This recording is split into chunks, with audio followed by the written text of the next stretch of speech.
Welcome back, everybody, to the NECC. My name is Infernosis, and I'm joined by my great friend Fellow. We've got ourselves some more R6 action here on this great Wednesday afternoon, and it's two teams, Hawkeye Community College and the Ottawa Gray side, facing off here for a Champions Division. Quickly go take a look at Hawkeye's roster, then moving into Ottawa's, of course, after that to go see who's actually playing here for this 5-on-5. Looks like we have Lobster, Wagons, Pete, Atlas, and then Hazard Bear. So I actually haven't seen Hawkeye play before, but I'm hoping they're able to impress here tonight. They haven't gotten a lot of wins so far in this regular season, but still having won the books, not too shabby, especially in the top division. Yeah, and that's a 1-3 record for those of you who aren't aware, for the Hawkeye Community College record. And for the Ottawa Gray side, which we'll take a look at their roster here, they're 0-4, have not had very much luck this far in the season. Hopefully, they'll manage to take a W today if you're an Ottawa fan. But guess what? At least one of the teams will be taking a W, and unfortunately, the other one will be taking the L. Tommy, it's okay, sure, Nacho, DK, XMD, and Yoda for the side of the Ottawa Gray team. I'm fairly excited for this one because from what I've been hearing back in the old books here, John, we've got some somewhat different map pools, as it's not just the old tried and true. We've got a different standard first map. Let's take a look at what those maps would be. I think with a little drum roll going in, looks like we are seeing, unfortunately, still at Chalet and Coastline Band, which is relatively common. But hey, Cafe on the board, then followed up by Clubhouse. At least we don't have to see Villa today because that is such a staple inside the collegiate. Followed up by that band of Villa is Bank, and then the Decider of Oregon. So really, the only basic maps that we are seeing in terms of least collegiate has probably got to be Clubhouse and Oregon. So better than having all defaults, I suppose, tonight. Yeah, for our Valorant, it's Bind, it's Haven, it's trying to deal with Icebox. For R6, it's Clubhouse, it's Oregon, it's Villa. It's those Yep. standard three, and that you try to stray away from it. But teams are just so comfortable with those maps, with those strategies, with the operators they want to select on those as well, that it's kind of like a comfort pick for them. Play it, even though you know that the competition's going to be just as prepared and looks just as strong. Maybe you can just outplay them at their own game by playing your own game and see how that one goes forward. Fairly excited for this one. It is our Champions Division for the NECC, so we're expecting some semblance of high level play, some connections, some actual utility composition that works in tandem with their teammates. Ultimately, we'll have to know who comes out on first. In the first few rounds, there may be a feeling out period. They'll give us a great indicator for how the rest of the game will go down. And as we slowly move into cafe, we can go take a look at the bands once they pop up. I'm expecting probably more or less just default S bands, maybe like a singular target if we know how both Ottawa and Hawkeye play, at least in terms of themselves. At least we know how Ottawa play. We've cast them a couple of times here at NECC. But for Hawkeye, they still remain in a tad bit of mystery, at least for us. But like I mentioned, cafe, relatively normal map, even outside of the collegiate scene. So probably having that Thatcher, having that Flores, maybe a Nomad, those could be some pretty good examples of a really straightforward ban for the offense, at least. CAF is a very top down approach when it comes to the attack. And so on the defense, it's really your job to not allow the safety to drop down through those hatches on the ceiling. There's not too much denial you can do, and you typically do reinforce that cigar hard wall connecting over towards corner stairs. But there can be ways to deny them entry into cigar shop and to keep them at bay for just little periods of time of keeping them in check. And that's going to be one of the major points you have to think about when you're trying to play on the defense, and also who you're wanting to ban out. Think of being taken off the board for the secondary attacker ban. That's Hawkeye Community College doing that. Not a bad decision. She's quite strong having the nades, also being able to use that adrenal surge. She brings a lot to the table, and snuffing that one out, I guess, allows for a little bit more safety, but taking those electro claws is a bit more of a strategic approach by getting rid of Kaid. Potentially, that could allow for more Maverick play. You need to have some sort of nade player to fill that void with Thinka being gone. And now that there is no Kaid Electroclaw on the board, it is going to make the Maverick's job much easier. So I would not be surprised, especially when we see Double Kitchen in play for you, Ottawa, if we have a Maverick on the board and we see more of a direct bakery play, and then perhaps a late rotate leading into that middle floor to deal with the roam game. The Miraban also being pretty common. That does leave, however, both Lamai and Valkyrie on the board, which are two incredibly powerful operators put on the right hands. Looking at the operator selection right now. Now, keep in mind, it doesn't actually stay that way for long in a lot of ways because of the new repick that's kind of available. Me and Chief had a pretty fun time with that last week, seeing the differences that teams are trying to employ, but they really were sticking mostly to their mainstay selections. Zero, Lion, Buck, Sledge, Ace. For the defensive side, Malusi, Jaeger, Wamai, Echo, and Aruni. So lots of intel, being able to employ that Echo utility and have that drone be able to take out in concussive blast to deny the possibility of that diffuser going down. But beyond that, with the fact that we cannot bring out the Black Eyes right now because nobody's picked up the Valkyrie, may be a bit of a problem area for them if they're not able to find the locations for where Hawkeye are attempting to approach from. And one of the big areas to approach from is going to be this third floor cigar lounge, as well as employing the windows in White Hall to get sightlines to cut down this bathroom room that's so easy for defenders to hide within by using a surrogate and a hard wall to gather that intel. And having that Aruni could potentially allow for these teams to actually extend into bathroom rather than pixel, which actually makes getting rid of that shield position 10 times more challenging, especially if you do not see that late rotation leading on the White Hall window to start throwing out, whether it be flash grenades or actual frag grenades to go force that player to rotate back into freezer and get that vital part of the map. A lot of teams nowadays actually like to opt to bring out the castle to help hold humidor to prolong that pixel position, but this time around we're not going to have that happen. It's still that default Jaeger MMI composition, and maybe, just maybe, we could see some sort of late roam game to have a potential flank, or at least having something to pressure anybody that wants to go for a new balk drop and doesn't expect anyone to be playing next to that pillar slash brown stair area. Hatch has been busted. Pete using the sledgehammer to great use. Now kind of facilitating an attack for Hawkeye to actually step into the building, but with 45 seconds already ticked away, this is a pretty good job. And Ottawa really haven't had to extend themselves too far to buy that time. And really comes down to Hawkeye kind of trying to feel things out a little bit slower than a lot of teams typically do. They are using these windows, which are highly important. You see them working for the back alley first, applying pressure towards the third floor and trying to clear out that C2 and C1 section. But beyond that, looks like Ottawa have not managed to feel enough stress to be pushed away from their positions. Nacho still holding back towards Freezer Wall. Atlas, though, steps up big and takes out Okay Sure. That removes the Jaeger now for the side of Ottawa. And though that's a place and forget piece of utility, 416T is nothing to scoff about, and they've lost it early. Yeah, still weapon down, no longer having to deal with that roam presence as well that can allow for an ease of access, I should say, when going down both red and new Houch. You can focus solely on the pixel pressure now, or I guess you should say the bathroom pressure, because there's no direct extension leading inside of the pixel position itself. Plenty of intel being gathered via those yokais, but because of the vertical coverage by Atlas, I believe he might have been able to find something. Actually, no, it's just a long angle on that top floor. No one playing underneath properly just yet, but it's still a 5 versus 2 here for Hawkeye, as they are doing phenomenal in terms of these pick potentials. They're setting themselves up. TP Node still DKMD needs to be picked back up, but Nacho will not be the player allowed to do so. Lobster finishing the job. Opposing direction. DK down and Freezer still. Looks like we're seeing Tommy attempt to work their way through the back of Bar.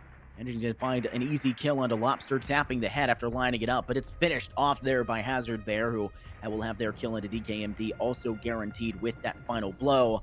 And it's a pretty easy round for the looks of things for the Hawkeye Community College side, as they really just tore apart everything Ottawa brought to the table, and it was really gathered off the back of them properly droning out the site and gathering that intel fast and then acting off of it despite them losing that drone. Yeah, in general, their intel gathering was spot on. Also finding the Jaeger rather early on of okay, sure.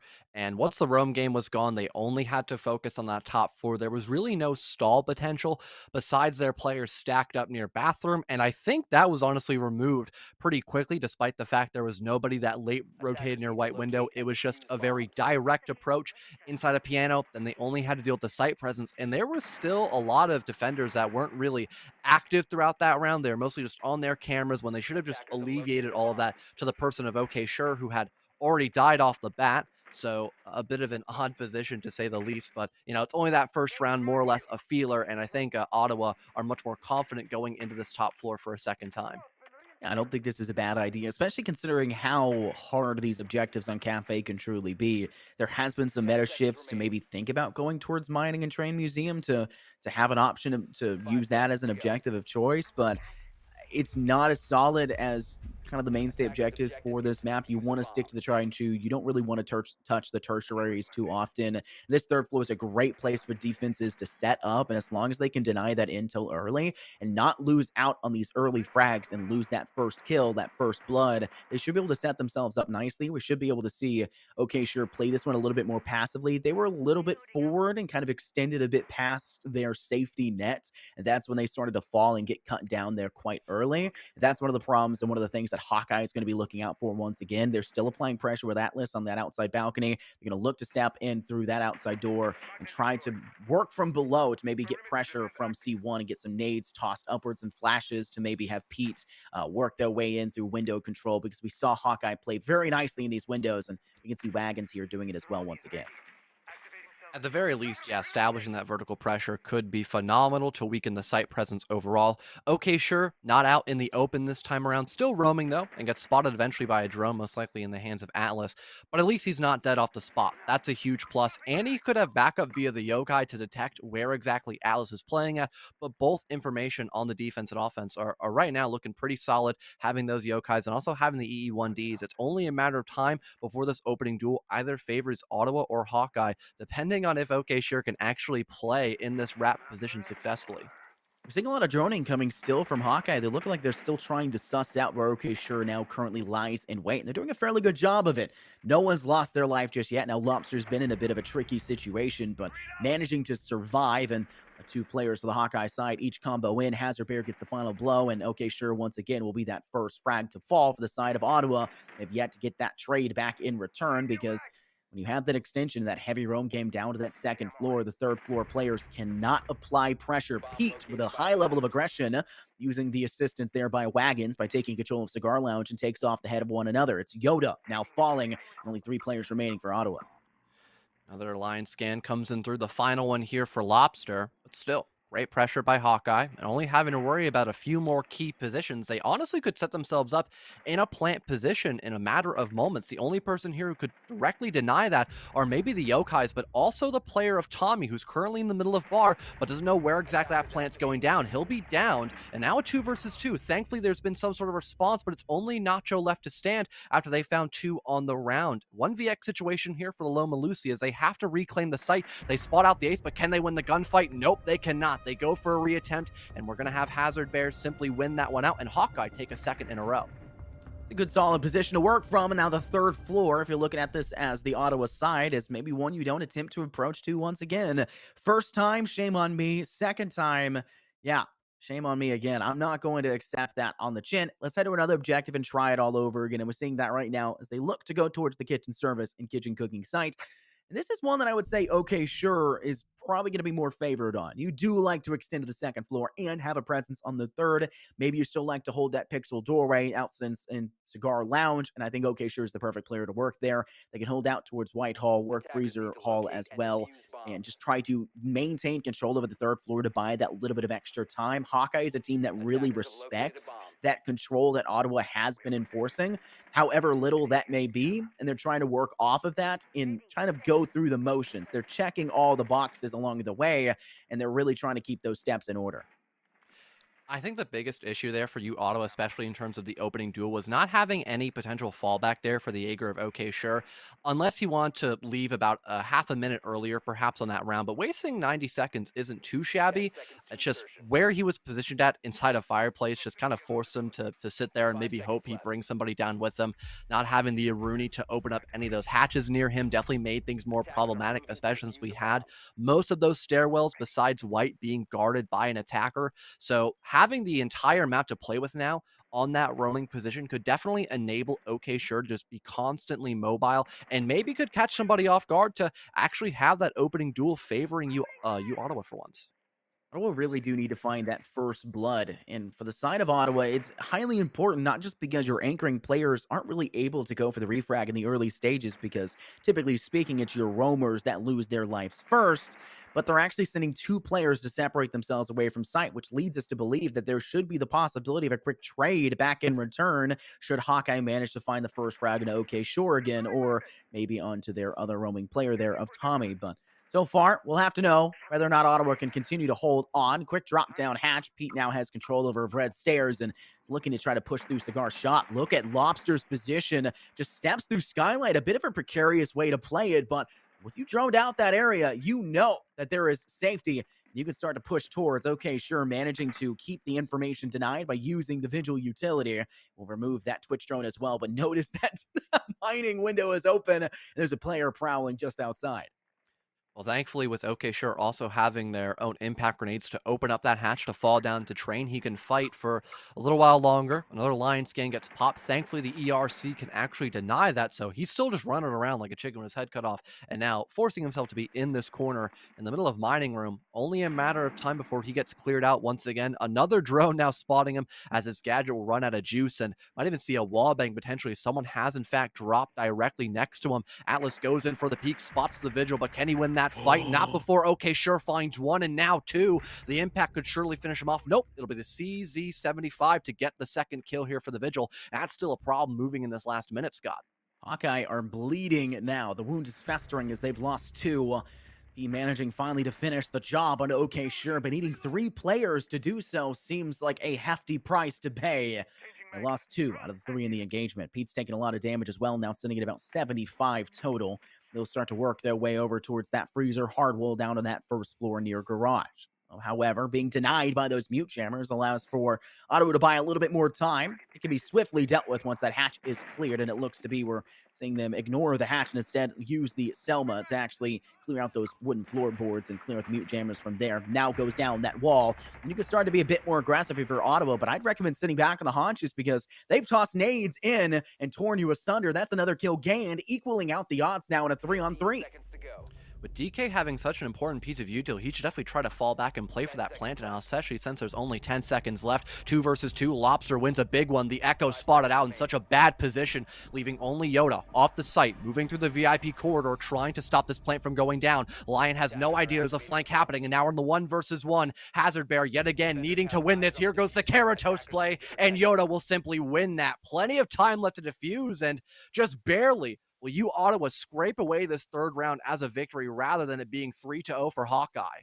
Those 2 first picks there almost certainly guarantee the round for Ottawa, though the pacing started to fall back in favor of Hawkeye Community College. The recovery was there, but unfortunately, it's not over till it's over, and you can still see the Ottawa side return in triumphant fashion. They'll find their first round. We're 2-1, and that's control over kitchen now removed, as they'll have to head to a different objective. Ottawa will choose to employ reading room and fireplace hall. Not too strange of an objective to work with. This one can make it quite simplistic for the Hawkeye side to attack it, as they'll choose to bring that buck and sledge wombo combo to create that open floor plan above that reading room and start to apply pressure vertically instead of just in that horizontal fashion of working like you would on that third floor. And that's going to be a major key point for the Ottawa side to try and deny. If they can't buy enough time on that third floor, they're not going to survive on the second because Hawkeye will have full control over the situation. The funny thing as well about last round, you talked about OK Sure surviving on the Vigil to find 2. They could have just had Atlas wall bang him, and he would have been toast, not even finding a single pick there. But Hawkeye just getting a little too carried away.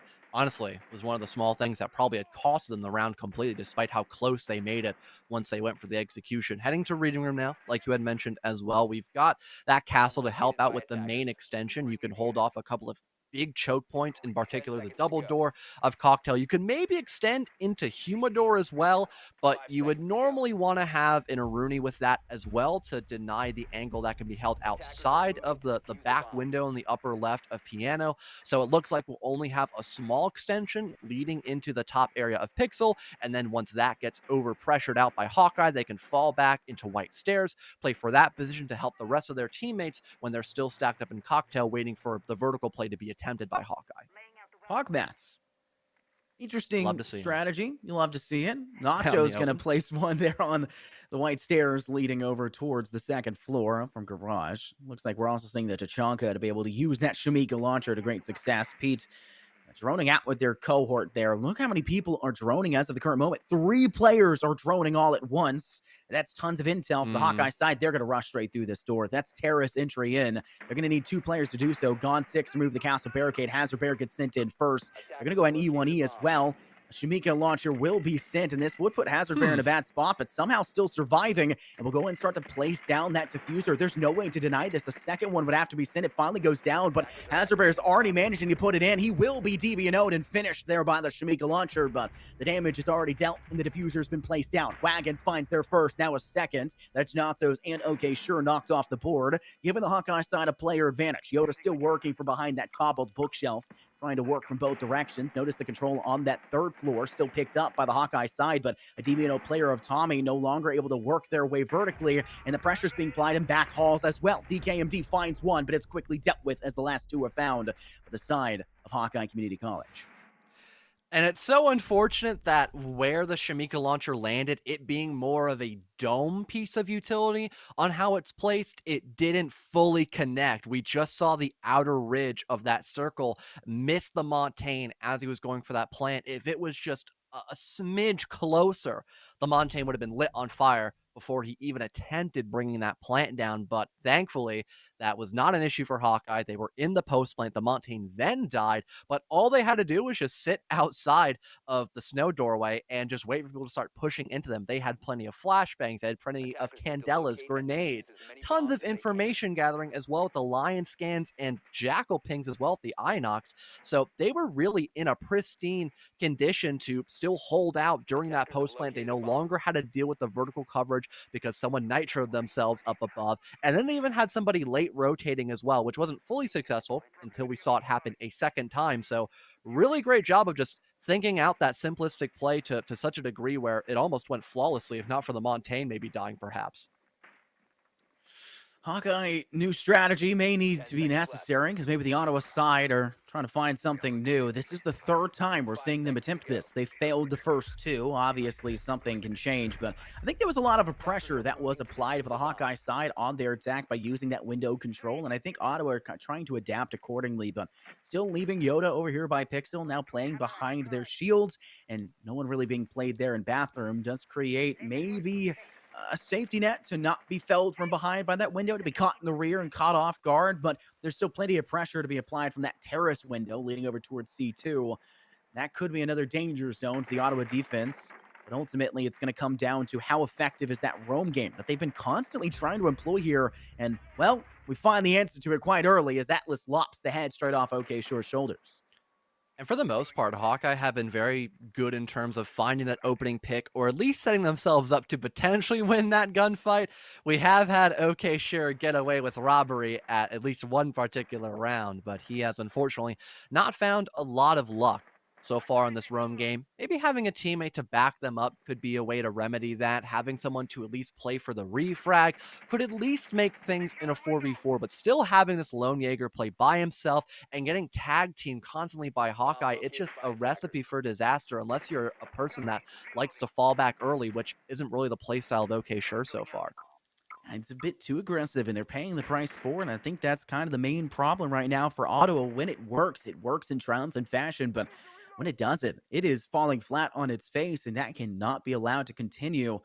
Is sure left to drone duty, hanging out on the yokai drone and trying to, I guess, facilitate any intel towards their teammates. Notice Tommy now playing near New Hatch, a new balcony. We get a great frag onto the rear of Pete, knocking them down and tearing this one to a 4-on-4, climbing their way back to even footing, but there's still a major hill they have yet to climb through. And that's the rest of the remaining force for the Hawkeye side. Great play by Tommy to find another. Nacho plays over towards White Stairs and takes Atlas away from that troublesome position and leaves only Hazard Bear and Wagons left standing now. 2-on-4, and the advantage favoring Ottawa. 50 seconds left here, and we've got wagons in the top of Skylight with 3 candelas. That could have maybe been helpful to clear out the rest of the top floor, but nope. Looks like they were trying to employ some sort of rush play, and it just unfortunately was not able to bear any fruit because, well, they couldn't even clear out the slight lurk game that was happening on the top floor before that had happened. Hazard Bear essentially isolated. Still wondering if they are able to push in through Cigar Shop fully. They will make that call now, having backup by wagons, but still at such a huge disadvantage and needing to worry about the Yokais with only 20 seconds left. This is not a good predicament in the slightest for Hawkeye. Yeah, 2v4 is just a bad position to be in whatsoever. Hawkeye now still just trying to climb their way back. Candela's sent towards site. Wagons is not aware there's a player just 1 foot away on the other side. Tommy gives away that intel and is running out of ammo there with the Roni, but only DB note as Wagons is cleaned up by Nachos. The plant will be completed, but Hazard Bear does not survive as DKMD managing to find that final frag. And a great job there by Ottawa to stay calm and collected as the time was ticking down. They let the few remaining players there for the Hawkeye Community College side trickle into them and played into their own hands, and they just waited for the right time to clasp down on it and finish that round out successfully. Yeah, besides getting that opening pick, the buck play didn't really work out all that much for Hawkeye. Trying to walk into white a little bit later in the round, it just was not the best option with not having all that much util to work with there. I am really shocked that Hawkeye wanted to try something different. I'll commend them for that, but they did such a killer job the both times that ball was in play round number 1 and 2. I really needed to wonder why they thought it was necessary to go for change. Maybe they thought their opponents wanted to try something innovative as well, but no, it was the exact same. You have okay, sure, play to maybe work a pick and then just waste a bunch of time on that middle floor. And then you have the slight extension leading into Pixel, and that's it. It's a very standard and common variation when you're defending that top floor. So having Hawkeye try to completely change the equation just didn't really sit well with me. And probably because of that slight uncomfort, that was one of the main reasons why they ended up dropping the bag in that last round. Drop in the bag may be a fairly accurate representation of what that one is. Hawkeye gets first kill and then falls apart thereafter. That's something they can't allow to continue. We're heading back to this first floor objective, the kitchen service and kitchen cooking side. And notice the last time, or I say remember, the last time we saw this, Hawkeye did a great job of keeping and maintaining that man advantage despite them losing too early. And that was really the thing that cut their Achilles tendon and slowed down the onslaught of the siege towards the site.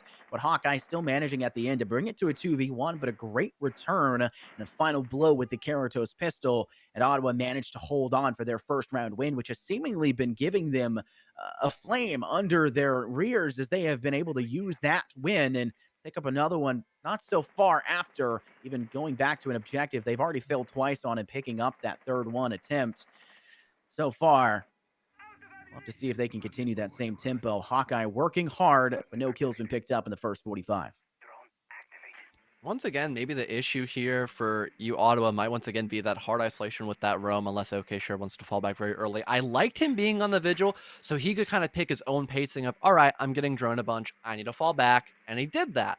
But not having any impacts to make those hatch plays, you got to move into the stairs, and that could allow for cutoff angles to be made. But I don't think we have that top floor as anything in the grasp of you, Ottawa, anymore. I think OK Sure made the proper call. So that's a sigh of relief. If not, maybe they're just going for a light extension in the first floor only, perhaps. That could most definitely be a big factor here to not give away that first opening blood, which that actually might be the case too. So Hawkeye could potentially get this vertical play down in the next 10 seconds or so, which would lead them to have pretty decent pacing moving into that bottom floor. But they need to make sure they drone out Nacho, which they will do luckily. So they're not going to have to worry about the flank on white. And now that can allow them to safely get this vertical play down and maybe have Wagon find some sort of cheeky kill with these cluster charges as well. I'm really hoping the cluster charges do manage to at least suppress out the Ottawa defense, forcing them away from these small safety havens they've been trying to employ, doing a fairly good job of it here. As you can see, their main play is in service, and now cooking has kind of been torn asunder, though, by those charges. They'll have to lie back down in place. But if those floorboards get cleared, that could be a precarious position for Ottawa to continue to sit in, as DKMD is lying in wait below one of the cluster charges were just torn away. Atlas working down this other stairwell is trying to maybe try to, I guess, funnel out the player in VIP. And Nacho's done a very good job of removing the intel of the drones, but there's two players working on either side. The pincer is here, and it's just about applying pressure in the right direction, and Hazard Bear eventually forces their way through, managing to find the first blood. It took 2.5 minutes to do so, but finally a man advantage gained, but quickly torn back to even footing with Yoda's kill there onto Atlas, but their position now a dangerous spot as the flashes get sent over towards Kochak. Tommy with a shotgun kill to Pete, creating a little bit more leeway and breathing room for the Ottawa side. They're trying to climb back to a 3-3. But Hazard Bear still managing to find the kill to DKMD. They're still working on the second floor. Wagons has to drop at some point, cleaned up by Tommy, who's gone for the flank. OK Sure finds Hazard Bear. It's just Lobster left standing. They have no time to plant. It is a round win for Ottawa, guaranteed there by the kill by OK Sure. And having that flank as well by Tommy, a really good call to have that sort of surprise element moving into the last 10 seconds because for Hawkeye, they really had no time left to spare. They spent a lot of moments just hard stalling because they still needed to clear out the middle floor with that small extension that we saw both in Code Check and VIP. You name it, it was there for you, Ottawa, and they were able to waste a lot of resources there for Hawkeye to now equalize moving into the first half. Interested to see how exactly both teams want to change up their playstyle, perhaps moving into a new environment. With it looks to be with Hawkeye, they want to have both a relatively heavy intel game by having the Banshees, also Evil Eyes and Pests, but also still having a very strong roam game to eventually catch somebody off guard with a Nitro Cell. We're looking at Wagons there to maybe perfect that. And even 3-3 half is not the strangest thing for Cafe either. Now, there has kind of been an attacker-sided map in recent times just because maybe the ease of access and the meta shifting throughout, but Ottawa now being forced to step into that. We'll have to see if they can adjust to the differing roles as we flip things back on its head. Hawkeye on the defense, I do not mind their defensive setup whatsoever. I love Maestro on this third floor. The intel with the Evil Eyes is pivotal to success, but an interesting placement for one of their Evil Eyes not being on that second or deeper sided short bar and instead placing it on the close. It doesn't gather as much intel towards shop, which could be a major fault for them if they start to struggle to find out and sniff out the last few remaining players. I'm glad to see the Thermite now being six picked off. I don't feel like, especially on a top floor attack, you need a lot of hard breach. The most you're going to want to open up is most likely a kill hole leading from the freezer wall all the way down into the back of Cocktail, and maybe getting trash wall opened up if you prefer that plant place. But normally the default is kind of behind that little like bar top closer towards the new hatch. Either that or you plant deep in Cocktail if you're going for more of a white stairs approach. So normally that's not even a requirement. So only having the Habana and more or less utilizing her secondary gadgets of those flash grenades more than her Kairos charges is a really good call. And you might not even need them. Having only the Mozzie on the board and most likely having those pests deployed more to deny the roam game and not the Rotero drones, it's probably going to be just Yoda doing a lot of that shield destruction and moving away a lot of those key positions for the defenders to try to hold in this top floor. The intel by new hatch. That's a lot of information that's readily available for the Hawkeye side. And Tommy's trying to gather intel as well, but in a different kind of way, working from that skylight to sniff anything that is given to them. But the first player to find a kill is actually okay, sure. The player that was struggling to stay alive in the first half, making it big waves already in the second by taking Hazard Bear off the board. Now, those Banshees have been placed, so it's not a huge problem for it, but they still have to kind of adjust. Now, Hawkeye, a man down, and their positioning starting to be snuffed out as Whitehall's window barricaded, now torn down, and that's a sight line towards bathroom. And they're going to send a Rotero drone down yonder through the actual red stairs hatch. Unfortunately, gets caught out there by the Mozzie Pest, but an interesting idea and a solid one as they'll reattempt. Well, thankfully, we have Yoda with several different Rotero drones. So long as they all don't get shot, that will guarantee to have this pixel position taken care of momentarily. Already wasting half of that utility. Once again, still not that huge of a challenge. The Evil Eye now zapping one as well. Yoda being very just outgoing with these Roteros should really be treating them as if their life depends on it to have that shield be destroyed with that explosive drone, which honestly it does, because if they do not remove Pete from this position, then it's not going to be looking good in these last 40 seconds, Scott. Flash is being sent, and the ADS is doing their job. It's just a matter of biding their time. An aid will be sent to the soft-sided wall there of that covey position, and Nacho's trying to apply pressure from the window actually near Piano, now sending themselves with an air jab into the room. Maybe he's not aware of it. Maybe he's cleared it. It's not too sure, but there's another player now down for the Hawkeye side as Lobster loses their life. Wagons with a great swing there with the Commando takes one. Pete will get one with the 416C. That evens things 3-3, but everything's starting to fall apart now for the Hawkeye side as Tommy and Nacho take out Wagons and Pete. And it's leaving Atlas all alone with an SMG-11. Nice to one, nice to two, but Ottawa just in time managed to have Tommy find the refrag back, and they managed to secure that first round of the second half. Just able to brute force their way in through the defensive ranks. I mean, having that 5 versus 3 off the bat, it did not matter. A lot of time was spent trying to clear out Pixel, for example, because they had the man advantage to just throw bodies at the problem. We saw some passive face checking there by you, Ottawa. It did grant them a couple of kills, and although Atlas gave it his best, there's just so many places you have to deal with there when you're just trapped in freezer. And against the LMG, it is a very daunting task with just the SMG-11. So it was a good attempt, but Ottawa still coming out on top simply because they had that man advantage. But hey, they won a bunch of gunfights, so Defenders, maybe protect not your giving bombs that from being away defused by for you, attackers. Ottawa, could be something to help you out win a couple of these defender rounds moving forward.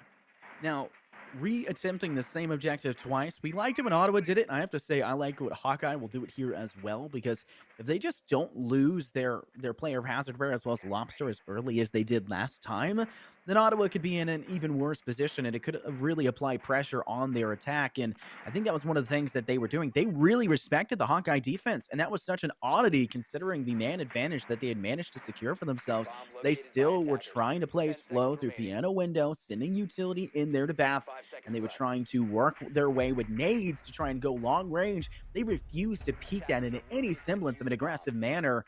And that made it so that it was a very slow, methodical attack, which eventually came to this kind of boiling point where they had to just step in through Cigar Shot, make it or break it. They lost two players. And that's kind of a tough spot to work through. They could have had that in even more flawless fashion if they just kind of worked their way a little bit quicker in those initial stages, check those boxes a little bit quicker. And I think Ottawa is really set up to continue to take success. It's just a matter of adapting on the fly and adjusting to those small mistakes they previously just made. You Ottawa having a slightly different lineup here. They've got a Nomad and also the Buck. Still plenty of flash grenades. No actual frags, though. Only those explosive lifelines and the terror drones to maybe break that one shield, but it probably won't be that big of an issue again because there is only one shield on the board. Yoda, once again, burning through his own util because the pesky little evil eye. But back to what I was going to make a point about earlier. Maybe having OK Sure on this Buck could allow for the vertical play in towards the middle floor. And yeah, looks like he'll be rotating down towards the snow doorway to actually do that because they understand the really strong anchor game that was established last round by Hawkeye. And because of that smoke player just sitting in the back of Freezer almost for free, it did almost cost them the round. But thankfully, it was a 3 versus 1. So they were eventually able to flush him out, but it did cost a lot of blood. Using the skeleton key from below. Okay, Sure's trying to remove out the safety net position. That's hold it in C2. There's a player up on top, though, and Lobster utilizes that safety to lop the head clean off OK Sure's shoulders and removes themselves quite accordingly, which is something that Lobster was not able to do last round, Attackers have losing their located life a bomb. early, and now realize that the Ottawa side do like to work from below, despite them not really having the high ground advantage, working their way in a bit of a Jedi fashion. They'll still manage to find their success in that last round, and they're not letting it happen this time. Tommy will be the second player to fall. That's Ottawa now bleeding too. An oddity when it comes to this second half, as Hawkeye was the team that kind of lost their footing early. Now they have three players, and with how precarious of a push they tried to do last time, you can only imagine how much harder it's going to be when they've only have two players left standing. Hazard Bears kill there on Donacio. Not really much established here for you, Ottawa. DK, sorry, is still in the middle of red, and I think we had Yoda actually. Oh no, he is in the middle of Pixel. Actually, my mistake. I thought he was somewhere else. But having to worry about these toxic canisters, there is no way you're getting through that in a timely manner. And speaking of time, there isn't much left of it. Yoda just trying to inhale these toxic fumes and pretend like it's not doing any damage to him, but it in fact is, bring him down to about half his overall health pool. And now having to deal with someone getting hyper aggressive. That's Pete to get rid of DK, leaving only Yoda, who's already been damaged by those toxic smokes and now gets swung out on by wagons. And that will be a flawless round to clap back by Hawkeye against Ottawa there. Anything you can do, I can do better. That's essentially what we just saw right there from the side of Hawkeye, as taking a loss on the chin and recovering in a drastic way like that to return it back flawless. Now, not only is maybe a swing round for them in terms of momentum to tie things back up at 4, but that could be a bit of a demoralizer for the Ottawa side. The mental can start to chalk, and that's a problem for a lot of teams. It's not just in the collegiate scene. Losses like that are kind of hard to overcome, especially when it seems like everything you attempted to put together in that round was just caught out by Hawkeye. I think that's because Hawkeye adapted to the strategy that managed to succumb, like that they managed to succumb to. I should rephrase, in that first round of the second Attackers need half, to locate and and then defuse they as many flipped it bombs on as its they can. head and played it and Attackers have countered it. located a bomb. Ottawa did not change their attacking strategy by much, and because of that, Hawkeye knew exactly what they needed to do, where they needed to place themselves, and just played it straight to the tee. Now, for the attacking round of Ottawa to go towards this kitchen site, you can argue they have the advantage because they can play like they did, take them by surprise, take this round. But if they don't adapt again on the reattempt, Hawkeye will just do what they did last time on that third floor. So double hard breach once again here for you, Ottawa. I'm expecting maybe it to be six picked off unless they want to go for a bakery clear because having that thermite to just open up a gigantic hole from that double bakery wall is not a bad thing. And with no Mew, no any anti breach on the board, it's not going to be very difficult unless there's an impact trick being intended by Hawkeye, which they don't have many of those impacts to kind of waste away. So we could maybe see more of a linear take here by you, Ottawa, and then they'll rotate up above to maybe establish that vertical play, or they'll just try to ignore it. Some teams end up doing that and instead going for a late round clear, moving in through reception to get rid of that coat check and whiskey bar position, sometimes even VIP2 if there is somebody playing there. But I still feel like that would be a really big waste of proper map control. Especially if they don't have somebody, of course, late move up to that top floor, because then they have to deal with the vertical play as if they were a defender just holding the site as an anchor position. Wackets is in a really rough spot, and that's one of the problems when it comes to, ooh, and he did not move away from that magnet that pulled that flash. It's one of the problems with trying to actually play here within Bakery. You're giving up a lot of control, and if the side of Ottawa just decide to walk on in, well, you better hope you can at least get a trade in that position. There's no rotate hole available. There's no way to escape, and it's only a guarantor, only a matter of time, and DKEMT makes it quite quick. 60 seconds, and Wagon's already felled. Now they're trying to clear outside room. Okay, sure is the first to swing past. They have the option now to try to give the option to Small Bakery to allow their teammates to all step forward, and it is definitely a first floor siege on this site. Now working behind their drones. They're not going to hard breach out that wall to connect to Prep, and instead just allow Tommy to walk forward and cut down Atlas quite quickly. Now putting Hawkeye with 2 players down and not really much to work off of as Pete's holding near main stairs. Looks to maybe swing this one around to find Pete. Oh, it's not going to matter. Okay, sure, gets the kill instead. Only going in for the body shot there, not enough against that L885. We still have Hazard Bear, of course, holding close that double castle doorway. Can maybe go back around and through coat check to maybe catch somebody by surprise.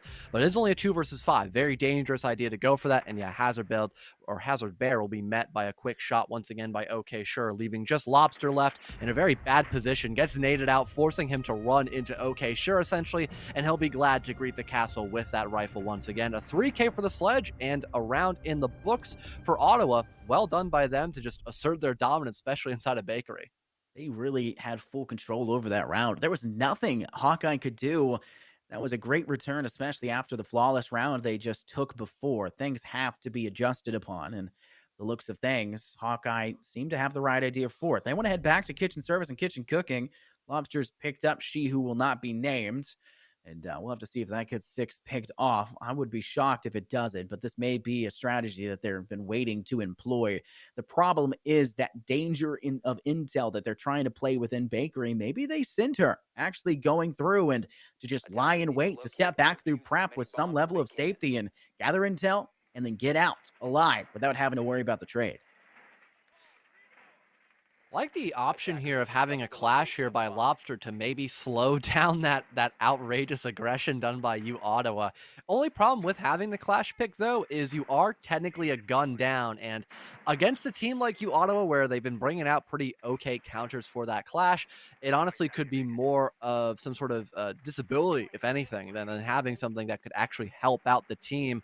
Unless we have fantastic coordination, if we have multiple people getting ready for anti-flash positions with Lobster or using him basically as a mobile Mira, then we could see this play honestly just fall apart from its seams. Especially right now, because Lobster is currently by himself, just guarding Bakery, while the rest of his teams have to do the rest of their duties here.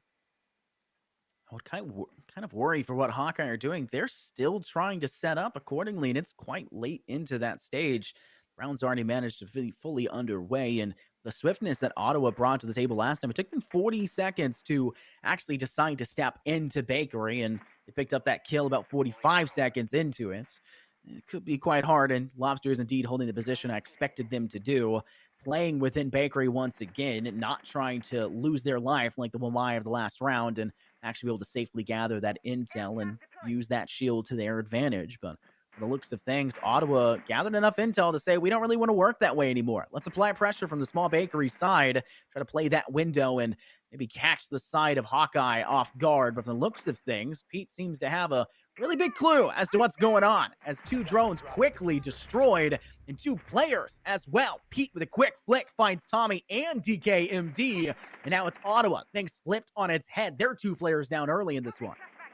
Glad to see someone backing up the clash here. Pete doing a bunch of damage despite having a very poor weapon of that UMP-45. And you, Ottawa, have no idea what to do in this position. They have someone playing for the call up with the Malusi sitting close to red stairs. They need to open up that back wall, which the Habana is attempting, but I believe there's something to deny it. And I believe that was the bandit battery.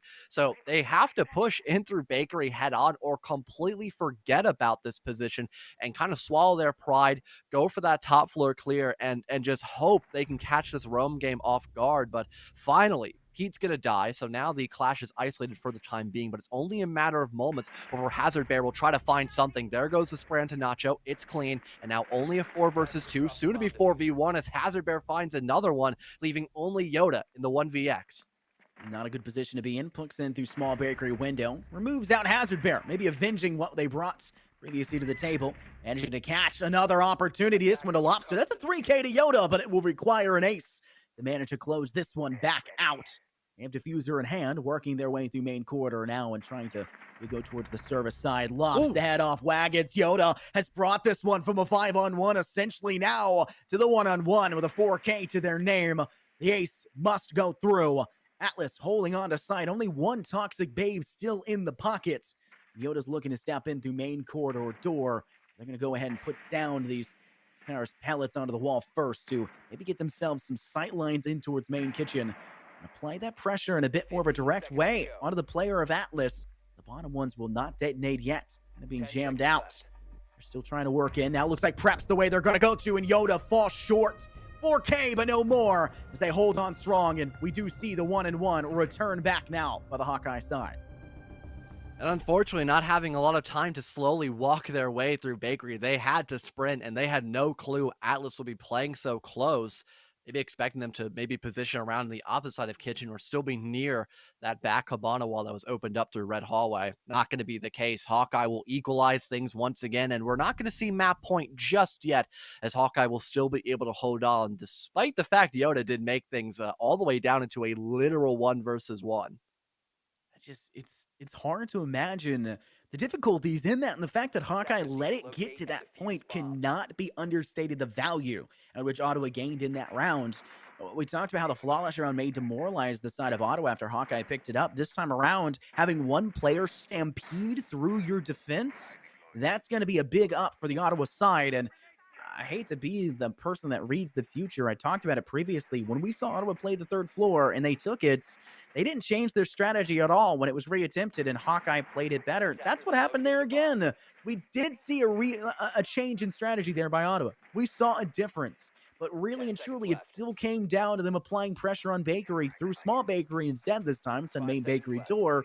And it was still a simple, single-direction, one-dimensional attack.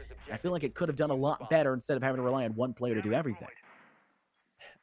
Maybe we'll see more of that team play perhaps moving in around number 11 here for Ottawa. Once again, looks like they're opting to go for more or less that top two, or at least bottom two top clear, and then having someone go on that top floor to clear out that back area of Pixel perhaps. I feel like the vertical play didn't help them all that much, but if there is a second person to maybe play with, okay, sure, and kind of reassure him that they're in a good spot, then that could be helpful. Also could be helpful is getting that opening pick. Tommy is going to catch Pete way off guard, and the Jaeger is already turned to dust. So at least Ottawa will claim that man advantage rather early in this round, but they still have plenty to work with, in particular in this middle floor, because there are multiple defenders just stacking up, able to play with that team cohesion and maybe find a refrag if possible.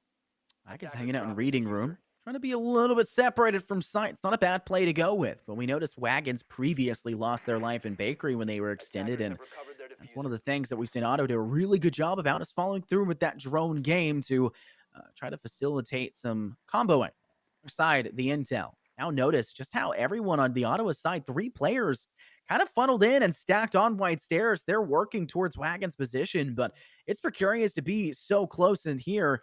As just spraying down, you'll make massive impact if you're the side of Hawkeye. You can basically hip fire and you're guaranteeing you're tagging at least someone. Ottawa still holding on. Man advantage still to their side. We're down to a minute and 25 seconds. Seems like you Ottawa are just playing so passive because they don't want to lose that man advantage. Here comes the swing by wagons. Yoda now gone, and that is no longer going to have the man advantage. There's a team played by Hazard Bear, and they completely forget about reading room. Wagons gets aggressive at just the right time, and now this leaves only two people, and now just one person left for you Ottawa. Tommy, 1v4. The only person that has found a kill against Hawkeye will now have to ace in this position. I mean, don't get me wrong. They've got a fantastic gun to do that, but the position they're currently in, again, that 1vx, it's still not looking hopeful despite that LMG can just simply hold down M1 and find a bunch of kills. Hawkeye, they lose one. Now it looks like they're about to win two here on the third floor. Polar opposite from what Ottawa was able to do on their defense. And I would like to attribute that once again to the adjustments that Hawkeye has made and the kind of counterplays that they've built for themselves.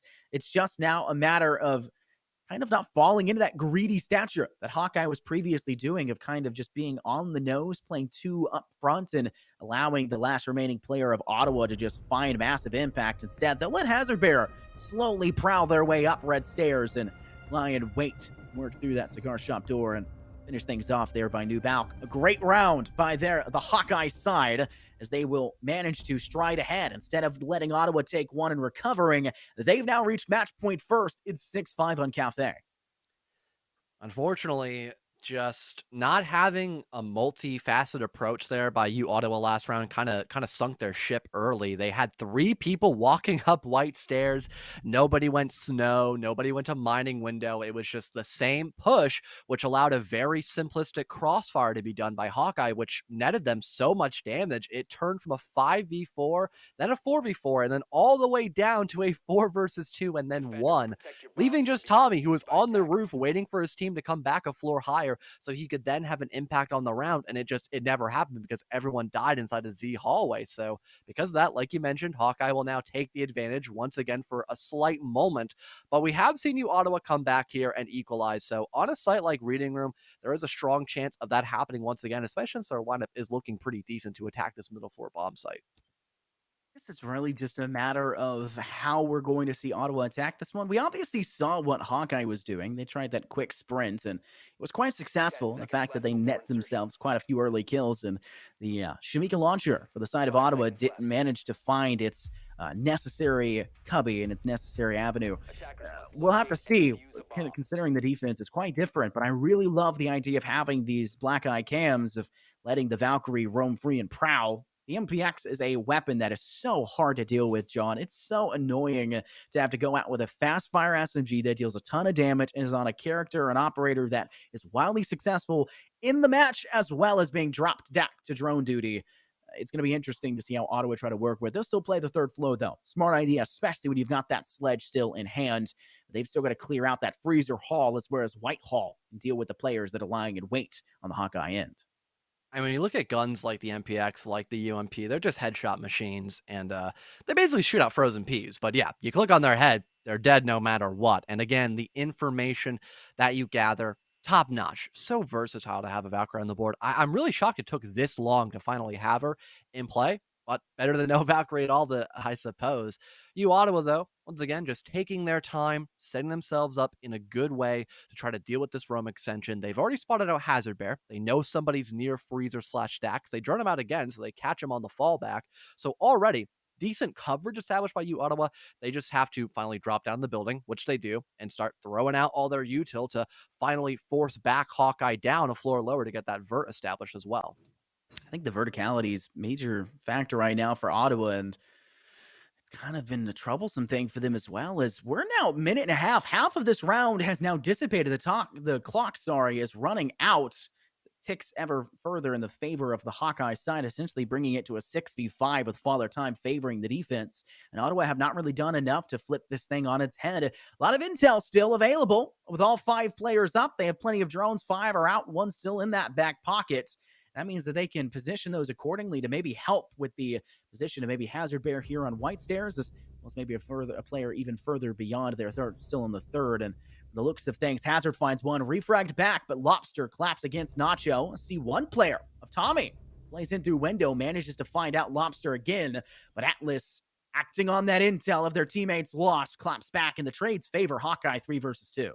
No sledge as well. Vertical play cannot be established. They just have to drop down a floor lower and try to work their way in through reading room, perhaps, and if not, at the very least, white stairs, which is where DK is currently set up at, and back up by Yoda as well. They do have a small moment to maybe gather some reconnaissance, but it is incredibly short, that time frame. There's only 20 seconds left, and they're just looking down through the exact same angle, expecting someone to be close near that reading room door, but they are not correct on that call. Now having to force themselves down to maybe, just maybe, get this as a win, but still needing to break through that castle barricade and a Surya gate. That will most definitely bring us down to almost 5 seconds left on the clock before they can fully push in through. There's a wall bang at least attempted there, or at least a swing around there by Atlas, my mistake, and Pete getting the final kill of the round right in the middle of reading room will make sure that we don't go to overtime and instead head to map number 2 with a 7-5 victory favoring the Hawkeyes. Close game for two teams that are nearing the bottom of their bracket here for the Champions Division. We were expecting this one to be close, and close it was. A map like Cafe, very back and forth. And finally, we see one side come over the best. It's Hawkeye Community College, and they managed to stray ahead of the competition just slightly. That's going to lead me to believe that map 2 may be kind of a similar story, a tale of the tape, so to say. And I'm hoping that by the time we get into map 2, the sun stops actually blinding me.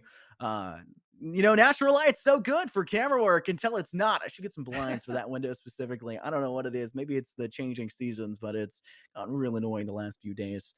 Great game, though. Really enjoyed that, John.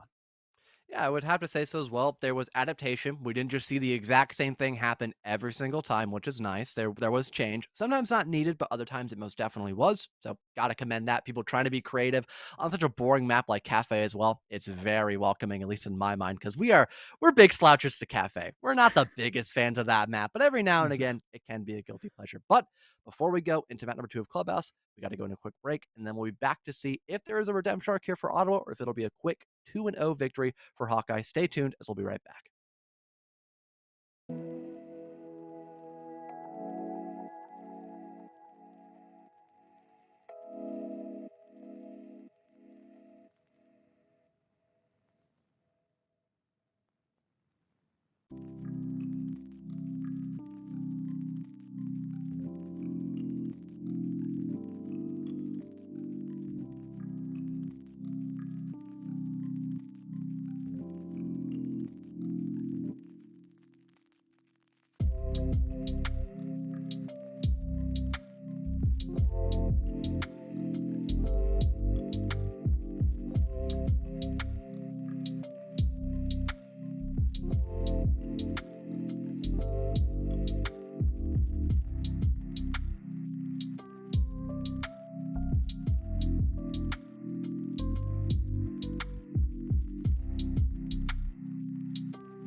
Welcome back, everybody, to the NECC. Once again, my name's Infernosis, and I'm joined here by my great friend Fellow. We've got more action ready and raring to go, and we're heading to a different map. No longer the oh so dull and droll map of Cafe.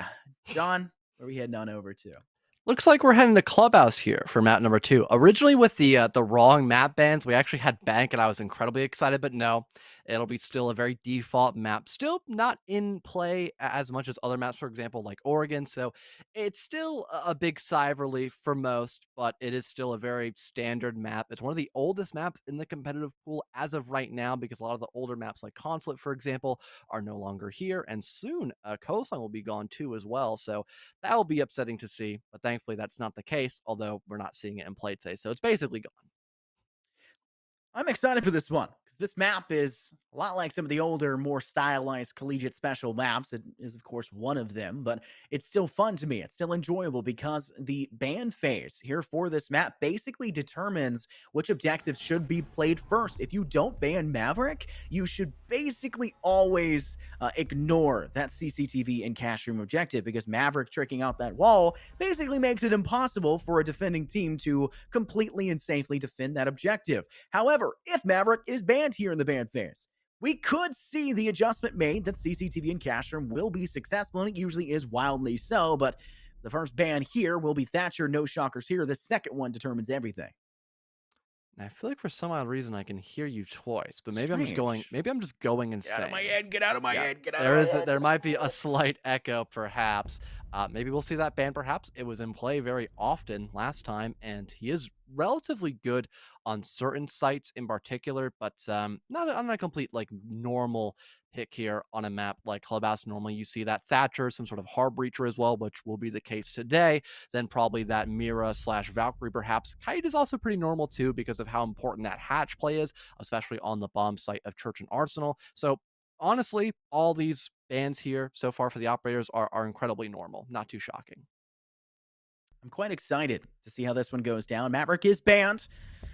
I'm more excited about that one because then CCTV and cash room, the objective I despise the most in all of R6 because it's just flippy floppy nature. Just the way that it's played will be a little bit more favored to the defense. And unfortunately for the Ottawa side, defense strikes first for the Hawkeyes. And for the looks of things, they're going to employ CCTV and cash room right off the bat. Kaid being banned means no Electroclaw tricking out that rafters and garage, which means that you'll probably need to be a little bit safer in your positioning. No zombie being allowed. So you can't place those cylindrical concrete blocks, so to say, to create safety up there just yet. I'm sure that even when a zombie is allowed, it will be banned quite quickly, just because of how strong the utility happens to be. But we'll have to see how this first objective goes down, where they place these reinforcements, and more importantly, if they bandit trick out this CCTV hardwall. I mean, you only normally do that when there is, for example, Thatcher. Oh, that sucks. Well, because that is, I mean, it's in prep phase. That might be in the rulebook where they could rehost. Not too sure if they're going to call for anything though. Uh, okay. I guess they'll Was it just a play skin? in the Was 4v5 and it just have nothing happen. I could be wrong though. Maybe it is only during like the pick phase where you can go and ask for that rehost someone disconnects. So I have no idea. So I guess Hawkeye does not know either, and we will now have the round be played out in the 4v5. But as what I was mentioning earlier, Scott, normally you have people only bandit trick when there is, for example, a Thatcher on the board and there is no Maverick. But having Bull on the board, maybe that could allow for it to happen. The only thing I could really see being able to destroy those bandit batteries would have to be someone playing underneath with the Ash charges, for example, or maybe someone going in for a grenade toss as long as there are no ADSs. But besides that, that plat wall could stay open for a very long time depending on how slow it takes Ottawa to get those bandit batteries off. working a man down does create a lot of problems, but Hawkeye is a team that adapts, overcomes. Maybe they see that. A little bit shocking to have Ottawa get that man advantage without really, I would say, earning it like they did before, getting that first kill, but we'll have to see. Playing from below, Lobster's finally returned. Maybe red in the cheeks like the Lobster usually is, saying, oh, sorry, guys, my bad. Uh, Still surviving so far. Hawkeye did a good job. That's 60 seconds of hot time with no one else being killed. And while the damage has been dealt to Hazard Bear, them escaping with their life this far means that there's still a full frontal four to fight off against the five that Ottawa are attempting to do so. And Ottawa's been quite slow to deal with this hardwall here in the southern suburb because they're not dealing with it in the more direct manner because they don't have a Maverick. They have to employ something over towards the side of southern suburb to go towards window of CCTV to get rid of the bandit batters or play from below, which is their main shocking point, as they'll try to clear that out there with an Ash breaching round.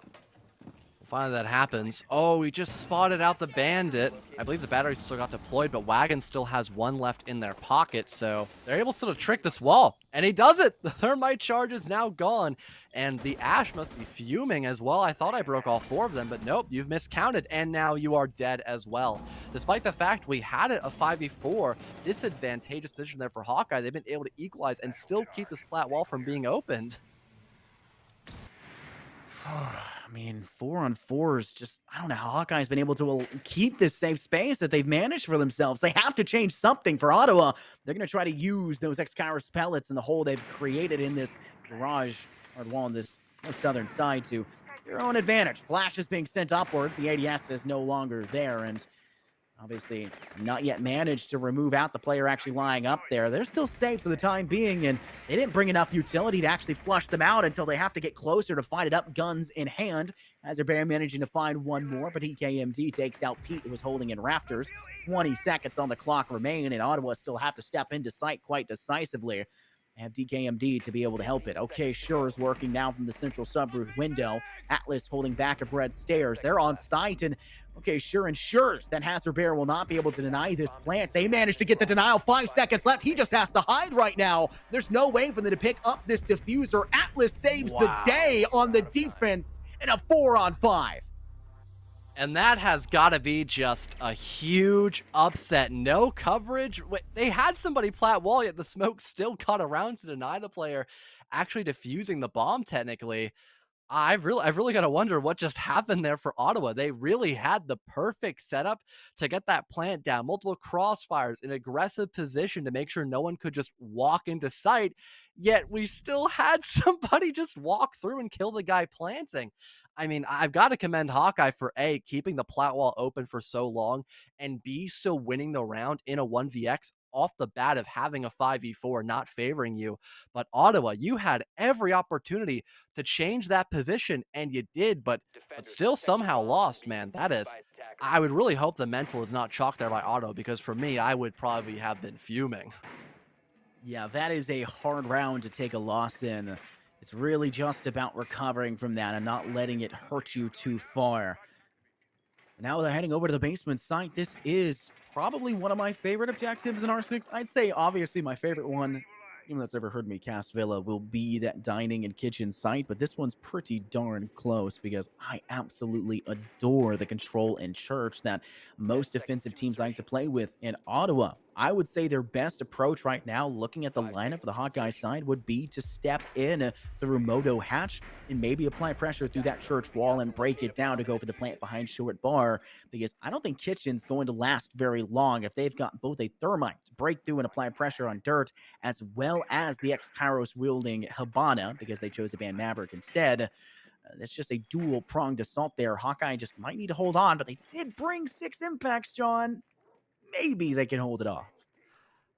This always reminds me of a very old console game I casted once where I had the defender team bring like 8 impact grenades, and they actually managed to keep the hatch from being opened up against the Habana. And it was just so hilarious to see that. Maybe 6 could be enough potentially, unless we have U Ottawa purposefully only have 2 Exyros pellets at a time to actually ensure the fact the impacts aren't going to really find all that much. Nacho will end up finding a ton as he gets rid of Hazard Bear very early on, and I believe that removes all the top floor pressure, so now they can work in towards the middle ground, maybe go clear out the areas of bar, get that hatch opened up leading into Moto, and then they can worry about Kitchen, which again, several impact grenades to worry about, and maybe depending on the Evil Eye position, maybe they have to deal with that as well and not just the impacts. Still man down. Hawkeye have managed to win a round already being man down. So I wouldn't say it's the worst thing in the world, but I think the idea of having this Evil Eye still be up and gathering so much information is solid. Okay, sure, we'll have the possibility of shooting it out, but goes and pulls out the sledgehammer and gets rid of it quite quickly. It still looks like Ottawa are struggling to make the moves, so to say, down to that basement site. Still trying to use those X-Kairos pellets. Still plenty of impacts as well in their hand. Wagons, that's not Oh, where to throw it. Second one does go off. It doesn't get all of the X-Kairos pellets. Did it? No, it does. Just barely, though. Now you'll see Pete transition on over. Hawkeye has done so much to buy time right now, John. And now you're going to see Ottawa adapt on the fly. You still have to apply pressure from the central staircase instead, and maybe look to Church and Moto as a secondary option. another impact grenade, another set of Exkyrus charges now gone. Only 4 left. That could still be enough to get the hatch opened up, but Lobster still has 1 impact left, and we hear it go off in the background. I believe that will connect, and now they have to funnel in through bot main. Lobster, a well-landed shot as well, doing so much for his team right now, and all we have going here for you, Ottawa, is the man advantage and maybe some push leading in for triple wall, but if that exothermic does get shot, this could be deadly. Thankfully, that does not happen, as Wagons will be able to find the refrag. Yoda catches one off screen, leaving things still very problematic, but there's the flank of the century right now for Wagons. Case now dropped, and all of a sudden, things completely change in terms of dynamics. Wagons now at the 3, leaving only OK Sure left to stand. He's got to kill this flanking player of Wagons, still watching the hatch. He might be able to hear him, but no. He's looking the wrong direction, goes for the swing. Now only a 1 versus 1, but look at the timer, Scott. There's not many seconds left here, and Lobs are just holding down that passive angle. Will get the final kill of the round, and Hawkeye take a yet another on their defense. Wow, Hawkeye has been very close, a little too close for comfort these last 2 rounds, John. And I'm honestly shocked that Lobster went for the final blow there instead of just letting them step in and attempt to go for the plant and killing them in the process. Considering there was no time left, they were forced to stick it out. But I mean, the woes have been eased if you're a Hawkeye fan. They're now up 2-0. They'll have to transition on over to the tertiary bomb site choice of Gym and Bedroom. And seeing the way that they held onto the sites there for CCTV and Cash, that CCTV and Cash room extension we are more than likely going to see from Hawkeye should still be quite successful. It's just a matter of not letting Ottawa pander to their strong suits once again. They really relied on that garage push to gain control on that first round, cut down instead towards the end by Atlas alone, might I add. But I think that you kind of give up garage on this objective. You only play CCTV, and that was a solid point for Hawkeye. Could be another major contender. We could see them hold in a very valid way, but I'm worried about Ottawa. If they push through Jacuzzi, that leaves up the western side of the map pretty much up for control. It's going to be up to Hawkeye to play either up front and personal or give themselves a better rotation hole between the map choice there of Gym and the bedroom side. For Hawkeye, looks like they've got that standard extension. I'm really curious if the bandit batteries are going to be an issue again. For Gym and Bedroom, normally you just get control of like that back window and you just can shoot the bandit batteries. But I don't even know if we're gonna have Ottawa be able to do that. They've got Tommy and the Zofia, so theoretically speaking, they have ranged stop destruction. But depending on this Zofia's position, this might not ever happen. But I think you Ottawa, they want to deal with the Jacuzzi wall first and then rotate to maybe take care of that extension leading into cash room. So it looks like I will be, thankfully, proven wrong this time around. A lot of it, I think, John, is them applying the pressure. It's saying, we're not pushing this way, but we have the option to push this way. That's the problem. That's where we're going to catch you. Notice what we're seeing right now. Tommy finding the first frag. Does it hit firing? Interesting. Second one as well. Hit firing. Weird visual glitch there for the observer. He managed to find Lobster and Hazard Bear, though, and they're using the floorboard wall holes, the death peaks, to the advantage of not Hawkeye who placed them, but the Ottawa side. That's two hefty losses. Two place and forget utilities, but still some you don't want to be giving up this early, and the pressure's on as Ottawa now have a 5 versus 3 advantage, and they're still holding on strong. Okay, sure, maybe DB&O, but it's a big possibility to pick them back up. Still, though, I think you mentioned that revival is big, and they have a solid man advantage. All they need to do is rotate somebody logistics, maybe try to have somebody clear out construction room, and the rest would be very straightforward here for the offense. Hell, maybe even have somebody go underneath, play in through main stairs, and catch somebody off guard. That's a great option as well. I think we finally have, no, we don't have the bandit batteries gone off the back wall still. Despite Tommy holding this position, we actually have just a walk-in through Jim. That's going to cost the life of Natra, I believe it to be. The plant's still going down, but where's the coverage? The head of the thermite is spotted and actually gets finished off this time by Atlas. Great crossfire established by both the bandit and Mute, and now everything is just collapsing based off the simple fact of matter that you Ottawa did not have many options because of the fact that Tommy just hasn't used any of their utility. You have to utilize what's given to you. And right now, we're seeing so many problems for Ottawa's. They have attempted and set up for 5 different attacking styles, 5 different ones, and couldn't finish any of them because they didn't dedicate the right utility and the right manpower in that direction. 4 players on the southern balcony. That's not it. 3 max at that position. You have Tommy picking up the first 2 in such a strong manner, but falling short in the end. Ottawa fall 3-0, now favoring Hawkeye, and they played that one close. I mean, you were looking at, I believe, Wagons, who was trying to play within the bathroom and tried to play the shot over towards Jim, missing the opportunity. Had to have Atlas save the day on the log fire and that retreating thermite, and they still managed to find another kill after that, netting themselves that man advantage and basically burying that round and burying the chances of Ottawa to recover, as they were just too little too late on that CCTV styled push through construction to take Logi. And I like the idea of applying pressure for more than one way, but it's just pressure. It's not actually meant to be pursued 24/7.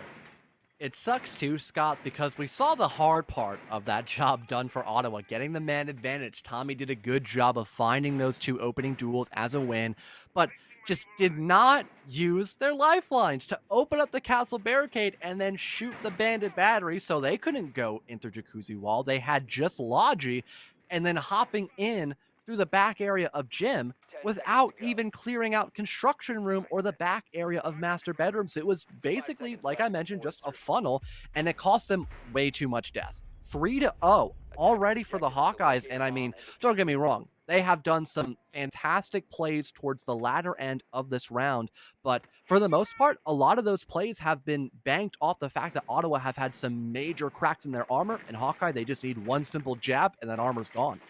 Yeah, Hawkeye are pouncing where necessary. If Ottawa makes mistakes, Hawkeye is very quick to take advantage of that. And that's something that we're seeing Ottawa do a good job on the earlier stage of the round, obviously getting the man advantage in every round so far. Round 1 kind of being uh, given to them, I guess would be the phrase, with Lobster unfortunately disconnecting. But Ottawa have done a good job to pick up those first kills, but they're not playing it to the end. The job's not over. The bell has not rung. Time has not dissipated. Play to the last second, and Hawkeye are using those final moments to their strengths at perfect timing.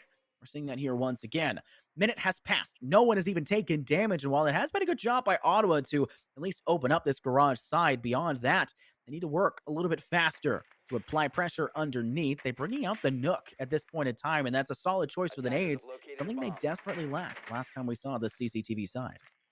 Because of the potential grenade play. That won't be the actual main reason. There was, I suppose, someone playing maybe on the CCTV window later on. I'm not even too sure how they got the plat wall open this early in the round, Underneath but the they're not going to kitchen. find the opening duel as a win. Nope, it's going to be the exact polar opposite.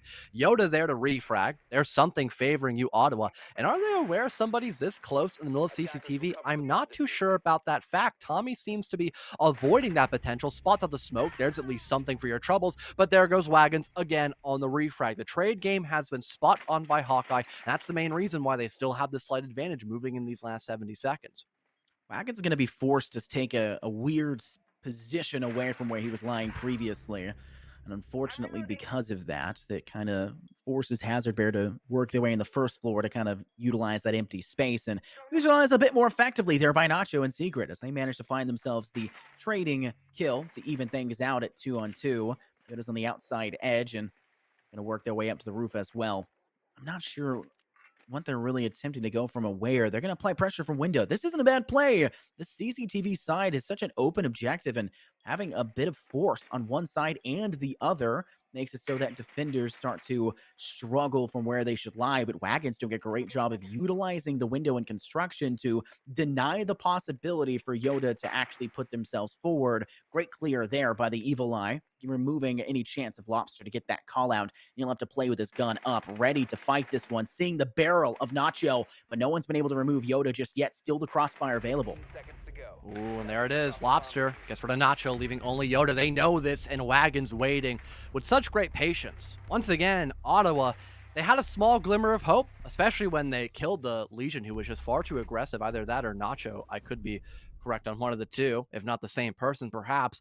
But then they just did not have enough utility to clear out those last two defenders, and they were rather isolated as well. Maybe having somebody go back around to rafters might have been a better call. I feel like trying to utilize that CCTV window with the lack of manpower you had, it was just a good idea if it was earlier in the round. That would have killed Wagons, perhaps, or at least forced him to fall back from CCTV, and you wouldn't have to worry about that constant trade game.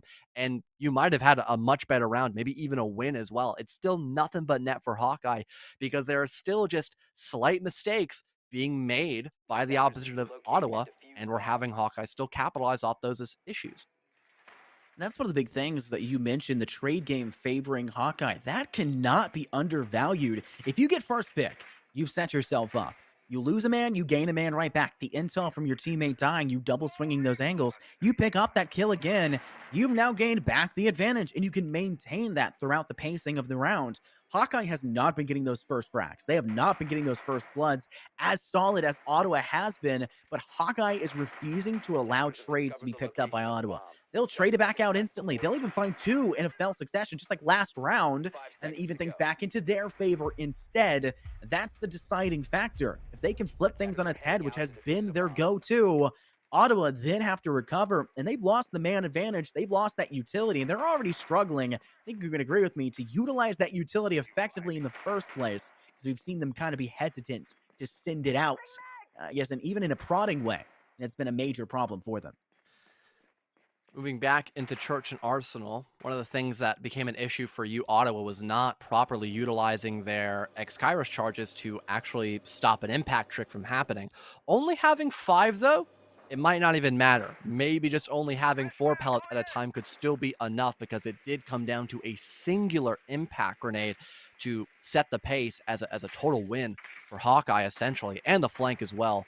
Done by, I believe it was Wagons out on the Legion. He's still in the roam game, but more of a volatile position with that Vigil, so maybe he'll get taken care of earlier in the round than expected, perhaps. Doesn't seem to be the case. Maybe could fall back later on, but the first minute already gone, and you, Ottawa, still doing the basics. Nothing really to harp on just yet because they still have a whole nother floor to deal with and that vertical pressure, too, that comes with it. Keep in mind here as well, John, that I believe it was Wagons at the time threw one of their impacts and hit themselves with it. That was an extra impact that, if actually utilized correctly, would have gotten rid of that anyways. So even if they're one down, I still feel like they'll do a good job, but I feel like Ottawa should just avoid that at all costs. At this point, you know the danger. Try to play this one differently. The way that Hawkeye was playing it differently on Cafe. They adapted. They changed strategies entirely. They played to the strengths of their own team and kind of poked at the weaknesses of the competition. And now we need to see Ottawa do the same thing. They're going to go down main stairs. them to apply pressure towards Church. They have not dropped Moto Hatch just yet, as far as I'm aware. It looks like they can't either. They're just now finally being able to get it with the fact that it was kind of blasted for just a moment, but not too much to work with. And now they'll start to work towards the kitchen hatch. It's just pressure at this point, just making them fear that direction. And they're not applying any pressure towards Moto. It's just a waiting game.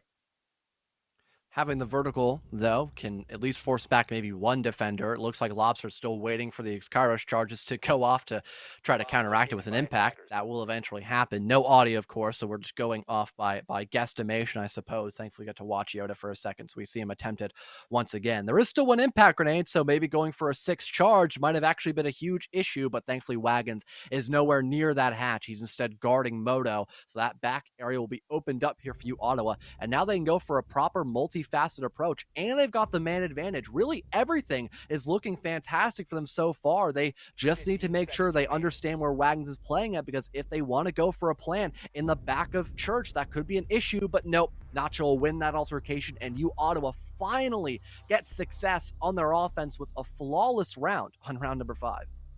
That's one of the reasons why you don't see the impact tricking on that hatch as popular as it was when Hibana's change first came through. She obviously can bait out more of them. So when that slight rework to allow her to switch down to 2 came through, it was easier to play it on the attack. But it's not just that. If your Hibana has any assistance with sledges, with the lifeline impacts, with bucks, that floorboard becomes so hard to kind of stay safe underneath for the defenders. This can be the same thing for the attack, but Hibana's is a ranged destructive utility. It's a ranged hard breach. It's super strong to just play it through the doorway so you can avoid all the sightlines of the defenders, and they have to stand in the open to get a solid and workable impact trick going for themselves. But it's kind of the major flaw for them in that round. Now we're seeing them kind of throw it back once again to this basement site. Hawkeye attempting to reattempt. It is the last round now of this first half. The scoreline favoring them dominantly 4-1 already, but Ottawa with a flawless last round, it could very well go 4-2. Especially once again, if they just properly deal with the impact tricking, just only having 2 pellets used, and then also having the thermite charge for both dirt wall and then also the Moto hatch. That probably would make sure the impact grenades aren't too annoying to deal with here on round number 6. One small thing that could have been a problem, though, was the fact we did have a very major stall. If Ottawa didn't win those first 2 gunfights, then we could have seen a completely different storyline, just based off the fact that they only had 20 seconds before they finally made that last decision of, all right, now we're going to enter the site in a 1vx. But because they won those gunfights and they were in good positions to do so, it didn't become that much of an issue. Are they aware of Wagon's position? I believe so. So they should have a multi-attack on this lone vigil, but we haven't had OK Sure fully commit to breaking this wall open. He's just doing a bit of a dance to maybe get himself amped up to fight this vigil soon. You got to go through the motions sometimes. Get that swing Yep. practice in. Don't want to throw anything. Stretches are important. As a man who played a lot of, martial arts and sports and stuff like that, stretching is the most important thing. That's a hefty hammer, right? Don't want to throw out your back and be incapable of carrying your squad into the second half, but it's not going to be the player of Sledge to do so. Okay, sure. It's DKMD to find the first frag, snuffing out Wagons, who unfortunately could not keep their position and their intel secure on that second floor. And it's an easy pickup for the Ottawa side. Now, already gaining the man advantage. They're going to start to apply pressure towards Church and the basement hall as well with this quick breaching chart utilized by Tommy on that main stairs barricade. DK is very low, but still being alive to have those exothermics have impact is definitely something nice here. Yoda opening up the bar hatch to lead into Moto for later on, also a good sign as well. And at any given moment, we should probably expect OK Sure to start, opening up the floorboards, getting a nice look into the site of Arsenal, and maybe down that main hallway as well. Here comes the first impact of potentially many. Pete to lead off that charge, and this will once again just be a waiting game between Ottawa and Hawkeye to see what exactly they can get away with there inside a kitchen. The great thing about doing the impact trick is once you've sent your first 2, you can step that player away. They don't got to play over there at all anymore. They can just say, okay, I'm going to head this direction. Not a big worry to me whatsoever. That's already all of the impacts expended, but the fact that Wagons lost their life upstairs, then there's no use for it. You'll finally see these X-Kairos pellets be available for them. I'm not sure if they've placed them already. There you go. There's 4, in fact, on there. Sure is going for the nade trick. It does not roll in their favor, though, I don't think. It stayed up on that floor. Quick 2 frags picked up. It's Hawkeye finding the success as Atlas takes off DKMD, finishing the job from earlier, and Lobster managing to find OK Sure. It is a man advantage for Hawkeye, and they've got the defensive advantage as well, but that hatch is open for the taking. Could at least allow something good to happen here. Nacho very low and now gets finished off by the player aggressive near Kool-Aid Wall. 4 versus 2 now. You Ottawa very low on time. Pete still holding a very taxing angle for the offense, leaving only Yoda, bottom of main, also on about 5 health, and he just gets ripped to shred by the SMG-11. Hawkeye, despite the weaker presence the round prior, they come out of the gate swinging once again and only give away a singular round to you Ottawa in that first half. It is a defensive favored map, John, right? And that can be something you look at and go, okay, maybe that's why Hawkeye took it 5-1. It is a really solid half, even for a defensive favored map. Usually you're talking 4-2s, but 5-1, it's recoverable still by Ottawa. And let's keep in mind, this is Ottawa's map pick. Ottawa chose the map of Clubhouse, which could kind of give us two things to think about. One, on their map pick, they got 5-1 on the first half. And two, it's their map pick. They know how to play it. They wanted it. They can easily recover. So whether you're a Hawkeye fan or an Ottawa fan, you can think of it as either way. It's up to you. But the way that we saw Hawkeye play, they're looking solid and they're looking to close it. But this is an entirely new game to flip it on the head. Hopefully the defense, yeah, will be favorable for you, Ottawa. If not, then we are bound to see them be sent home once again, empty-handed for now a 5th time in a row, I believe it to be, this one being that 5th and final one. Moving into CCTV and Cash Room, we still have a pretty normal composition. A lot of people actually opting to go for the Bandit because of that Maverick ban. Does make a lot of sense, and also the Kaid being gone too. Not that bad of an idea. And then if you want to bring out a mute, you could have that more for drone denial or maybe to help out with the rafters walls leading in the bottom of the garage. That's an option too, but no mute, leaving to be that garage wall very, very fragile and very susceptible to maybe a Selma charge going off and allowing ease of access inside of rafters for more than one area. The idea of bringing out the Collie. If you're able to break down that CCTV hard wall, then you're able to get a major sightline to the back of sight. And speaking of sightlines, apparently Atlas had Tommy in their sights. An easy headshot kill with a 7 CE. They'll be able to C70. Why did I get that backwards? To give themselves the man advantage. Pete takes a little bit of damage in the process, but still just fine. Holding on, and that's a lot of utility on the Hawkeye side available and ready. And there's no chance for a bandit trick with Tommy's death being guaranteed.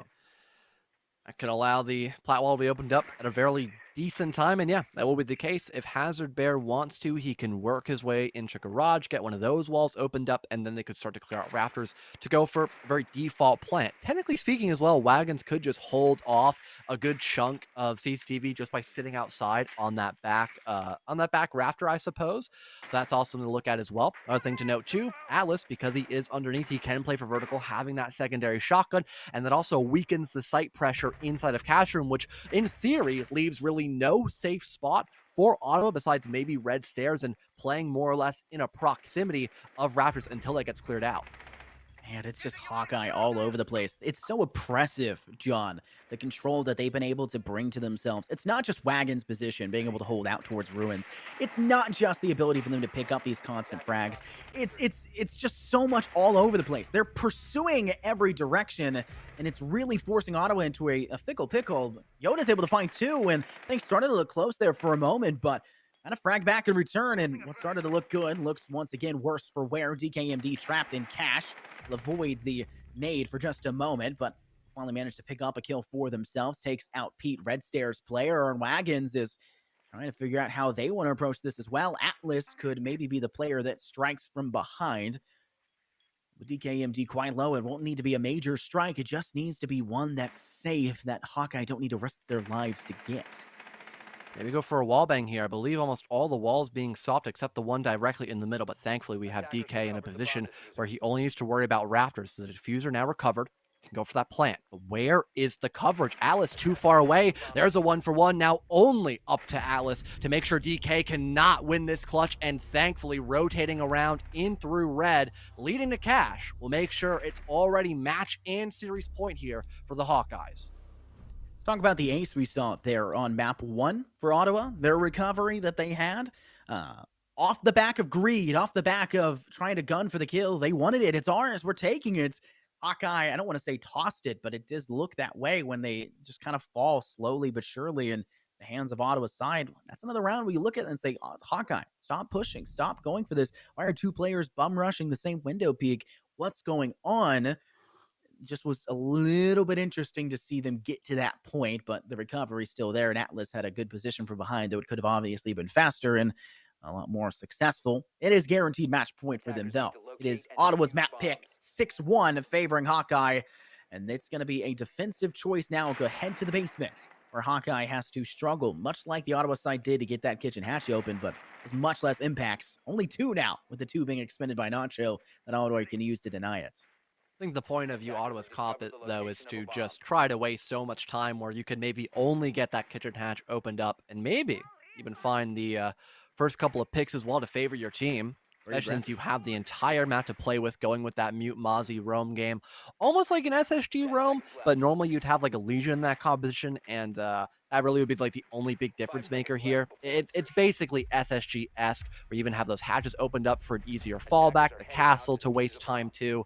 It's a bigger emphasis on what you can do before the site execute happens, which I am a fan of, being able to play around with the entire map. It's just the problem of sometimes if you are still very isolated on that roam game, that can kind of feed early picks favoring Hawkeye. But if they do not check the vigil here on this prone position, that might actually be a kill favoring the side of you Ottawa here, because I don't think they know OK Sure is that close to blue window. Yeah, it's hard to drum that out as well. It's a vigil. I want to point something out. When we're kind of like zoomed back with the resolution we get here in our production for DKMD, the castle pick, it looks like Thunderbird. I'd be very confused for a second. Just the What? logo and the logo and the pixels on the Oh, yeah, logo, it is the kind of castle. pixely. I It could it maybe see looks that, like yeah. Thunderbird. Not the one like on the I right think of the it's just because screen, you're but like colorblind, man. That's like, is it? That could be it yeah, because it that is. orange Yeah, it can is be just look all like the yellow. But same color. combo that with the pixels, dude, it really, I don't know. It just Yeah. here, pull it over it for us You're if you getting can on the debuffed right now, look, like if live on it's far air. away, Oh. the pixels kind of look like it kind of looks like it. It's I so mean, chunky. it's so chunky. That's what Ugh, it is. Like it's there that at its is finest. fair. Okay, sure. He's trying to get a fight. I'm just saying that as a transition. Doesn't really come out on top. And not only does that not be the first frag, DB note instead, Yoda falls. And that's a first pickup by Hawkeye and basically guaranteed to be a second. And notice Tommy's also being quite aggressive.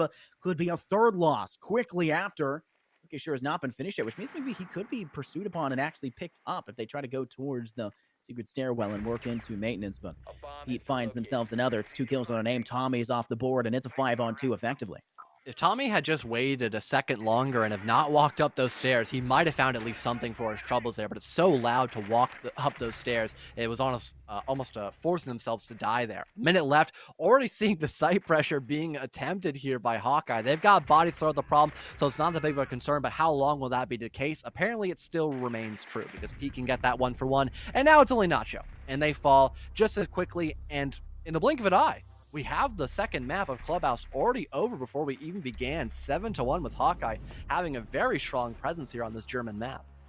Yeah, they absolutely strode ahead, and in such a dominant fashion, it's kind of weird to think that Cafe was as close as it was. Interesting, to say the least, but they looked completely in control, only bleeding one round, and it was a round where, yeah, Ottawa won in a flawless fashion, but they did what they hadn't managed to do the entire rest of the game, nor on map one. They adapted to the strategy that we saw Hawkeyes bring to the table. And talking about map one and map two, what does Hawkeyes do every single round? Basically play it different so that there's no way Ottawa can predict what's coming. It's the unpredictability that catches them off guard. And to be honest, I mean, I really thought this would be a good chance for Ottawa to kind of get a win finally in the top division, but no, unfortunately, they will fall short. And it really does seem weird because it felt like they changed their entire dynamic for no reason in particular going into Clubhouse, and it didn't work out against the Hawkeyes. But there is always next week. We still have 2 more weeks in the regular play day, and then we go into playoffs. And I think perhaps I could be wrong, but because of the player count inside of the top division, I think everyone still gets playoffs, perhaps, but I'll need to check up on that later. So I might be giving Ottawa some false hope, which I hope I did not just do. But speaking of stuff that's coming up, we do have the secondary stream match happening in about 15 minutes. So before we go into the 9 p.m. game, you could stick around for that here at the NECC. But that has been it for at least me. You're actually on the secondary stream with No, Corbeck, no, no, or no, not no, with no, Corbeck, no. no? Thankfully, Corbeck stepped back up. He's back in. I don't gotta sub Oh, in for okay. Corbeck, so So y'all it's get to listen Corbeck to in chief. Corbeck's beautiful All voice. right, all right. Yes. Yes, So we've thankfully. got that looking forward to in about 10 or so minutes. But all that being said, hope you all have a great rest of your day and to see you all again for some more NECC action as the match is, of course, over and we got to go in a break.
Good evening, NECC, and welcome back to Rainbow Six Siege. That's right, Wednesdays is Rainbow Six night. I'm Binks, and I'm joined by my good friends Literos.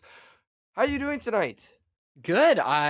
Usually I believe this is the mainstream. I'm usually over on the B stream, so this is definitely a little bit more exciting for me. And I'm super excited to have you, I think, for the first time in this season. So I think we should have a pretty fun night. I It's like been your a hat there. long time. Thank you very much. I got to flex the Parabellum, and I Yep, I yep. also got to shout out our producer Zaysho. He's doing a phenomenal job. He has a Parabellum sweater on, and he's looking pretty dapper tonight. I must say. So if you don't have it already, go grab some Parabellum merch.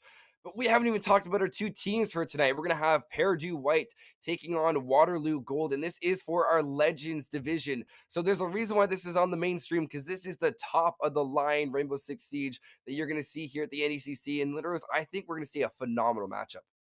Yeah, right now these two teams are actually struggling in this division. Purdue has yet to get a win, and Waterloo is 1-2. So, as we're reaching that tipping point during the season, this is where lines are really starting to be crossed, and you really need to start getting some victories here. And you are going to see Purdue go on here. We've got Baja, Yellow, Swaus, Marcado, and Arvo. So these five members are looking to hopefully get a win here tonight. Well, with all of those undeclared, I'm hopeful. I'm very hopeful that they will be able to declare this match a victory because they, as you said before, they really need it. But from all these players, it seems like there is some very good chemistry. We have a good range of each of the years, or basically the progression in which they have their majors. So we have a bunch of freshmen, which is why you have undeclared. And even for some sophomores, it makes sense that they're not going to have things figured out and they're not going to have a specific major in mind. So I'm in the same boat. I'm undeclared. I don't know exactly what I want to do. I have a general idea, but you got to keep pushing forward. And I'm very happy to see that these players are still looking to pursue esports, which is a phenomenal route. But we look at one side, we also have to look at the other, and that is going to be Waterloo Gold. So we're going to look at Slate, Samwise, Ultra, Grove, and Swooven. Yeah, and you mentioned that some of these teams had chemistry. Well, Slate majoring in chemistry, I think they definitely have that spark. But a lot of these teams, Waterloo, trying to continue off of their wins. They recently, if we look at kind of who they have beaten, they have beaten Ottawa, and that was 2 weeks ago. So they're going off of that win, off of a bye. And if they can continue that win streak, they could definitely look forward. But now we can go on to the maps, see what these teams are going to go for, and we might have a Ooh. different map. We might go on to Bank, which is crazy. I am really looking forward to hopefully getting to a third map of Bank. And you're probably saying, why hopefully? Don't you think one of these teams is going to make it in two maps? Not necessarily. In any BO3, the third map is almost always expected because you have the map pick and you also have the second map pick. Each team is expected to hold their map pick. So as we get thrown right on into Oregon. That's exactly what I'm looking for. I'm looking for the team which picked it, which I believe was Purdue, to take this map not convincingly, but with a little bit of a fight. Yeah, and sometimes you might have the teams actually win each other's map pick. It usually happens sometimes. So that's why a lot of the times you can't really go straight off the bat saying, "Oh, they won map 1, they must win map 2 simply because they won the other maps." Nope. You might have sometimes that reversal, which, having that third map, which no team technically has picked, it's just kind of the circumstances of the bands. That's why you're gonna meet on even ground. Right now, there isn't really anything out of the ordinary with these bands. It is pretty standard. So for this last one, you might possibly expect, a Kaid, a Valkyrie, the same old, same old. And we are going to see the Valkyrie. Very standard bands here. All these operators provide a lot of information. Flores and Thatcher. It's more of that denial aspect where you can send a RCE Rotero drone into sight and it will be able to clear everything out. And of course, you see the mute, which is the primary counter, as well as the Thatcher, which can basically you throw that into any site. If there's no Wamai or Jaeger in its radius, then it will detonate, disabling a plethora of gadgets, almost rendering the defense quite useless, to be quite frank with you, Literos, because even if there's a toxic bay waiting on the door, that's disabling. The smoke can't detonate it or throw out another one. Yeah, usually won't see that because a lot of times Thatchers are simply used to break open the wall from the outside. Because a lot of times on the defense, you're gonna have a Jaeger, you're gonna have a Wamai, which ironically both are kind of counters of each other because you can disable ADSs, but ADSs can also catch Thatcher EMPs if thrown in the radius. So he's not going to be in play. Thatcher's not going to be in play, and instead they're kind of Purdue's kind of going for a normal type of play. We see the change onto the Finca, who's fairly popular nowadays, but Arvo and the Lion is really going to be the only slight difference of them all. Yeah, Lion's interesting. It does force the defenders to stay still for approximately 3 seconds, and that can be a critical 3 seconds. If you have a pinch or you have a nade thrown out and you're trying to keep all the defenders still, it basically allows for you to turn the defenders into a still image. Interesting counter though is that the mute, if you're within the radius of a mute jammer, you're able to move freely. And I don't know how exactly that works. If you just have to be touching the dome. So basically, if you have a mute jammer above your head and you're within the radius, then perhaps you might be able to move around. But that's just a funny feature that I think still needs to be tested out within the new mute dome. Yeah, but I think it might be just feet because, your head might not part of it. Oh, so I was seeing somebody, and they're eventually going to be able to catch Slate, and that's the first kill. The second now going on over to Swiss, and the third is not going to happen. Samwise, they're going to take a little bit of damage and eventually gets taken down as already Purdue has come out storming. They have a ping for the flank. Yellow searching and trying to find what's going on. Ultra also able to find Arvo. That evens things out to a 3v3. But we can't forget that Samwise is downed. They are just outside of the aviator door and they are in a hot zone. That means Macho could even throw a nade, be able to take them out, or simply use the standard method, which is either wait for time or use the bullet. Based on the fact they were able to crawl into sight, a res is within the realm of possibilities and a very good medic work from Ultra. They should go and join the Red Cross. But regardless, a minute 35, 3v3, a very aggressive push from Purdue so far.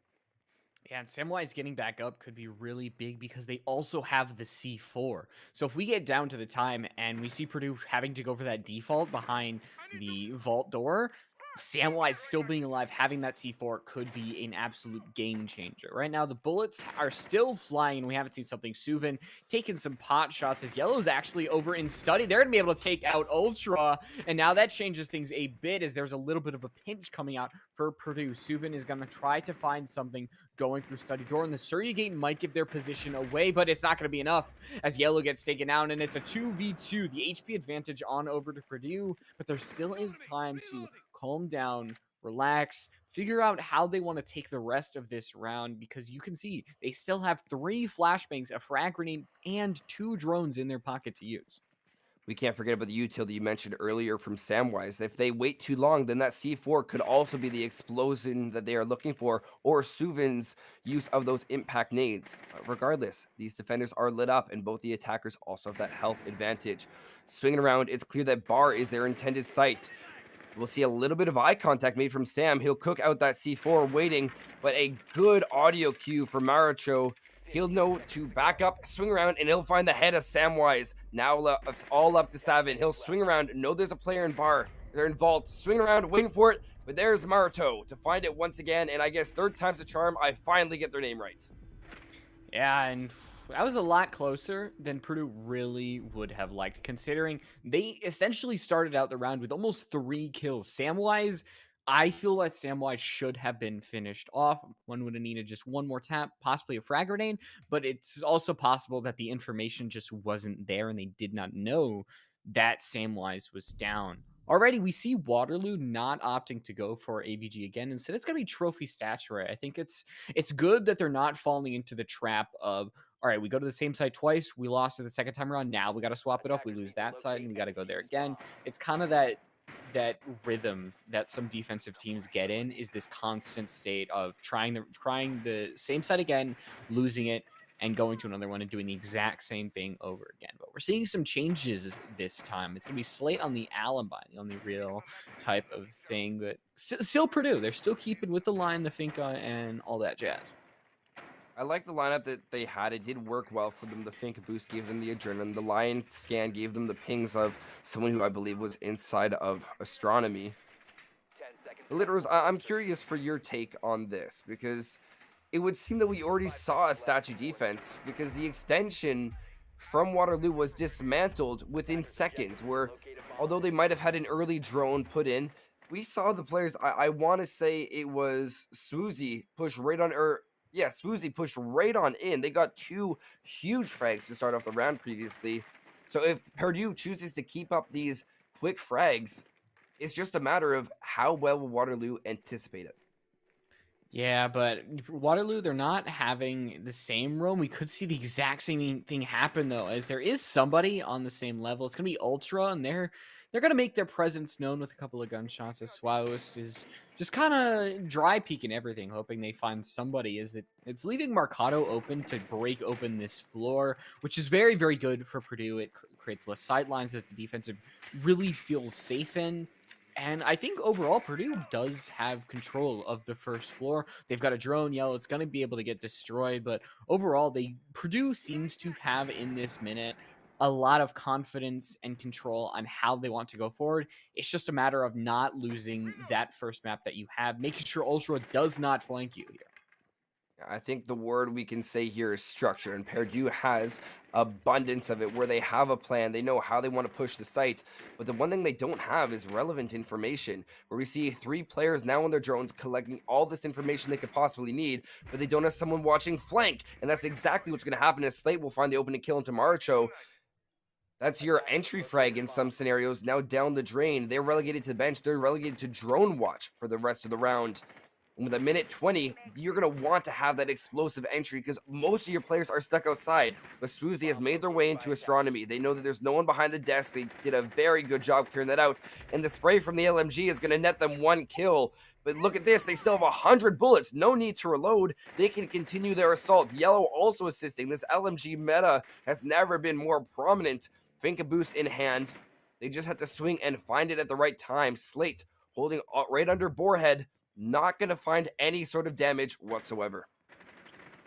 Oh, and we see Swallows. They are going to get down, but Yellow does have the Finka boost, so we could survive. But nope, we're going to see Gurv eventually be able to finish that one off. So Waterloo having the advantage with 40 seconds left. And remember, Ultra is still trying to go on a flank here. We are going to see them net 1 kill. That's coming in Arvo, so it's just the 2 in bedroom and bathroom. And right now, Waterloo may not have the site control that they really want, but overall, they have the round control. They have pushed Purdue into this really, really close site that they just cannot really afford to move in. Baja's going to get down, and with Yellow on about 40 HP, 4 members to try to go through. They are going to be able to find one. Are they even going to be able to find more? Nope.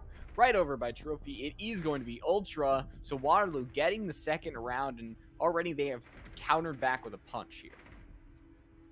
I really like the opening there from Purdue. I want to highlight that. They had a phenomenal initial take. They had the clear downstairs, but perhaps something like a Nomad to assist your buck downstairs to have that extra presence or any sort of proximity device just to know or have someone watching your flank because it's really powerful to have the buck downstairs. And I think that as soon as we saw the opening pick from Waterloo come out, everything started to fall apart in some sense for Purdue, where they said, okay, we don't have downstairs control. We can't continue to push up. Well, let's make sure we drone out bedroom. And it worked for them to get in initially, but you always want to make sure you have one person pushing right behind that drone. Because let's say they actually found someone sitting inside a bedroom. If they want to properly clear that player out, they want to have someone pushing right behind. It's an animation to go on your drone, off your drone, and by the time you're off that animation, swinging the angle, they're either looking where you are, or the information is no longer relevant because it's been more than 3 seconds. Now it is going to be back to that old site that we saw in the first round. We are going to see Slate on that smoke. There was no smoke in that second round, and some teams, Villa, we usually see smoke on every single site. On every single site, I think, possibly in the game, you might see a smoke. It's just that important. Very viable. Very viable. Yeah, which is interesting because you see Rainbow Ubisoft, they're like, hey, we don't really want to have, one operator who feels like they're the best at everything. So they, you see the Ash nerf, you see Jaeger nerf, and Smoke is just kind of like vibed. I think it's because the role he has a very big skill caliber to him. You have to know how to play your utility, when to play it. And most importantly, while you can take him on every site, there's always like a better option. It depends on the way you're structuring your defensive setup. And when you see a toxic bait being detonated within the first 30 seconds of the round, that's where you start to get a little bit more concerned with the utility usage. Groove going to get taken out first from yellow. That's already a really big and aggressive push. And Slate, are they still playing up? I believe they rotated back to 90. Good they were able to get back. But quite curious, Literals, that we actually saw them play so aggressive so early in the round. Yeah, it happened the same time on Aviator Games.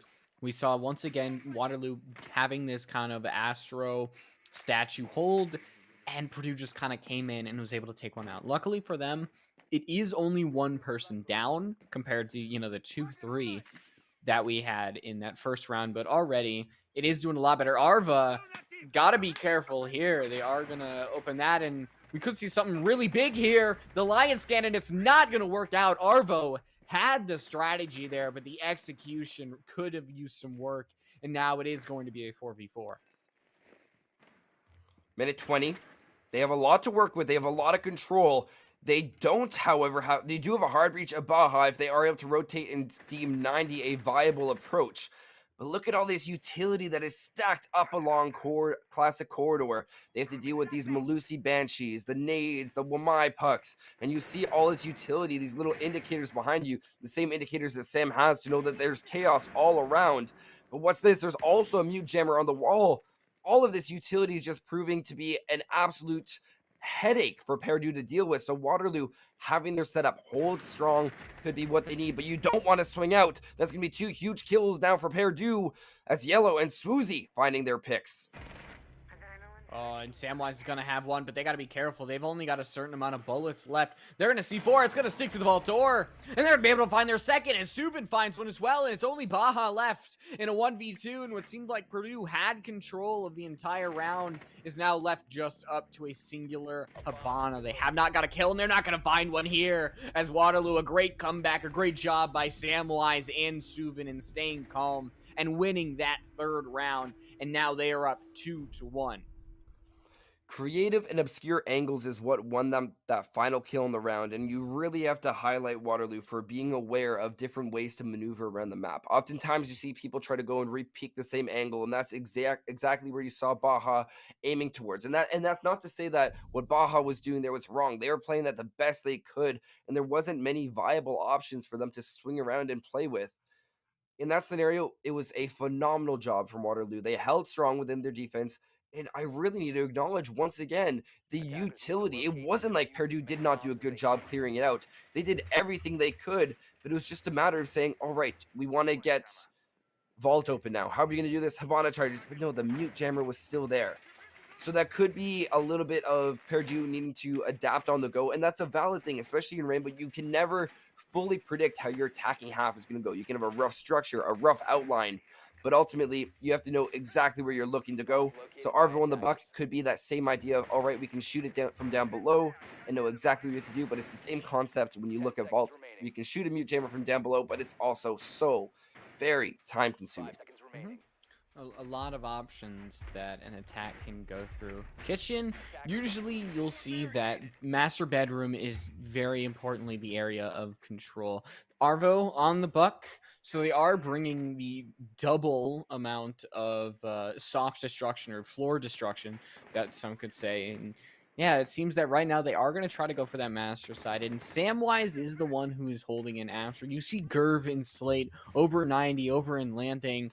When the drones are coming out for Purdue, one thing that Purdue has done is they've been very, very eager to get in that building. They might throw a drone in and have the team immediately follow it, and then that might be what happens. Slate has to be very careful.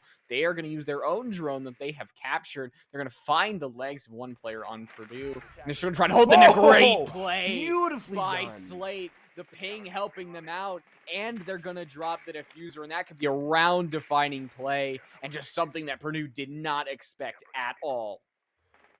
You cannot expect to look through a drone hole or have to check a drone hole to be droned out, especially on the attacking side. That was a brilliant play from Slate and a really clean way to open up the round. That puts Waterloo in a very comfortable position. We didn't even talk about the pulse pick from Ultra, which is spotting out all of these players upstairs. And the moment they try to pounce and push in, they're going to have to deal with the pulse, giving away that information. Did we mention that the case? This impactful kill from Slate. Normally, the opening kill is not as impactful as this. Hard breach as well as case down on the other side of the map. Perdue still needs to recover it. Yeah, so now they are going to have to dedicate themselves. We are halfway through the round, and it feels like Purdue just have not recovered from Baja. Arvo, they are going to start renovating the floor, but there's some hesitation. You can kind of feel it in the air with Purdue that they're not entirely confident. Now that you're going to have Swallows down, that is just going to hurt even more in Purdue. If they're not able to find an equal out here, but Pulse, Ultra having this open is just going to make renovating this floor so much harder. And there we go, Oh! dealing some damage on over to Mercado. I Purdue really needs like something this. here. I really like this, Litters. We're seeing so much play and so much diversity within the Waterloo's lineup where they're able to come up with new and creative ways to just deny any information. However, Arvo does have something to say about that. They'll take out Suven because it's not done yet for Purdue. They have the chance to push into sight. If utility doesn't work, perhaps brute force might be the way to go, but it doesn't mean you don't drone. A triple kill for Slate. He's looking for 4. He's almost single-handedly brought Purdue to their knees this round with how much information he has gathered and just the absolute impact he has had. Yellow swinging around trying to find the Legion. They'll find one to their name, but there's Ultra for the refrag, the Pulse, who's been lighting people up and giving information to their team. And here's the thing is now you're going to have Waterloo. They have won 3 sites in a row, so now you're going to have trophy refresh, and that is going to make this so much better. Waterloo has honestly, they have been outgunning for Purdue, but a lot of times it just feels like they have the advantage when it comes to positioning and strategy as long as you kind of separate the first 30 seconds. Once you're gone from that, you really have given the ball on over to Waterloo. They have had complete control of these rounds. And Purdue, they've gotten the opening kill in 2 of these 4 rounds, but they've only been able to take advantage of it in the first round, which is when they really had that rush. Otherwise, Waterloo has just been able to calm themselves down. They were in a 2v4 situation, was able to come back from that and just completely have taken control of this one. And Purdue, now that we are going back on over to trophy, they need a change of strategy probably, and just a way to attack some of these roamers, probably like set up flank drones. You are going to see a jackal in play of Arvo, but possibly a nomad, possibly a gridlock, something designed to really damper the power of these roamers. I think you definitely have a point there. Just have an idea of how to clear an extra way. But Slate also taking the Goyo now. This is really interesting to me, where we've seen them actually constantly switch for any sort of different operator to give them the extra advantage, extra leg on the competition, I guess you could say here. And I don't want to lose the point where Purdue isn't doing many things wrong. It's not like they're not clearing properly. It's not like they're not doing a sufficient job watching onto site. It's just a matter of Waterloo having that extra bit of information. I think using the attacker role swap to maybe switch up some of these roles might do them a lot of good. And it's not like Purdue haven't had some really good things themselves. We are going to see Mercado fire some bullets using the drone, but Slate, they're going to be cautious, back up, and use just the natural geometry of the map to give themselves a little bit of an advantage. We are seeing the mass exodus of Purdue now running all the way over to Master and Kishin's side, trying to completely change up their strategy about halfway through the round. We'll see if it really nets anything, because Waterloo still have all 5 of their people alive, but are they going to have to dedicate more to running all the way over to Astro's side, where Purdue possibly could get a kill here and there to net themselves an advantage? That is the question on everyone's mind. It wasn't too late for a rotate. They still have a lot of power there. They'll even spot out some of the utility that was placed, but it's going to be Waterloo to find the opening kill. Swoozy to fall. That's your Zofia. That's a lot of the denial you were looking for, but they got their job done early on. Yellow to find the frag onto Grub. Malusi off the board. Not too important, as I believe they only had impacts. Baja also looking to get into the site, as it seems Purdue is fighting back. They know that they have the ability to take this. They still have the drones coming in, the information, as the mutes jammers don't seem to be having the biggest effect. Marcado getting their frag, and they're swinging in, but is this a flank? Has Samwise not been cleared out? That's right, they tried to split. They went for the rotate, as Mute has a chance to go for the retake. Ultra also finding their frag, and with 35 seconds, Baja is going to be attempting to plant. 2 seconds, bring it down to 1. They're going to be protected. Once again, as you said, the national geometry, but Ultra with the Goyo canister, beautifully positioned. It's going to come in clutch. Yellow spraying with the LMG. They got to find 2 frags or defend for the 30 seconds. They have the ammo in the bag. It's just a matter of getting it done. Swinging around, contesting the Jaeger. They're going to cook an 8 at the wrong time. Throw it downstairs. I won't be able to do much. They'll still find the head of Ultra. Looking for Samurai, swinging out. 54 bullets in the chamber. 16 seconds. Which will come first? It is going to be Sam picking up the kill, but do they know where Defuse is? And do they have enough time getting over? It's going to come down to the wire. But by the looks of it, by the skin of their teeth, Waterloo should take it. Oh my gosh. Came down to the wire there, and it felt like Waterloo had the advantage in that 1v2, and you could kind of see just the panic that was going on from Finka. There was a little bit of a stare off there going on there from the Jaeger and the Finka, and the frag grenade throw as well, just kind of throwing one to the first floor. They almost came away with the win too, and Waterloo, fortunately, you are going to have Samwise, who has been on it tonight with that SMG-11. They have been just hitting heads. And you mentioned it, the fact that no one caught them out. They were able to come through, able to get 2-3 kills in that round. And now you're going to have Waterloo, who are up 4-1, going back on a site that they have won once before. And considering that they are just striving off of the 4-round momentum that they have gotten, it's looking like a 5-1. We can't forget, this is the site that Purdue managed to win all the way back on round 1. If you can think back that far, it feels like forever to me. But I think Purdue still has something up their sleeve. We're seeing a switch to the Maverick. So the thought process is there. They understood that they were not able to get in because of those pesky mute jammers. So Maverick is a surefire way to be able to get into that vault and any other hard breach surfaces that has any sort of denial on it. So good pick there by Marcado.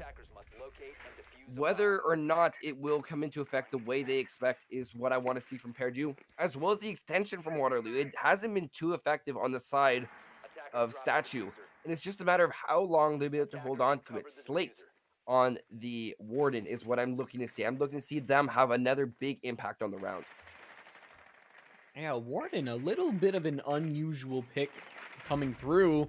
And it won't even matter. There's going to be no time to whip out those glasses, as you're already going to have Yellow find one, and it's essentially not going to matter because they're going to be at almost full health. So not the greatest start, but Waterloo has, we are 50-50 on these opening picks in these first half, and Waterloo were up 4-1. So clearly it doesn't even matter to them. They are going to have to find a way to come back from this. Make sure they don't go down a 5-3 deficit, and Ultra still on the flank. That is what I'm looking for. It is what you're looking for, but it's also what Marcado was looking for. They'll find exactly what they were in search of, and that is the Jaeger of Ultra, forcing either Ultra to rotate off or Marcado to look for a different route of entry. It's just a little bit of cat and mouse. Ultra will be the one to choose to run and rotate. Droned out once again. Great drone coverage from Purdue. But it's just a matter for them right now of actually getting and having line of sight. They want to enact more pressure, but the roam game of Ultra is what's preventing that. So the moment either Yellow is able to get this frag or we see him pinched out, that is when you're going to see a huge turning point for Purdue turning their attention towards sight. Yeah, and there it is. They're gonna have the double kill, and Gurg could find a way to even this up depending on how yellow kind of plays this. If they're gonna be very, very open with this swing, and it is going to be Gurv actually losing it out. Subin's gonna be able to get the refrag, and they're not gonna be able to find the immediate one all the way down 90. And now it's a 4v1 as Purdue has found themselves back, and they might end up with a 4-2 split, and Subin is gonna get taken out by Mercado. And the operator choice in the end, it didn't really matter because Purdue was simply able to win it out on gunfight. So a 4-2, as now Purdue is going on to their defensive side. All things considered, you could have a much worse scoreline considering the streak that Waterloo went on. You definitely have a point. If I were to tell you right now, here, look at the screenshot from this game, and I said, oh, Purdue's down 2-4, Waterloo, and I didn't tell you that Waterloo won 4 consecutive rounds, I would not think, I would look at this like, oh, okay, they just had a bad half.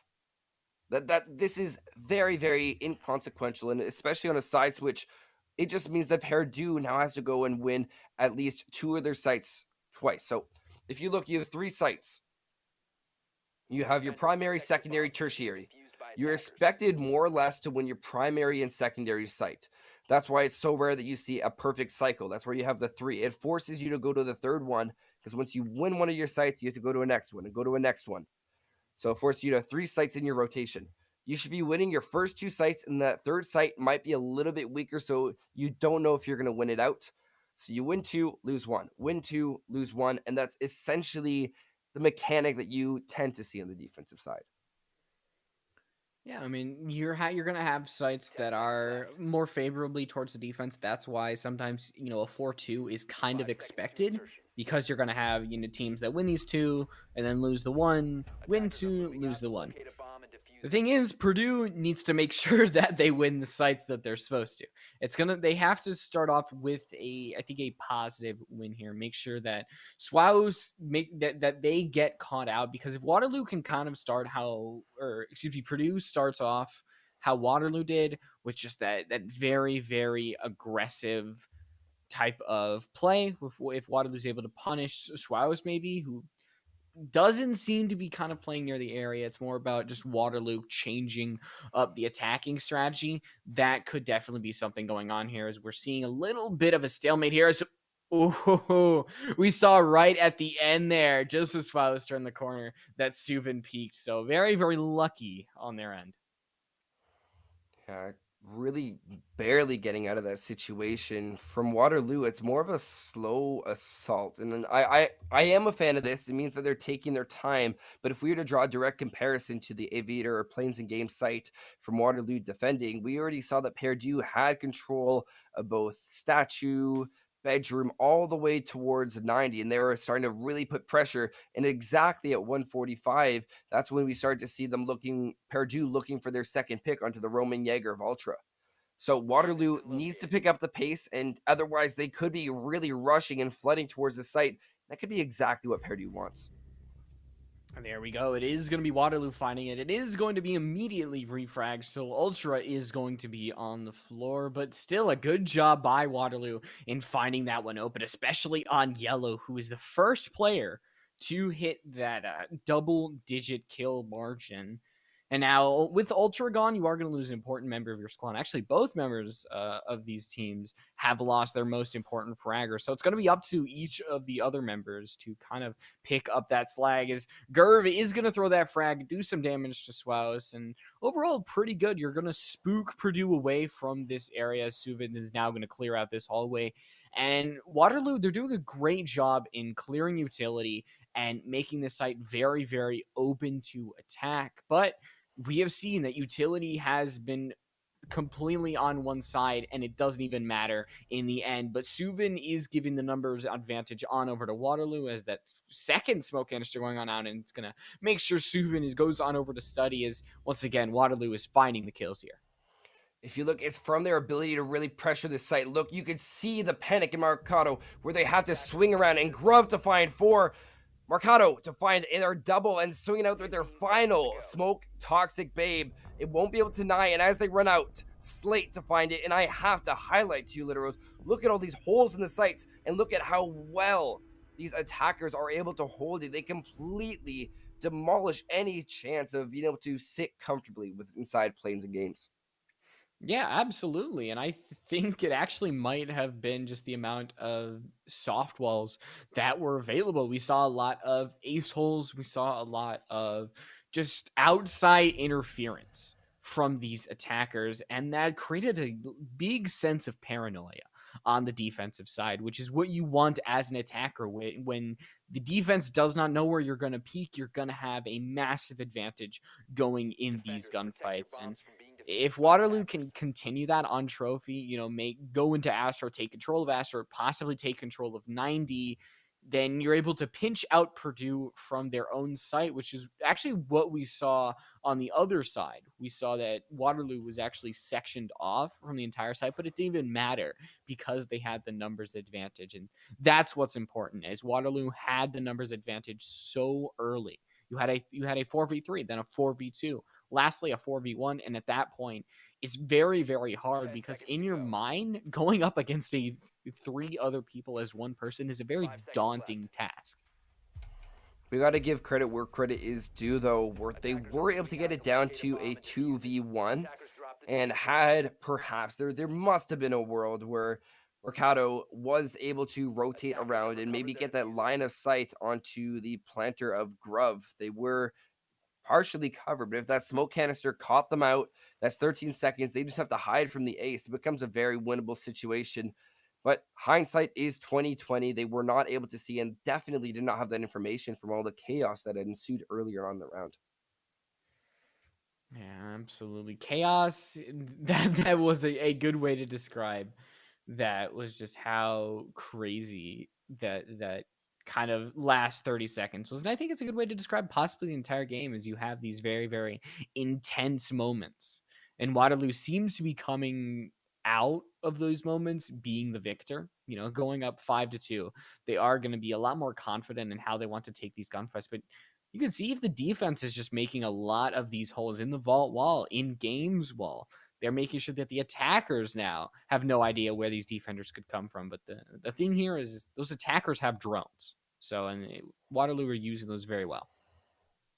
There is a mute in the form of Baja. So if those mute jammers are placed in the right spot, it could deny for a lot of information.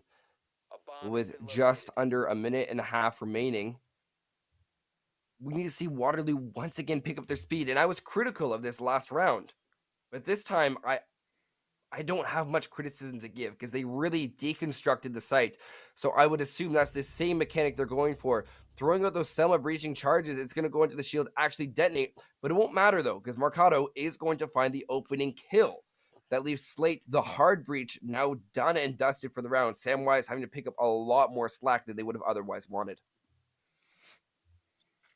We are going to see the Gon 6 go out and do what the Selma breach could not. It's going to be able to take out that shield. Mercado is going to take a lot of damage before having to go behind that reinforced wall. 50 seconds left for Waterloo to make their magic, as we are going to see Swos find one, not find the second. As now landing is a little clearer for Waterloo to kind of go around, and Ultra is going to make sure that nobody's going near this as Yellow.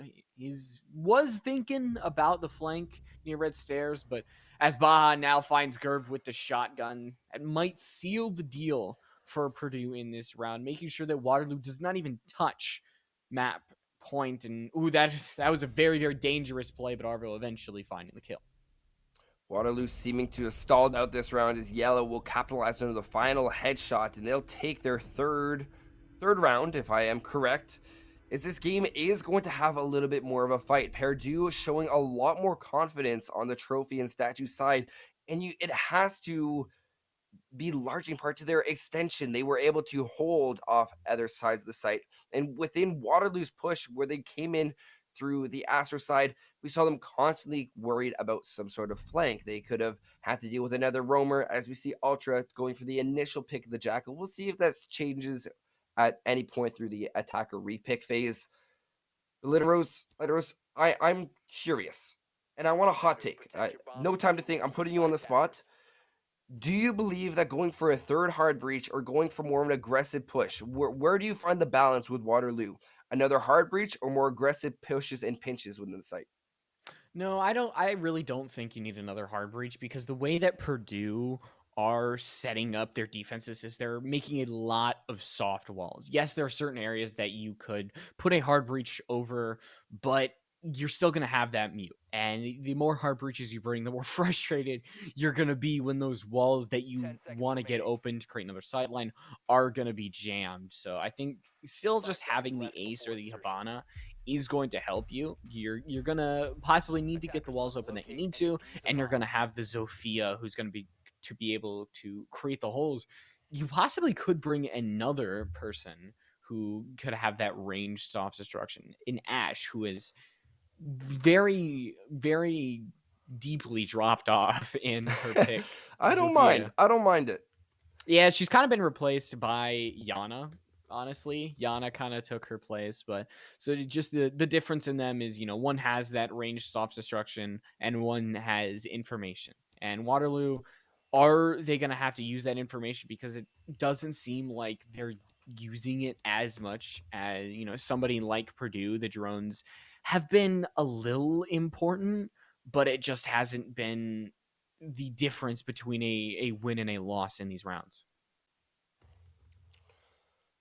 Definitely have a point there. 2 minutes now, so 1 minute into the round. Slate holding a passive angle on 90 as planes and games being reattempted by Perdue. And the clear is underway. What is this? There's no roam to be seen. Ultra using that secondary pocket shotgun to make some strategic holes, looking up towards games, really trying to catch any sort of defender on Purdue, either on a drone, on a camera, but they're all up and ready. They're up and at 'em, looking for their kills. Is a minute 36, it seems very stale, but here comes the first gunfight. Suvin looking for the Aruni, and the long magazine, or that full magazine of that LMG, is going to pay dividends, as yellow will be the first to fall, and top frag, I have to add, for Perdue, is gone for the round. Yeah, the tiniest mag in the entire game, even below the SMG-11 versus one of the largest in the entire game. So Is that it was though? definitely it. Yes, it is the even smaller than the SMG-11. How many The does it P10 have? 17? 15. The P10 Roni has 15, and the I forgot SMG-11, about that nerf. Oh, that yep, has hurts. 17. So yeah, that is definitely something to be aware of. Is Baja now? We talked about the SMG-11. That is going to take a lot of damage. And important to note is that the attack does not have a Finka, so the damage that Suvin and Gerv have are going to be final. Arvo barely able to survive that and find a kill in the process. That could be a huge play. Even though Purdue is down one person, you still have Baja at very low HP. Finding that kill onto Suvin from Arbor with a dying breath can be the difference here between life and death. As now you see two on the side of Purdue in the smoke canister. There is one left, and Purdue could be one round away from evening this up, and it's just going to be left to Ultra with 10 seconds left. And it might not be possible. They're going to be able to find one, but they have to find two more, and it's not going to happen as Purdue from behind are now one round away from evening this one up. I've got to say, it's definitely those twin SMG-11s for Mercado and Baja that really came into play. I believe they found 4 kills within that final minute, or even final 30 seconds. All from those rapidly firing submachine guns, and you know how crazy the recoil can feel at times. But you have to admit, sometimes the sights, especially within the new season, being able to put any sight on that SMG-11 gives it a lot more freedom. But overall, they held it down. It seemed like Waterloo had so much control, but where they failed before, they definitely made up. They used the holes in the site to their advantage. They had to predict, well, what would Waterloo do? Where are they trying to push? And they read them like an absolute book. Beautifully done by both Baja and Mercado. And I have to admit, it did come off the back of both Swoozy and Arvo. Arvo's huge kill from the side of Vault made a massive difference. Now it seems that Kitchen is going to be the area of decision, and yeah, we have the the loading screen of death right there. We're having a little bit of a problem there, but I Hey, think that's definitely a lot to talk about. Yeah, we're back. Hello. But now 4 to 5, it is going to be Kitchen, and we have been to Kitchen one time. Waterloo did come away with the victory. Do you think that Purdue will now come away looking? Well, you know looking at how we what? saw. Ultra is a competitive baker. They played on the Canadian national team, where they were a part of the Canadian national team. So I think if any team is going to be cooking something up in the kitchen, it is going to be Ultra, followed by their team of University of Waterloo. So that's just my hot take on the situation.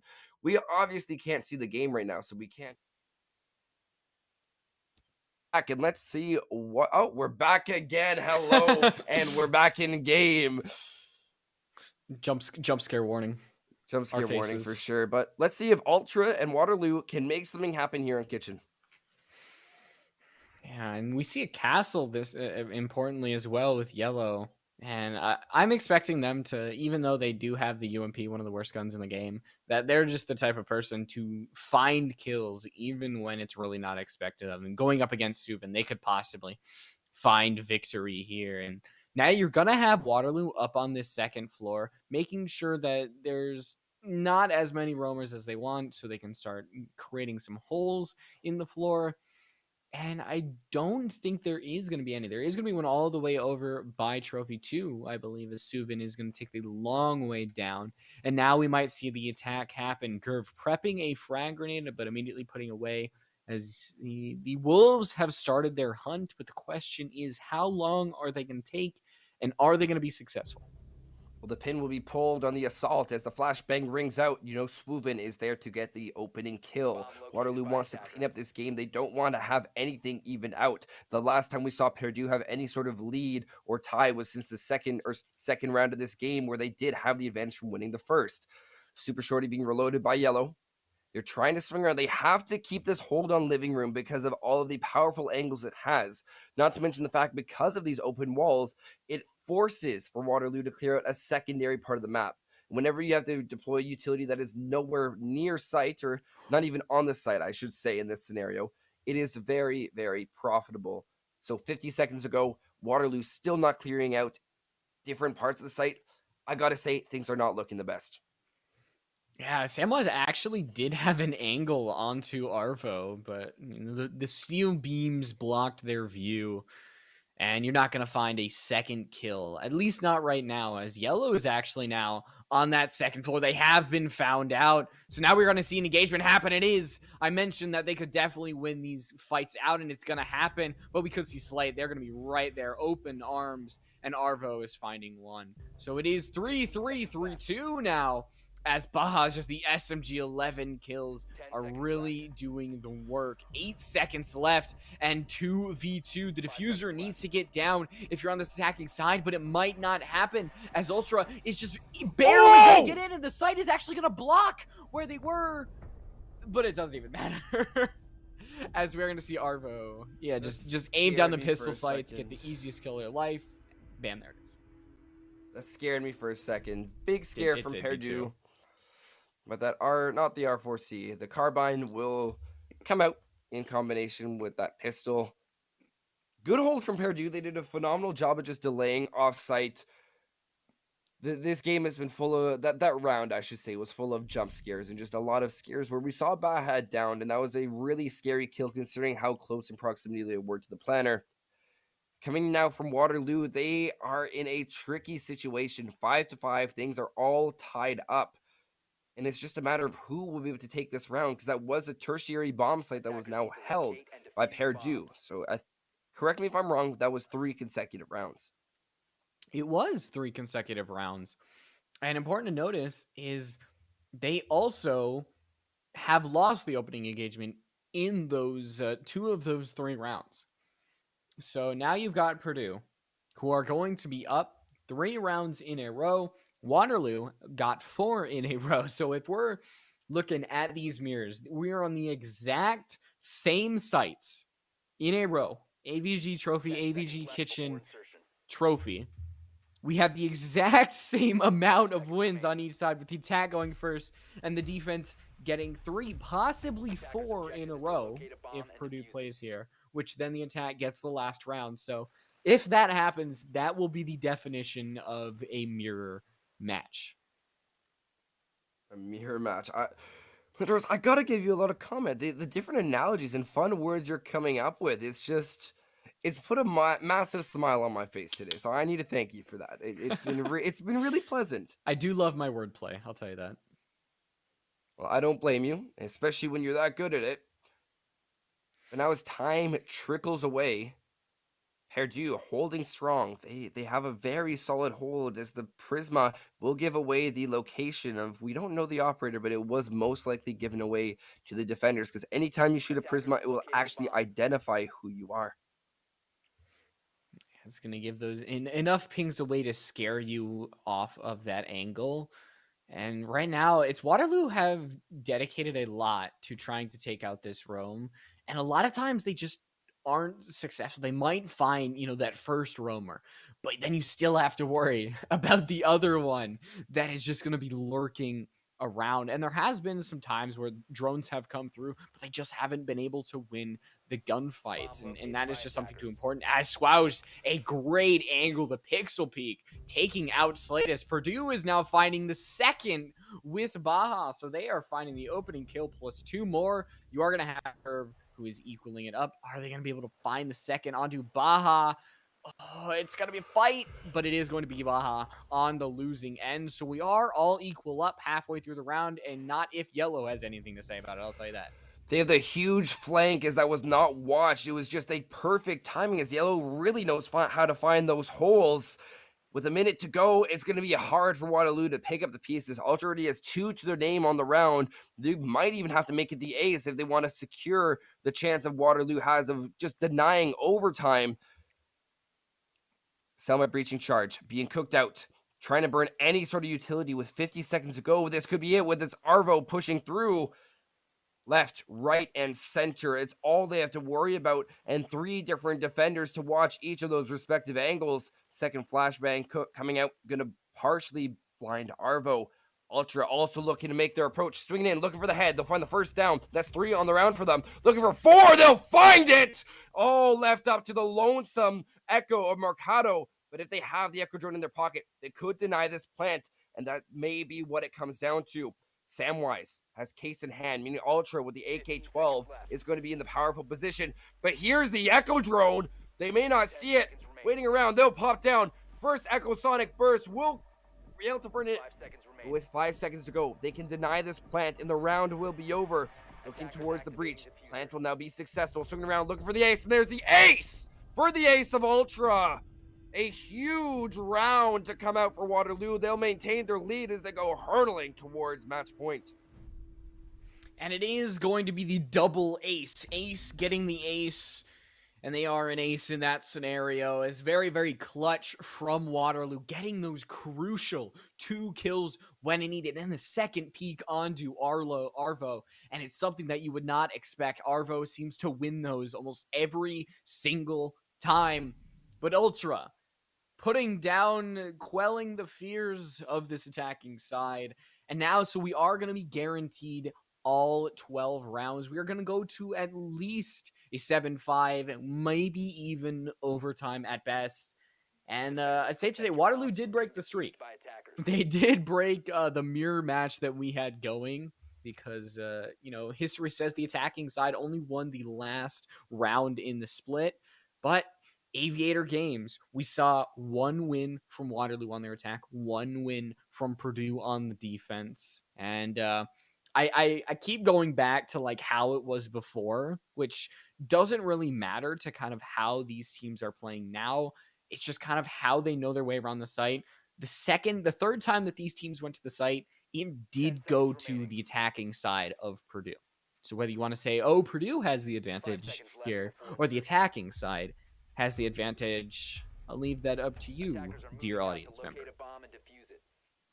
I think that's a really valid point you make there, where we always have to, everything we say on stream, we're saying it with a little bit of basis of information, but we never have the full picture. Heck, we don't even have the full audio today. Thank you very much, Rainbow Six Siege.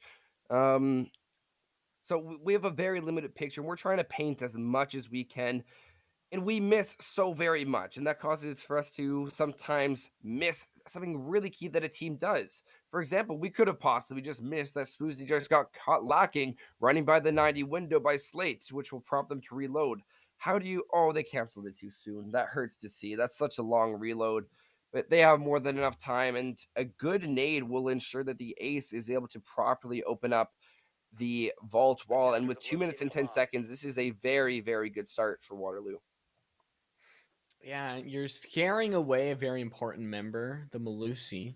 And you've opened up a big section of the site in such an early part of the round. 1 minute in, and you have essentially just destroyed Vault as a safe place for this defense. But as Swaus gets something here. No, the Pixel Peak isn't going to work out as Suvin finds one there on dangerously low HP. One bullet will put them now. Oh, well, the Finka is now on the attacking side. And once again, it is just the box magazine versus the tiny magazine of the B10. And I think we know who wins that duel.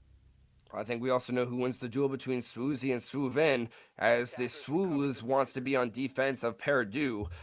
Horrible leeway on my part, but doesn't change the fact that it's a 4v4, as Swoozy will be droned out all along the classic corridor, forcing them to rotate back towards site, but they could get a little bit more aggressive. They don't have to give it up just yet. Baja, just the SMG-11 has been their saving grace in this defensive side. They have just been able to control it so well, find the headshots as well, but Slate not careful enough for their corners, and Arvo's just going to use that attacker made hole to find another member of the attack. It's going to have to be Samwise and Ultra, as Samwise does find one in Ultra. They are going off of the ace of the previous round, and a great shot by Samwise through the debris, and we are all equal up. No C4s, no smoke canisters, and just 21 bullets in Samwise's gun as Arvo takes out the remaining member of Waterloo. It's going to be all up to Samwise on whether we go to overtime or whether we stay right here, and we are going on to overtime as Swos is finding the final kill, and this is definitely a map and a match that deserves to go the distance. Both these teams have been really fighting, proving, and trying to give us clear indicators. No, this is our map. No, this is our map. And it started all the way back in round one with Perdue's extreme structure whenever they were going for an attack that came in the form of their drones. It also came in their ability to find those quick, aggressive frags. That was then countered out by Waterloo with their ability to shut it down early on and lock down a site through a phenomenal use of utility. Then come the side swap, and everything goes on its head, where Perdue now shows that same prominence that we saw from Waterloo on their defending side, and just an inability for the attacking side to clear out as much utility as they please. And that's not to say that it hasn't gone better. They always, and it seems Waterloo and Purdue, by the end of their attacking halves, have found a solid and carefree way to get into sight. They have the means to open up lines of sight, especially for Aviator. This is now the fourth time that Waterloo is going to get to attack it. So at this point, they have the information. They know what type of setup they're looking at. And we could see a switch from operators. We're going to see a switch to the sledge, interestingly enough. But what do you think of a Nomad being into play here? Because we've seen the flank so many times, and I think the perfect flank watch in this case could be that Nomad. Yeah, it's something that neither of these teams have opted to bring, and I think it's something that you could possibly have in the form of maybe possibly getting rid of one of the, then that's a big change, getting one of the hard breach, but it's a question on whether or not you want to have satisfaction in the fact that you have the map control and nobody's going to take it away from you without a very, very big fight engagement happening with the defense on the losing end. It seems that Waterloo, they're not opting to go for any type of roam operator, so it's mostly just going to be intuition, drones, and their own kind of play. Slate, I think they might be trying to sneak. They saw the default and didn't shoot it, so I think the play from them is they're cosplaying Nook as a big burly Scottish man, which we'll see how that goes through. If Slate is possibly able to find the roamer on the first floor of Yellow, and these two might meet very, very soon. Well, you know what? Cosplay don't discriminate, but Marticato won't care if it's a cosplay or not. They'll still take out Slate, leaving them out at that 1.0 KD 10 to 10. They have gotten their frags, and that's something that has to be acknowledged. That's such a key operator to have gone so early. That's your burning, that's your nades, that's your soft destruction, if you so please. It is hard to use any sort of sledge on a site like Plains and Games, but Groove has been done a phenomenal job cooking these nades, and he's gotten the damage in a lot of cases. Not going to get as much as they want, only taking a sliver, maybe 10 HP off of Baja. But over onto the other side, the contrasting side of 90, which is going to be the trophy side. Yellow also finding their pick on the other side of the map, meaning Grove is now dead down below. But Sam, with their push from Statue, will come up huge with Baja off the board. They've been really good with that SMG 11. And it also means that with a minute remaining, Waterloo does have a means to look towards site, and they should. And I am going to emphasize they should have a drone on flank to make sure that they don't have anything to worry about. Oh no. That is going to be huge because now you lose Arvo, who has been a bastion on this defensive side. Luckily, you are going to have Yellow, who once again on the flank is going to be able to find something. So Purdue still has the advantage. But if Suvin finds one, they're going to find one. They're not looking in the corner. And so it is going to be 2v1 and all eyes on Ultra. 30 seconds left. And they have to be aware that someone is the corner. The call out has to be there, and the peek goes through, and not enough damage for both peeking to really do much. As Ultra still are just evading these bullets. Call them the one, the way that they're playing this, and they're not going to be able to find the head of Yellow. And Purdue going up on the defensive side. And this is a round that just, the entire map just seems to flip one way or the other, and it's going to be Purdue on the attacking side. They need to finish this one off. I think it just goes to show you Purdue knows the 2 rounds where it's most important to be in first. Basically, they know that they have the advantage on the very first round, which doesn't matter as much. It just feels good to know that, yeah, we're in the lead when it starts, and they're also possibly going to be in the lead when it ends. Because right now, Waterloo has to win 2 consecutive rounds in a row. This is the first time we see a side swap. And guess what? We're going back to Plains and Games once again. Literos, can you ever get sick of this site? Because I know I have not. I just, I don't know if that's the right play. I know we just saw Purdue win on AVG, but statistics have shown, at least on Waterloo's side, that Trophy, they like Trophy. They've won 2 times on Trophy. And they've had an advantage on Trophy. The only time that it was close was the second time they went there, and it was a 1v2 that they should have won from the start. We'll see if this is a site choice that they're going to regret, because I personally think, looking at how this match has played out, how the defense have gone, and how Purdue's attacks have gone as well, Purdue has won twice. Purdue has won twice out of 3 times on Aviator Games. So on paper, statistics show that this is not favoring Waterloo. Yeah. Statistically, but there is a change. We do see that there is a Jaeger, there's a Wamai for those projectiles, the plethora of projectiles that we see, smoke, nades, as well as Sophia's different launchers.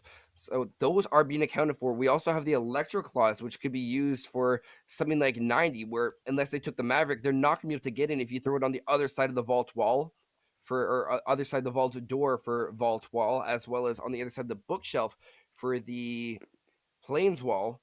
It provides a lot of stable cover and almost ensures that it will be electrified throughout the round unless the other team knows exactly where to be looking. Same aggressive push, though, from Purdue. This has worked wonders for them, but it also has spelled their demise. But with 2 minutes to go, they have the exact same clear, the same aggressive clear, and they're spotting at utility like it's nothing. They know where to look, and they know what's going to be clear. And that's the beauty of having a game go this long, where you start to see the patterns of your opponent. You start to understand exactly the way they are looking to play the map. So with a minute 45, Purdue certainly has the advantage. And the drones are going to start to do the work for them, start to spot out where the enemy is, or more importantly, they aren't. Gerv is going to be spotted and taken out the drone. And now we've reached the halfway point. Baja on the thermite could be an important thing, as remember, they're going to have to walk up to the wall to try to take it out, which Ace having that luxury of throwing it back is just, Very, very a skillful thing. Ace, throws his so much charges and definitely is the type of person to throw it back. As the frag grenade goes on through, Ultra and Gerv are gonna get taken down. It is a 4v3 with Purdue having the lead. 60 seconds left. And the diffuser still in Baja's hand, as one more kill on the side of Purdue could definitely tip the scales all the way over in their end. But Waterloo could do the exact same thing. 2 C4s, and now with Suvin, a great shot onto yellow, and one person hiding just behind maps, as Swaus is going to peek, and they're going to be able to find one, but not the head, and eventually the head of Slade as a 3v2, 30 seconds left, as once again, Samwise is just in vault. Having that SMG-11 with 2 times in the C4 could get something big, but it's not. They've done a phenomenal job of dealing with time. With every single second that they lose now, Purdue has a more daunting task. Baja, the Thermite, has made their way towards Aviator door, and they are able to go for the plant if they do make it in. But you can't forget that Samwise, it could be looking the wrong way. They're concerned about Vault. The smoke canisters will come out, giving away the location. Are able to find one. Suvin last alive. They'll find the triple kill, fighting their team alive. They're prone. Sprays from the Jackal, and they're just maneuvering around, and off the time, Waterloo. Huge play, and the lull comes in chat, but it is no laughing matter, is that was brilliantly played on the side of the defense. 0.3 more seconds, and that round was going to Purdue. You could see in the last seconds that we saw the Wamai started to take damage. So that was literally a round that came down to milliseconds. How close it was, but an amazing job by Waterloo in finding the clutch situation. If you put that diffuser down in the last 5-10 seconds, the attack is now in a desperation mode, but it is going to be Purdue on the defensive side. They won once on Aviator game site before. They have been successful on Trophy 1 out of the 2 times before, and they're gonna need to be successful here if they want to take this match home, take this one home, because you want to come away after after 15 rounds. You want to fight so hard to come away with a map victory because it feels like all that hard work was for nothing. Yeah, this is when it comes to the tooth and nail of it. Both these teams, they want it. That Lowell and chat could not have so much pressure with it. You could feel like that text bubble was just gonna pop within the corner, because these teams, they want it. They would not be here. They would not be at a 7-7 game if they did not want it. This is long. We started this match over an hour ago, and we are still going. And it is no surprise these teams have displayed structure. They have displayed map knowledge. They have displayed game knowledge. And what else? They have displayed coordination.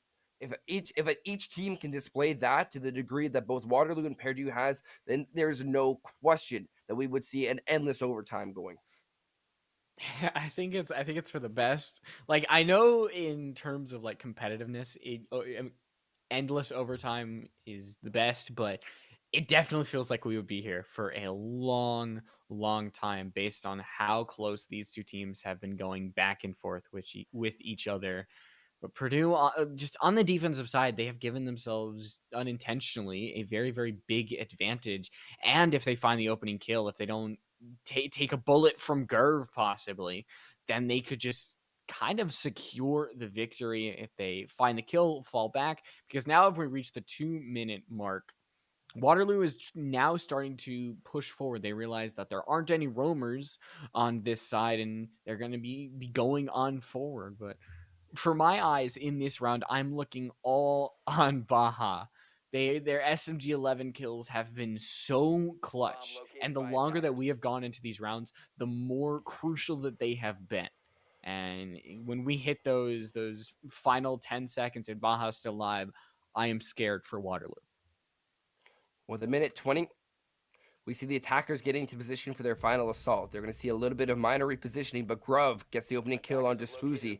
That could opening things up a lot for their site. They make their intentions clear. They want to go for this statue take. That means they're going to have to clear the overarching other side of sight, but the nade will almost ensure that a push to the mute will not come. But Baja's better than that. He'll swing out, get lit up in the process, but he still has his kill. That shuts down a side of the push from Waterloo, meaning the pinch will not be as successful. But there's the information and the nade. Beautiful wombo combo from Slate, as well as I believe that is the Zofia of Suvin.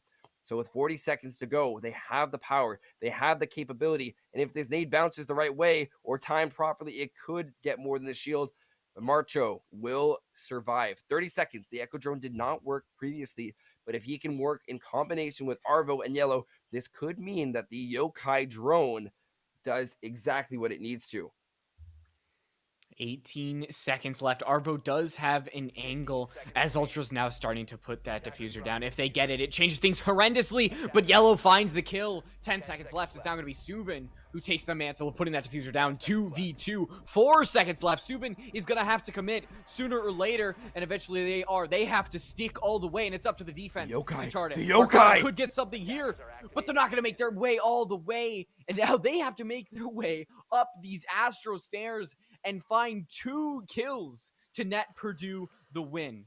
They're still staying ADS. They're going to go through master bathroom all the way to bedroom, but there's going to be nobody there. If they find one, this could change things, but oh no, we see the attackers actually underneath Suvin.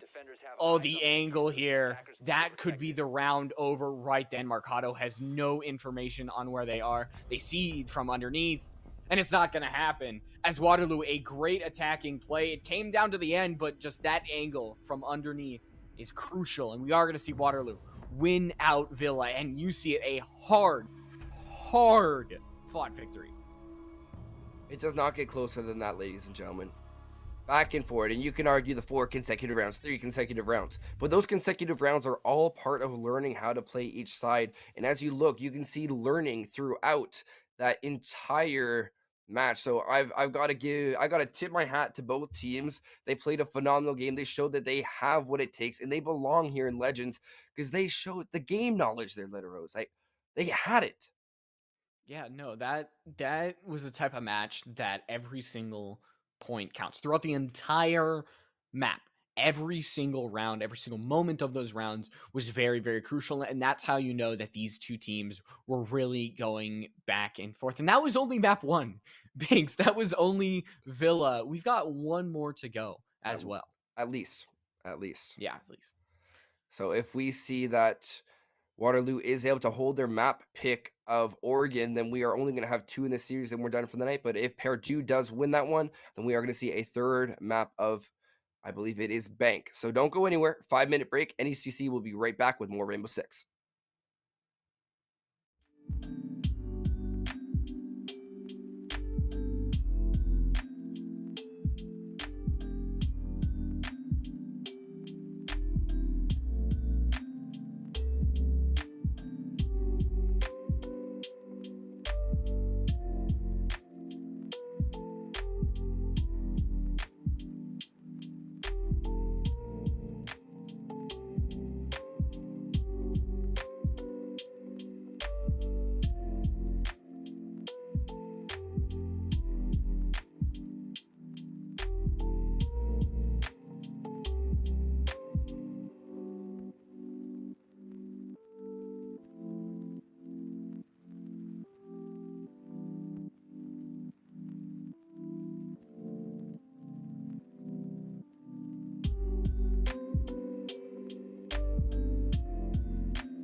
Good evening, NECC. That was 5 minutes, and I'm quite happy. I'm joined by Little Rose, and he's quite happy too because we get to. Oh, I tried to rhyme it, man. It didn't work.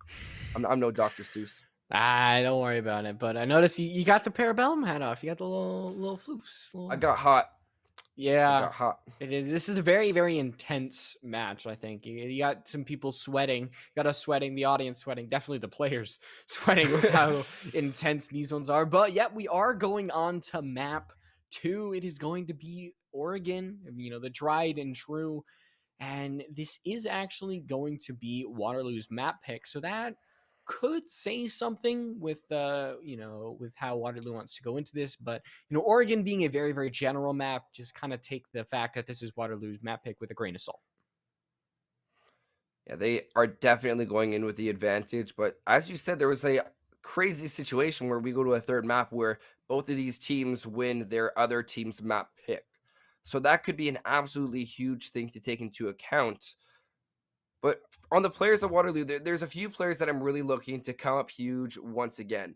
So I want to look at Groove. They didn't start the last map off too hot, but they really picked it up near the end. And I'm looking for them to continue to support their team throughout Oregon, as you always have an off map. So we're really looking for Mhm. the players that didn't show up as much previously to be there. And when I say did not show up, we don't know what's going on inside the scene. We're going based on some statistics that we see, as well as some operator selection, where they still were getting their job done. Every single player were getting the job done. But that's Mhm. enough on players. We have operator bans, which could shape the entire matchup. Do you see any target bans? It's too broad to say.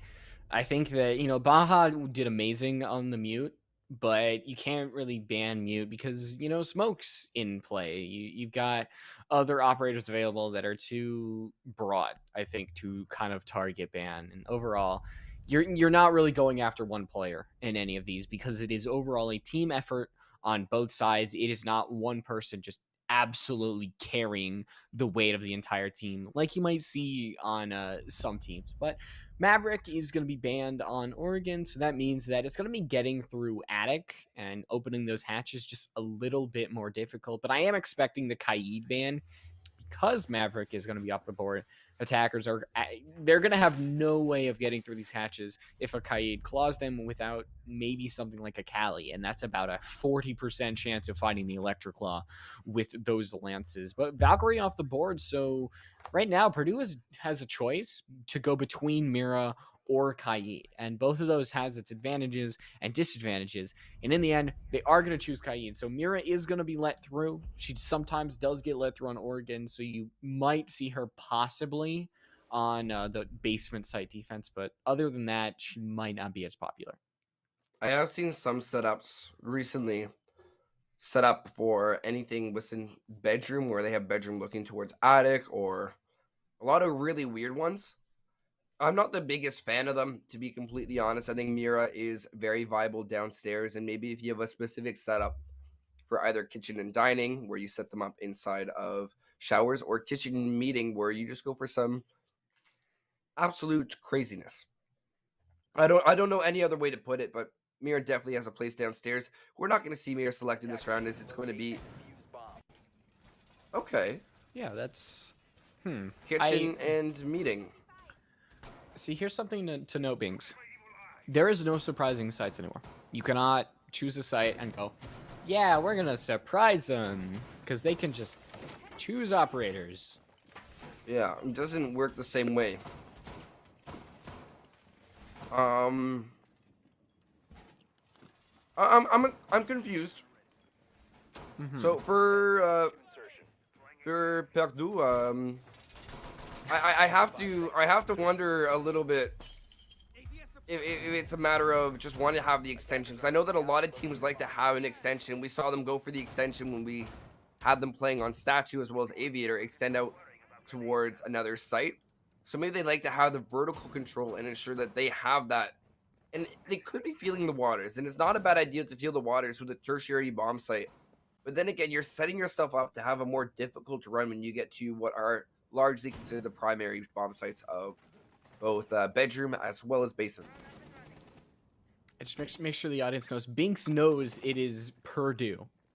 You're leaning into the fact that you were calling it Purdue earlier, not just making sure you guys know that. I'm Canadian. Leave me alone. Are you French Canadian though, Binks? Half. All right, well, I'm not. I'll give you the benefit of the doubt. I don't know if the audience will, but I love that angle going through from Baja from underneath using the Ulda. It's not something that you usually expect and could be really punished if not carefully. But Yellow is definitely going to be the one punished as Gerv is finding the first kill of this entire map. And already that is trophy gone. So you're gonna have possibly the second floor is gonna get taken out if they're not careful enough. Slate. They pushed up. They've been doing a great job of just not scanning the footprints. They will actually opt to scan the footprints of the castle, spraying through the wall. That's the double kill for them, actually. Oh no, it's a double kill for Baja. That is on the side of Waterloo. Oh no, it's on the Maestro. What is going on? I'm completely losing my mind. Sides are swapped. Regardless, the RCE Rotero drone is here. And this is a really zoomed in perspective. This looks really uncomfortable from the floor as his perspective. But they will be able to eliminate a whole bunch of utility, and Slate is free to keep on droning, spotting out that Malusi as well. As this seems like Waterloo has read really well into this meeting attack and have opted to completely monopolize the second floor. And now we are going to see Waterloo regain the advantage that they once had with the second kill from Slade and Samwise. It's not as zoomed in, thank God, that we're not having the 4K vision that we had before, but still those Roteros, they're going to try to get inside the site, and you're essentially just going to position these defenders away from a singular area for about 5 seconds. As Slate now has an option. Are they going to try to go into the site? But Swaz is unaware that somebody's right around the corner, so it's just finding Arvo. And there it is, Slate with a 4K on the opening round, starting out very, very strong. These attacks have gone very, very well on the first round on both of these maps, but it's the ones after that are going to be very important.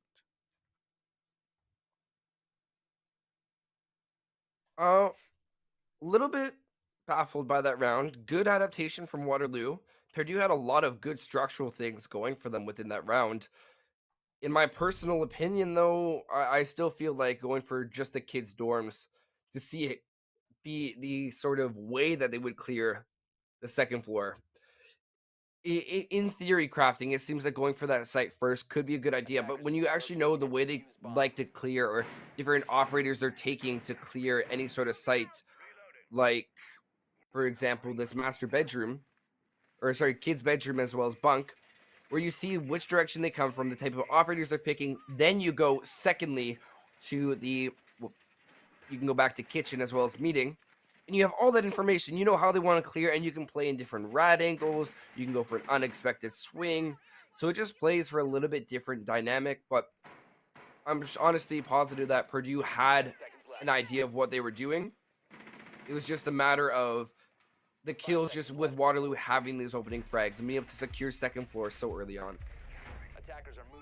Yeah, and I think this attacking side, you're still just the Flores. The fact that Flores is able to gain information and also just kind of push the defenders in like a general area, or say, oh, there's not a Flores drone anymore. I can retake this position.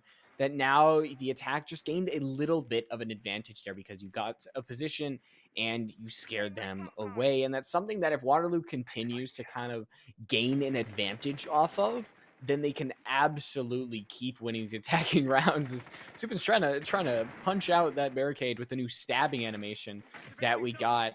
That we'll see if the mute jammer from underneath is going to be able to get taken out, because just these hard breaches are so integral in these rounds that they need to make sure that they open up these walls and get the best opportunity that they can.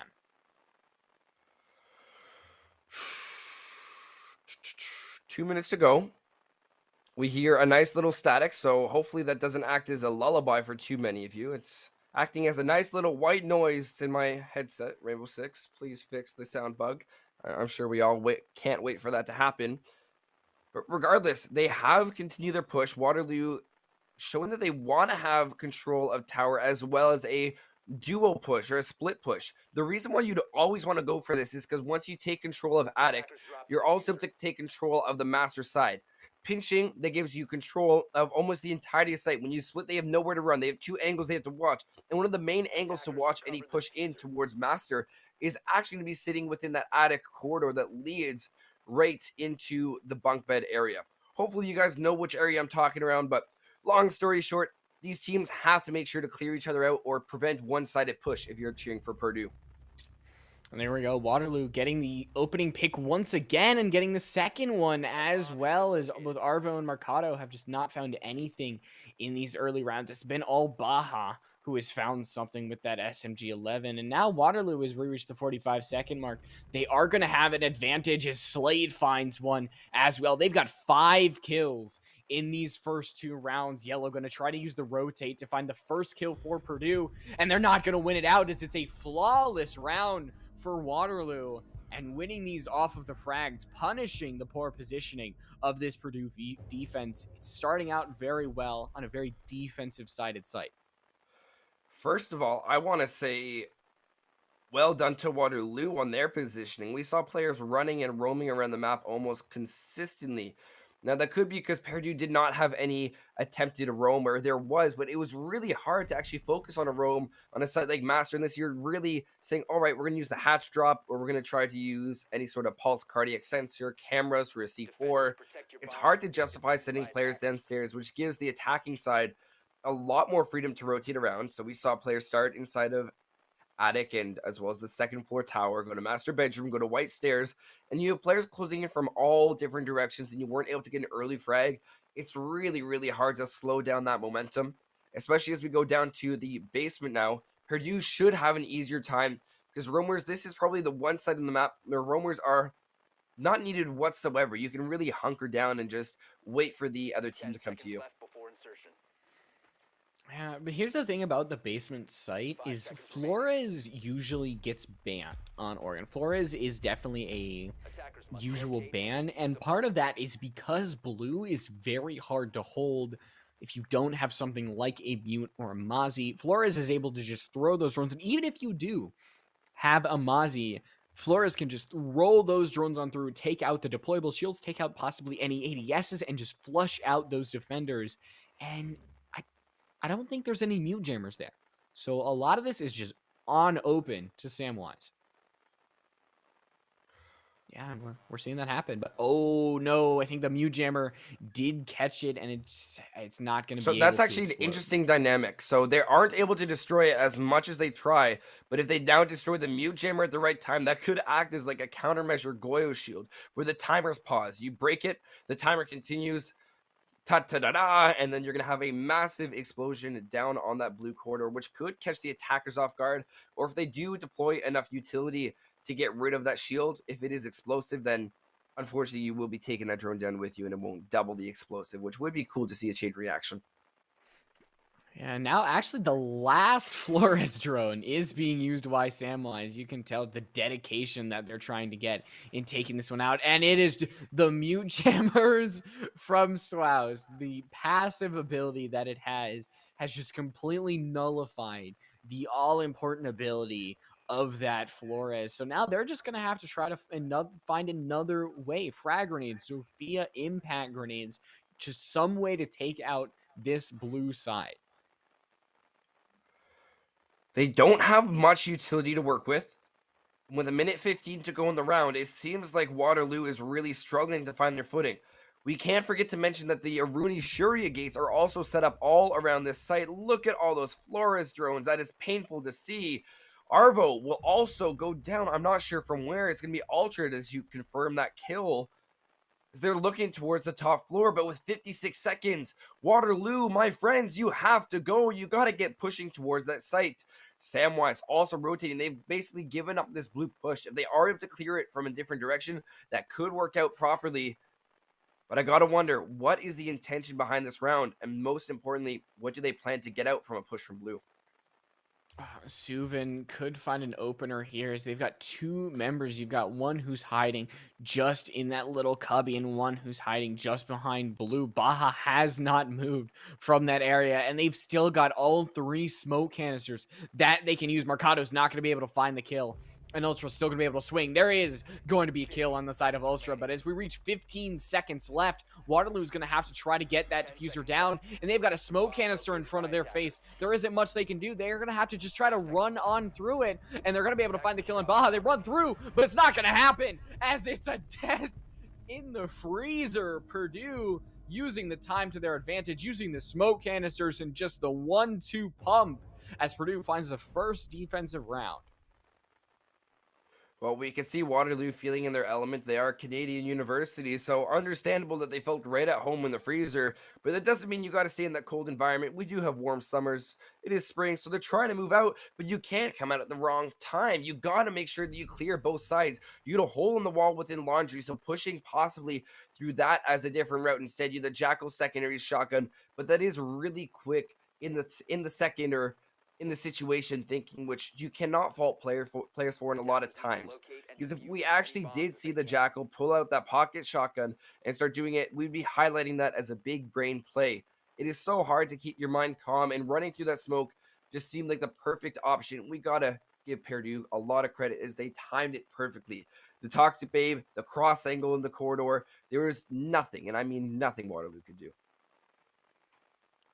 But it's gonna be once again that meeting side, which we saw. It was the closer out of the attacking rounds that Waterloo won. Granted, the other one was a flawless round, so you can't really contest with them. But look at all the operator changes to 0 being brought by Samwise instead. I do love to see the old man Sam Fisher being brought, especially because they have those can openers. You mentioned way back when just having more hard breach to open up these areas, having more sight lines. And I think on a site like this, where you need to get into attic, and if you break open those mute jammers, you have to break open the wall into meeting, which you also got walls by the dining side. So there's so many reinforced walls that you could take out, that having those secondary hard breach in the hands of 0 is going to be that much more important. As Waterloo now, it seems they're trying to make sure that attic is nice and clear. It's not, but now they know that. They're going to be able to drone out a little bit of the players, like the Castle and Jaeger and Marcado, as well as Yellow playing in there. So if they dedicate enough time and utility, that could mean they are able to push in. Samwise is going to use their Sam Cams. I love that their name is Sam. It makes things flow so much easier. But they're going to use that, and it is a dome effect within the mute jammer, which means they are able to place it at the very top of the wall and will not be jammed. So if they do place it, or on the very, very top of the wall where you'd possibly throw a C4 over, that means they could shoot their Sam Cam or even shoot it next to the drone hole, have line of sight onto that mute jammer and shoot it out. But that's not going to happen if you have a player like the Castle of Mercado just sitting there waiting. So great play, great delay of time. And with that being said, there's very, very little that Waterloo can do. They're going to have to open it up in a different way. And that's exactly what Slate is hoping to do, is they have control of the bedroom side. They haven't completely isolated the players inside of attic, unless Marcado was the only one left in there, which it does look to be true. And just like that, Purdue's defense has gone completely horizontal.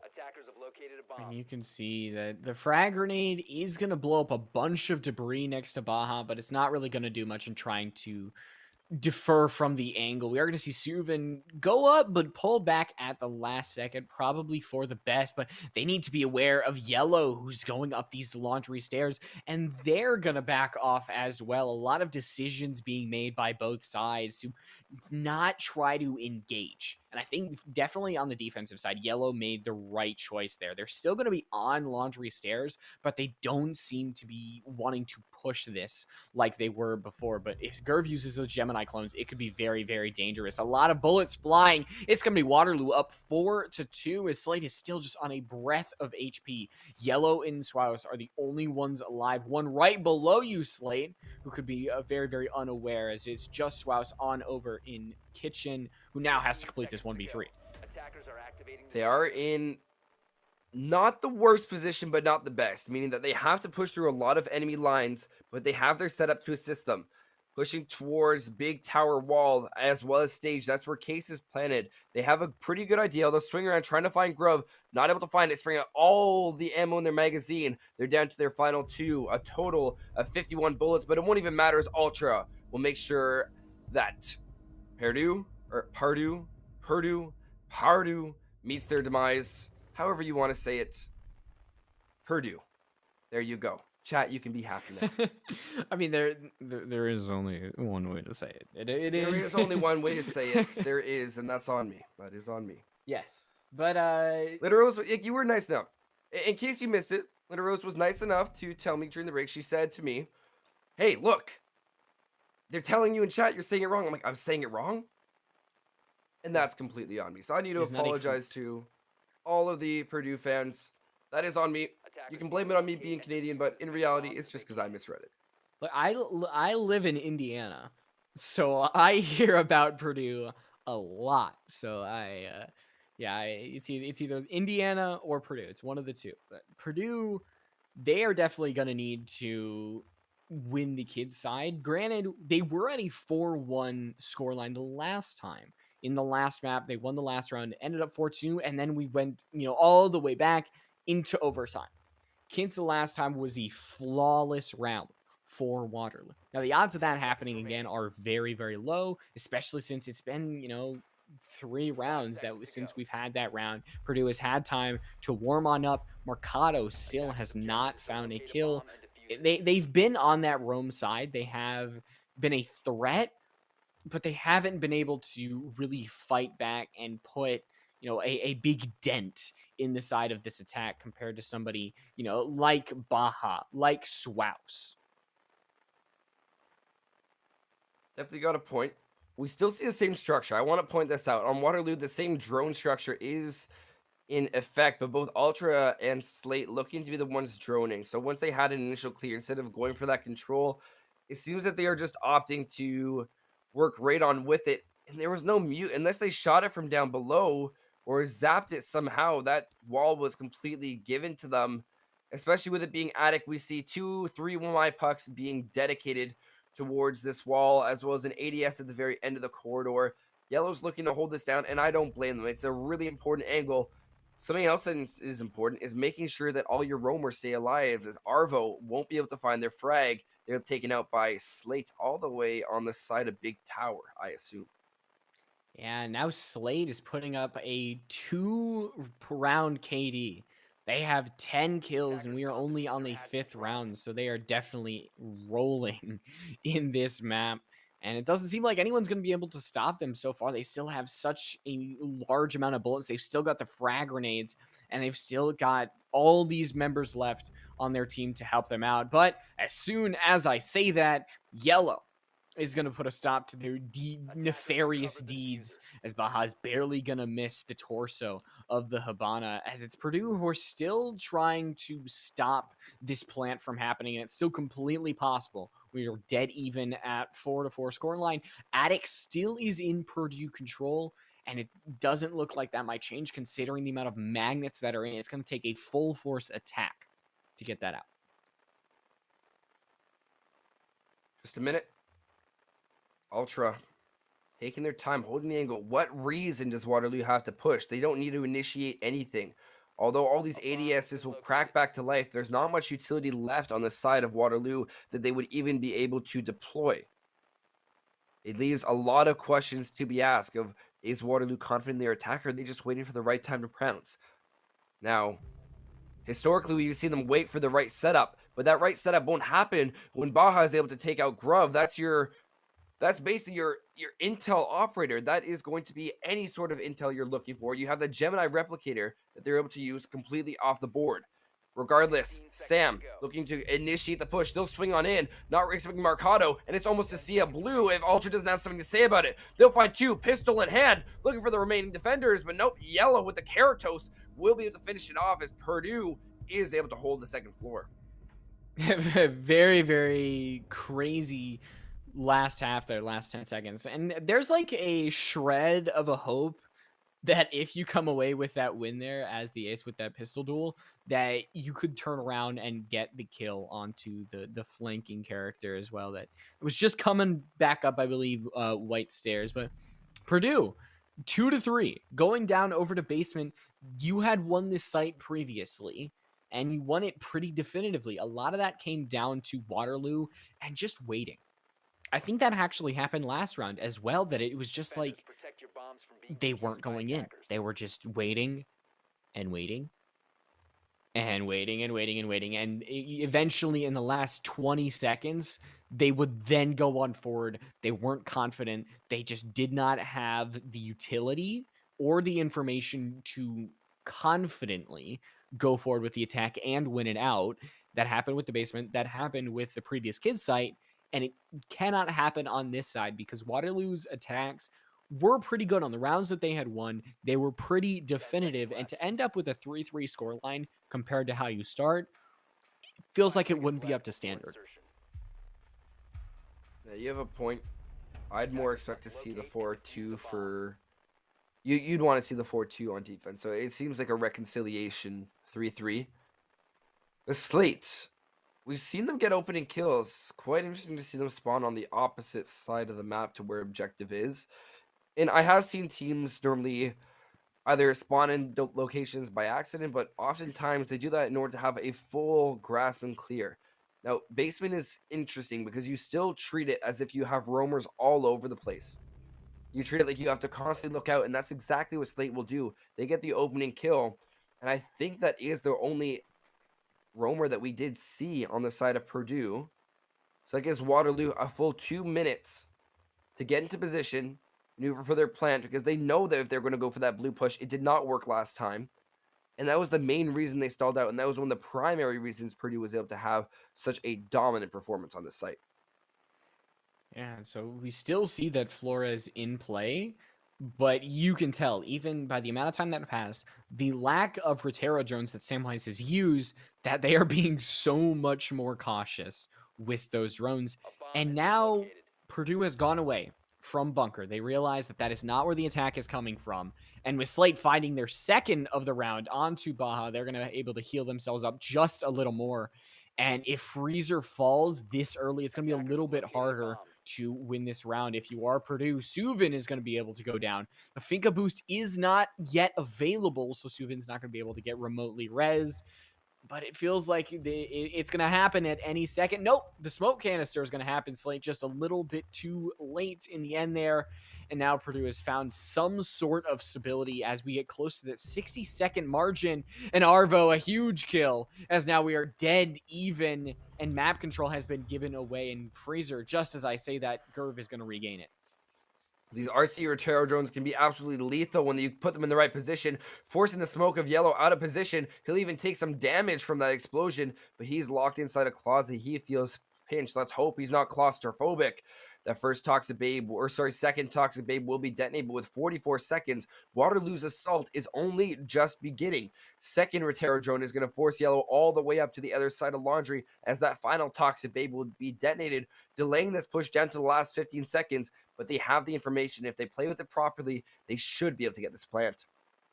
The Rotero drones have been so good at just forcing the chaos out from Yellow. Samwise on Laundry has to be very, very careful. Ultra's going to drop. Almost a team kill there. Very, very cautious. And now Ultra's going to go right beside the reinforced wall. Yellow at a shred of HP. As Swouse finds one. 10 seconds left. Ultra is going to stick to the diffuser. And Samwise on ADS is the last second. And Purdue, it is going to be a 3-3. And by the clutches of the SMG-11, the dual SMG-11, Purdue comes away with it, and Waterloo is going to give it away.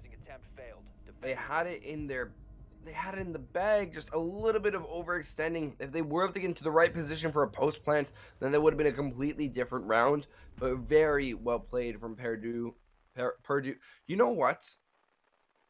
I think it's a Canadian thing. I genuinely think it's a Canadian thing, because when I read that, I think Purdue or Purdue. Do the French use differently? No, about a boot. Exactly. I think it's like, I feel like it's the exact same thing. Where like I'm saying Purdue. And that's me reading it. Well, it's I'm making such a conscious thing, and it's like it's weighing me down, literally. It's weighing me down. well, I mean, Purdue, they've been playing well. Like these last few rounds, they won 3 out of the last 4 rounds after losing those first 2 very, very strongly. So now we're going on the attacking side. Waterloo aren't going to start off with meeting. They're actually going to start out on the basement side, which, given the current position of Siege, feels like the best option to go for. They aren't going to have the same setup. It's going to be very, very similar, but they aren't going to have a Mute. Instead, they're going to have an Aruni of Ultra, and Mercado is bringing the Flores. And Mute was a very, very important operator for Purdue on the defensive side because it shut down Flores on blue completely. You saw it was a Rotero graveyard all the way in blue. So how are Waterloo going to deal with it this time? Well, you would assume it might be the Aruni or some barbed wire, but in reality, the Aruni actually does not counter a Flores. If you anchor the Flores and you shoot it through a Shuria gate, it's actually the Flores that will survive. The Rotero drone will go anchor, disable the Shuria gate, and explode on the other side. And look at all of this utility, bye-bye, that is completely dispatched. All you have to worry about is the barbed wire, and that's a reinforcement. Within the first 2 minutes, man, oh man, that is a phenomenal push from Purdue, and they really have made a statement that blue is theirs, and they are just waiting to take it. Yeah, very, very stark difference on both of these sides, on the defense and the attack. So now that Waterloo has given blue away, how are they going to counteract? We still see they have angles into blue with those soft walls. Mercado is going to take a little bit of damage, but the drone work from Purdue is very, very good. Waterloo just hasn't been able to really take out these drones, and now we're getting those last 30 seconds. And it is going to be Swash finding the first kill onto Gerv as Purdue gets their second opening kill of the entire match. And Slate has been so important on this attacking side, and could they be so even more important on this defensive side, as Ultra could be the difference here between a win and a loss as they're sneaking through meeting. I'm really interested to see how these pushes will come out. Avro, as well as Swoozy, to be able to find 2 opening kills for Purdue, make that a 4th opening kill. As the opening, there has not been any retaliation from Waterloo. They have been stuck. And with 3 players stacked up on the side of Pillar, you're challenging that with an SMG-11. That is extremely hard to hit your shots. And you are hitting some of them, but it will still be a flawless round for Purdue with Swoozy collecting that final kill. And look at this rate. You don't have to stop shooting. It's an LMG with 150 bullets, and I don't know how that mag count has not been nerfed yet. But man, oh man, they just completely monopolized everything. Just don't stop pressing left click. Just like don't start the difference in how they were trying to peek with you saw just like, okay, I'll peek and I'll spray a little bit, and then peek and spray a little bit, and you just saw Swass going down, did not stop pressing W, did not on ADS, did not stop just flinging bullets in that direction. And we are going to see Purdue's first lead in this map. And I think this might be their first lead of the entire game. Waterloo has been one step ahead. No, I'm pretty sure. Oh, no, besides map. I thought you were talking about the first map where they were in the lead 2 times. They had one round. They had one round, the first round of the entire game. And then also overtime. Yes, in overtime. Overtime is like a little different, I feel, because you're gonna have to be swapping sides, and in this one you're gonna be with a side for 6 rounds. Yeah, you're gonna stick with it. But yeah, since the first round, not counting overtime, Purdue does have the lead, and now Waterloo is gonna be having to go on over to kids. They lost basement. They are not going to meeting or dining, instead trying to get rounds where they can here. Now, I like this push. You have a 3-2. The reason why you don't have a second hard breach is because Zero is actually able to do almost the entire job of Ace on a big tower push. At that, I think they can probably do it in a more proficient way. Those SAM cams, you can deploy them through windows. If you were to shoot out the kids bunk window, sneak a zero cam in there without any of the defenders realizing, or get into a really sneaky spot. And I know there are some crazy lineups you can do from outside the window over by big tower, and that could make the difference. And here's exactly how you want to play this. Not necessarily like that. I thought you were going to shoot up. You have to remember that the mute works in a dome effect, so shooting it down on that side of the wall is going to be a really hard way to counter things. You could also go towards the window, shoot a Sam Cam in there, and then work in reverse. Susie is going to be able to spot out the Jaeger that is roaming down in the basement. That is going to be Ultra. Ultra also doing a phenomenal job there, sound, accompanied by Slate. But Samwise still needing to pick it up. They're 1-4, so not the worst kill death ratio, but also Swooven. We're looking at these two players to really pick it up now. It can't be the one. It has to be everyone. They're contributing the utility. They're contributing the info. Now just use your gun and you're all set. Halfway through, and Arvo is just dead set on holding this position, wanting to make sure that roamers are not the death of these attacks, because it was so important on Villa. We saw on both sides that the defense was just able to really set out these roamers and have a field day. Slate is going to back off. That secondary hard breach takes a long time to cook, so they're going to be able to back off. And Slate, a very, very important person, 12-5.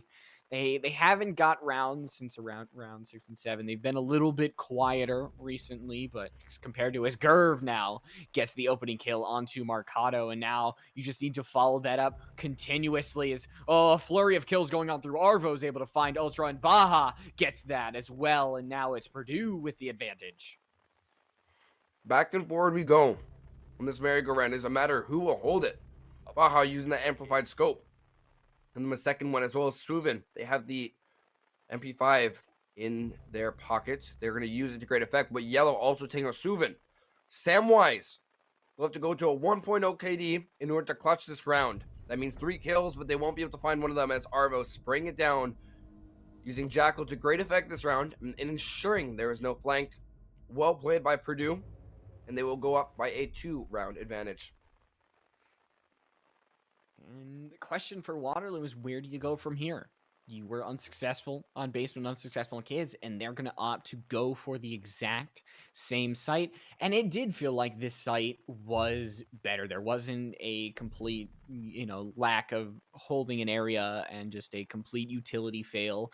It was overall just peaking and just losing those duels, and that is something that Waterloo has struggled with a little bit on this defensive side, is they just haven't been able to win these gunfights. It's Purdue has allowed themselves to get an advantage in how they peak, when they peak, and the angles they peak at. So 5-3 isn't the worst thing. We obviously saw Purdue came back from a 5-3 deficit and forced overtime. So there is in no ways is Waterloo just hanging their heads going home, because we're still in here for at least 2 more rounds.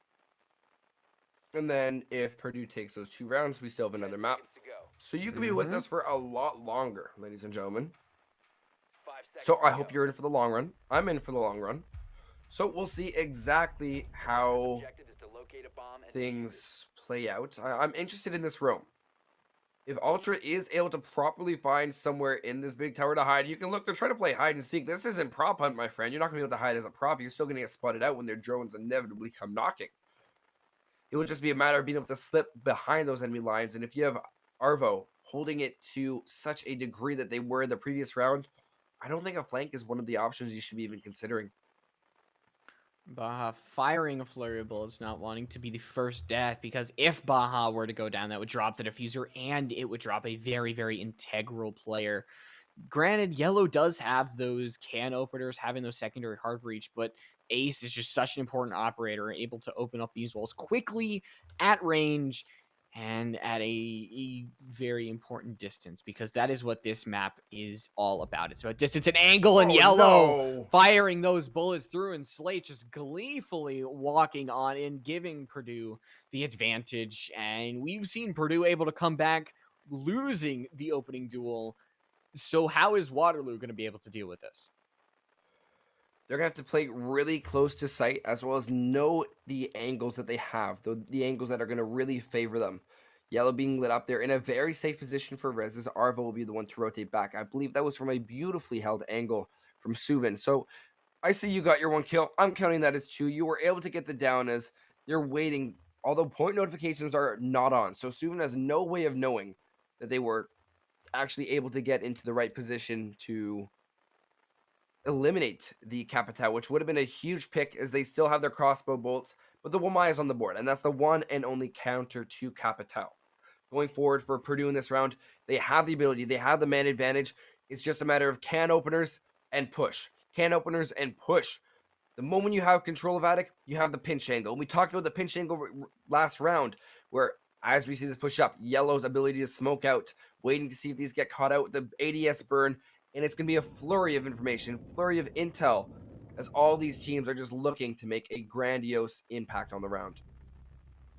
Yeah, if Waterloo can hold Attic, that could still net him possibly the round. These kills from Gerv got to be very big, but they're not going to win it. As Samwise is able to find one from the bunk bed, it's going to have to be them and Ultra who are have to clutch out this round. Otherwise, it is going to be a 3-round deficit, and Purdue is going to be on map point. Samwise finds their second of the round, and Ultra's got to be careful of these white stairs. Yellow on 20 HP. If they get taken down, that could be the difference between life and death. Samwise has the C4, and they are going to opt to use it, but it's not going to be able to find anything. It is just going to be them. They're going to have to find something. They get taking a takeout by. It is going to have to be an ace clutch post play. Oh! They find Yellow. It's just Marcado on the window. 30 seconds left on the timer up above. They've got about 20. They do not have the C4. And now Marcado has the frag grenade. Are they going to be able to throw it in there? 1 second left. Oh, man. And wipe the sweat off your brow, Marcado.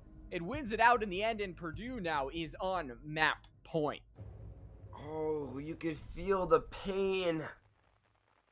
What a brilliant play from the Sledge, knowing they had the nade in their pocket. And if there's even one ADS that just turned back on to catch that nade, it would have been game over. Waterloo is back in it. But instead, Purdue, off the clutch, will be able to go into match point and give themselves a shot at still winning the series if we go to a map 3.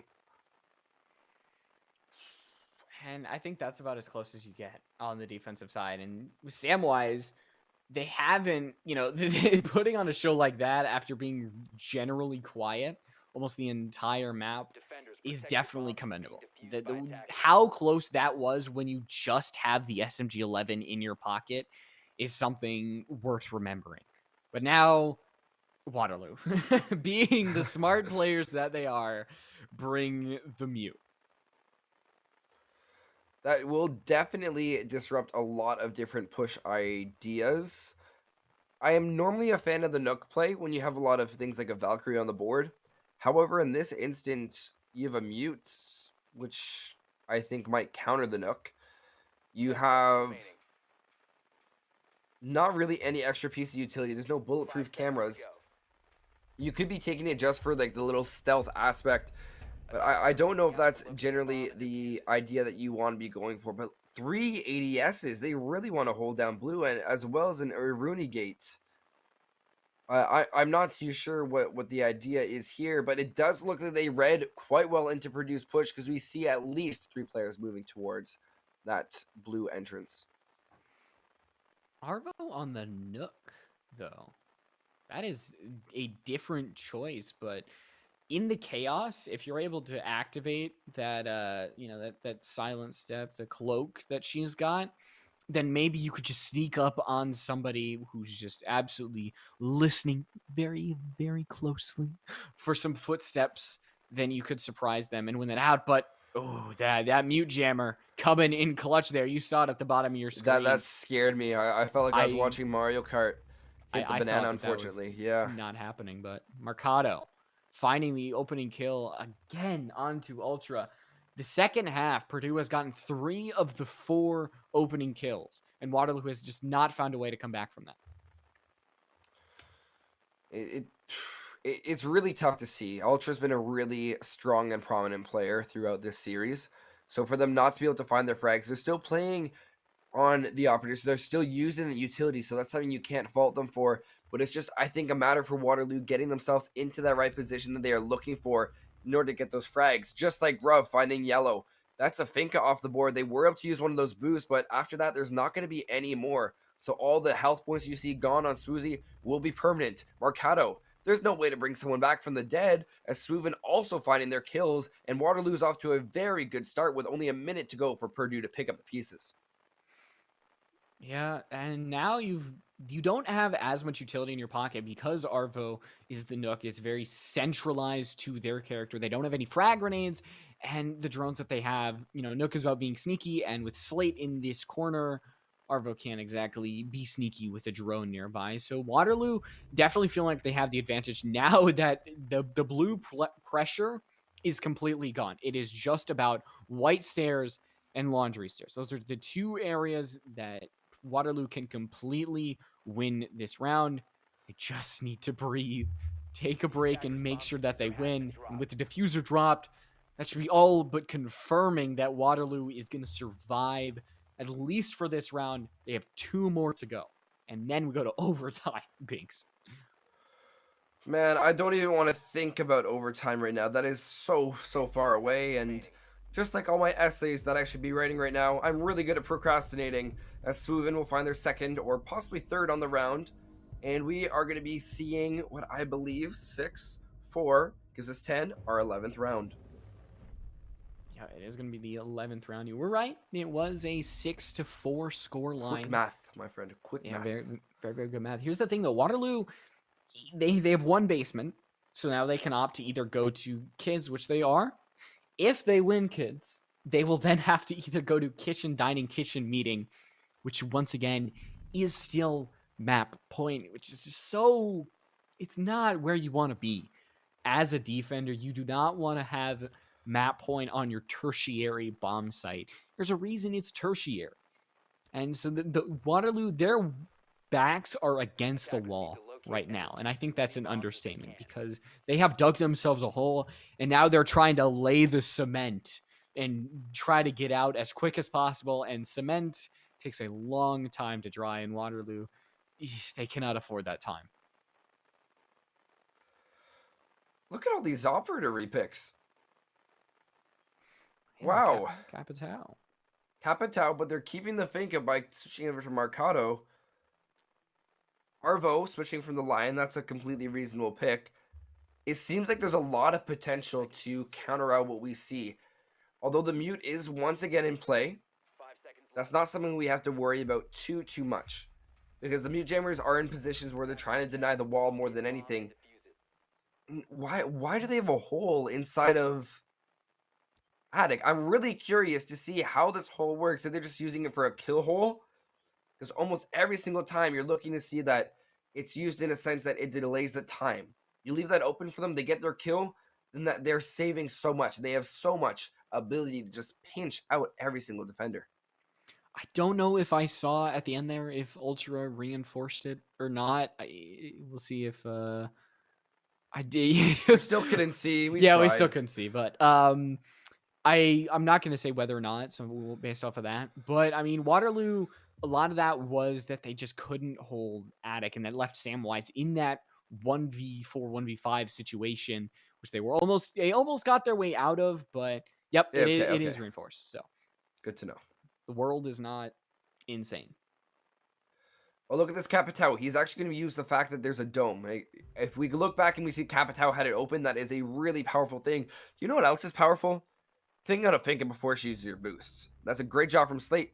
But Baja, it was a duo push on the roam. So when you have the information of where the roamer is rotating to, that gives Marcato enough time to feed the information to Baja. And that is great chemistry and teamwork as the refrag comes out. Trying to set up this charge all the way in the corner, but a really good mute placement. I think we have to highlight that instead now, where that mute jammer is covering almost the entirety of the wall. They're going to have to go down below, try to impact it, as both these charges are now going to detonate. So you're going to have 2 separate holes, freeing up a lot of different push options for Purdue on this side of Big Tower. And that most likely was planned and methodical, where the moment they saw that it was muted and jammed, they basically said, well, why don't we have both of them go off at the same time? It makes things a lot easier. But now here's the next obstacle. All of this utility that you have to deny. Spring out, you don't want to pre-fire because then you give away your location shooting at the alibi. So Shouldn't with even this, they have the options. They just have to maneuver around and play their utility properly.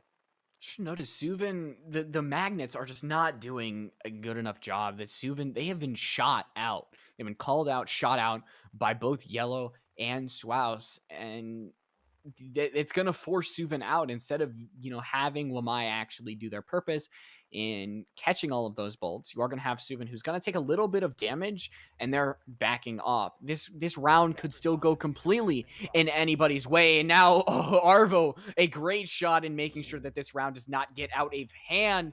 They're going to take a lot of damage in the process. 12 seconds left, 3v2 in Purdue. They do not have the diffuser, but it's only Samwise once again, and all they need is to kill the diffuser.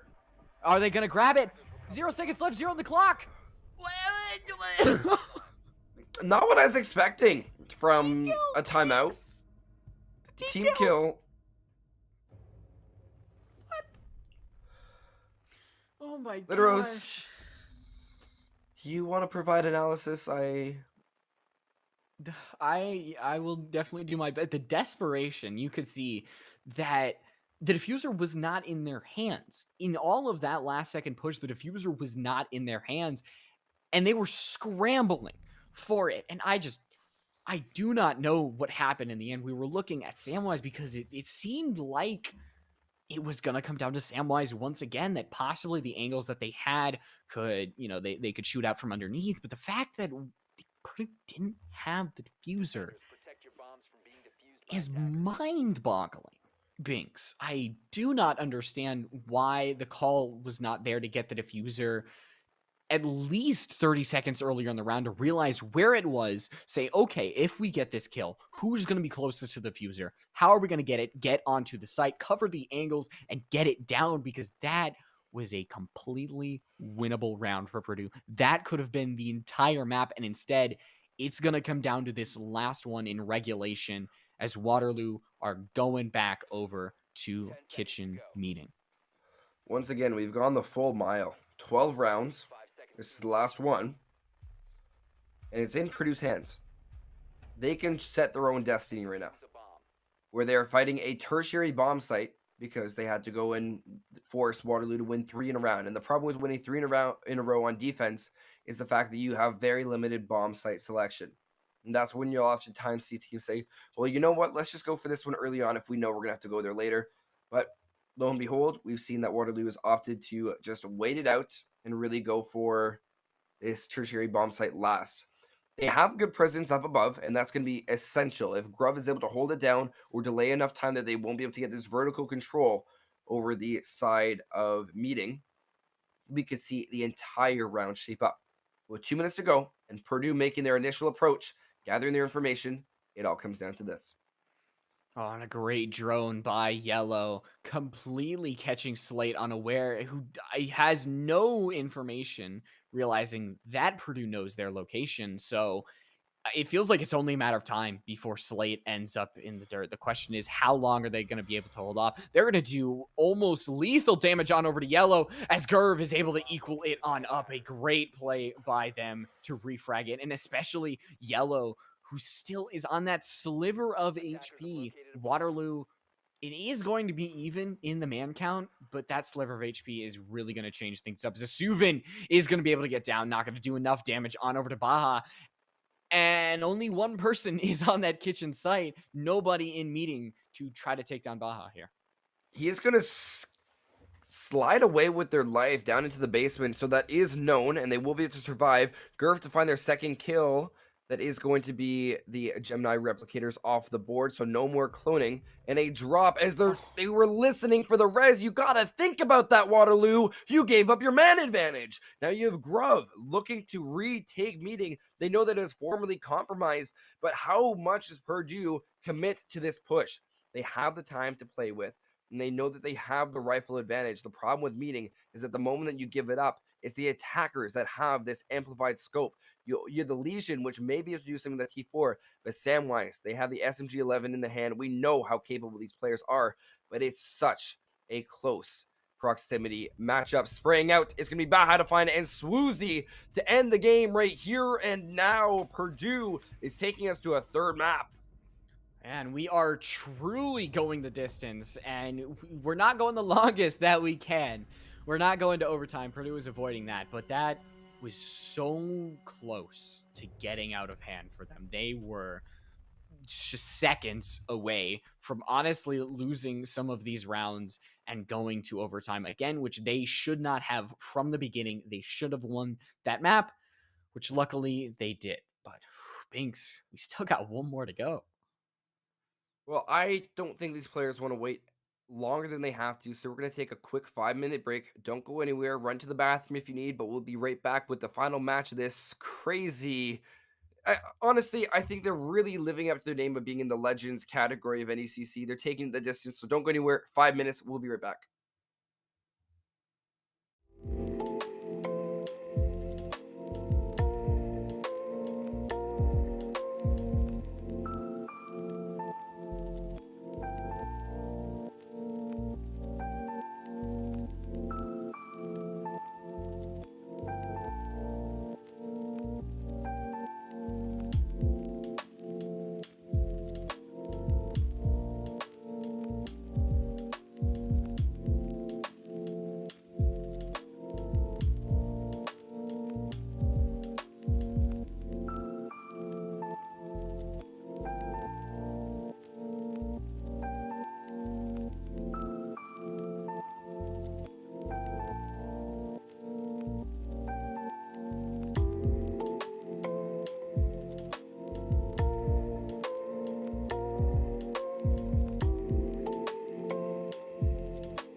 Buenos tardes, NECC. We are back with one more crazy game, and we're going over to Bank. I am ready to go. These glasses help me stay awake. They make me seem really, really speedy. I just realized the white matches the Steel Series Arctics, but wow, that's great. You're really leaning into that French part of that French Canadian Binks there. What do you what? No, What? that's a joke. The joke is that you're obviously not. That fail. All right, moving on. Bank is our third map. Just don't worry about it. Don't worry about it. Don't worry about it. Don't worry about it. We're moving on. It failed. Bank. You can see in front of you that we are for our third map. We are going to a map that we do not usually see very often. And I wonder why, Binks. Probably because it's newer. A lot of the teams aren't as comfortable. I'm sorry. You moved. I killed the vibe. I'm sorry. No, you just made it better. You just made it better. You just made my room feel really, really hot. Do you know who else is not feeling hot though? Thatcher. They're benched once again. I think we're gonna see the exact same. Never mind. I was gonna say mirror bands, but Hibana to go now, and I do believe that it was Purdue that was using Hibana a lot more prominently than Waterloo. So it's gonna be interesting to see that dynamic, especially on a map just like Bank where you have so many hatches to open up. Yeah, I think it's gonna really force either an ace or a maverick, or you're gonna have to force operators who do have that secondary can openers. We are gonna see a Valkyrie, and I think it's not gonna be a Kaid ban. It is gonna be a Kaid ban. So we are gonna see Kaid go through. That's gonna mean that, those secondary hard breaches are still going to be relevant. You're not gonna have to be pigeonholed onto Maverick. But I mean, to be honest, Minx, I have not casted Bank. It has been banned so much in all of the games that I have played that part of it is relying on like what old Bank had, the new Bank is still similar, but it's different Well, enough that you could change some of the strategies. So well, you part of know this, what? yeah, We have communication with our observer, who hopefully has. They should. It's on Aim Gamer. They know what they're doing. We can look at a few of the changes, which there aren't too many. So on a second floor is not changed much at all. It's more down towards the the windows. basement. You look The at the windows windows. have. The windows have, especially looking for skylight. You're not able to sit all the way over on garage. You actually have to repel on the windows if you want to see in, which is a really pleasant change. You also see that on the lower levels, you get to see the elevator, which has been a big change. So this second floor elevator, the exact same, but you go down one level and it's a lot bigger. It's a big elevator shaft. And then we can also look. Oh, my favorite change too. Thank you for showing up the skylight. Skylight is also not able to be held. So you can watch people come up the stairs. That means you can't watch all along that corridor towards janitor closet as well as outside logistics. So here you see the two elevators. You see the one for the drop, the one all the way to the side. And then on the very, very bottom, you have service, which are both connected, which makes for a really interesting environment for the defenders if they ever find themselves stuck in there. And already we can see the strategies that are being deployed by Purdue, the castle in play, the Aruni, and a lot of that is trying to shut off Pritter area, is trying to make sure that if Waterloo choose to kind of go through that area, which they're not, they're choosing to kind of go through this northwestern side take, that they're going to be very, very hard stopped. Already Slate is starting this off with such an aggressive peak on the window. It hasn't been punished just yet, but depending on how this is being played, we're already seeing the Mute Jammers 2 Selva charges. Yeah, no, that has been peanut butter and jammed already going on forward. And Swaus is going to try their best to defend against anybody trying to take out this Mute Jammer. Peanut butter and jammed. You're getting to me now. You just got me in the giggles. But that's one thing that these teams can't get into right now. They got to stay serious. And of course, good vibes are always appreciated. But on a tense situation like this, these teams have come so very, very far. They're looking to have anything come of this game. They have the map. They've invested so much of their time. It's just a matter of getting it done. Zofia on the rappel applies constant pressure and ensures that a lot of people can't really sit inside a CEO. Baja also being forced to sit behind the bomb chassis. If this was a few seasons ago, you'd actually be able to see right through it, putting them in a very vulnerable position. But what a huge opening pick from Arvo. They'll be able to take out the zero, so no cams being shut up. And they are also able to rotate all the way down towards the basement, giving the remaining players of Waterloo very little to go off. And Gerv is now they have lessened another member of Waterloo. They're going to try to throw those frag grenades in, but it has been enough time that you are going to see some magnets start to accumulate. There is going to be an evening on up, but it's not going to be enough as a 4v2. And now Swouse is just going to use that elevator shaft for its exact purpose. And now they're going to go down a floor as it's just the two members of Ultra and Sam Wise. One near copier, near that office area, and the other just on the other side. So not a lot of communication can really happen between these two. As it's just Purdue does have the advantage, and now they're going to go on and use this hallway. But with 8 seconds left and 4 members alive on the side of Purdue, it doesn't seem like it's going to happen. Well, they have the chance to get into sight, but no time to get the plant swinging around for the kill. It will be Swoozy to still pick it up, so that round won't be one off time. It's actually going to be off the frag.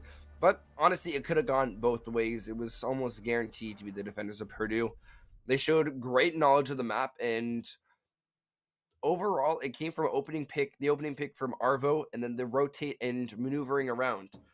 Now, interesting that we see in Amaru, and normally I'd get really hyped up at this point, but there's relatively little to say because it could easily, especially with this being lockers, get 6 picked off right away.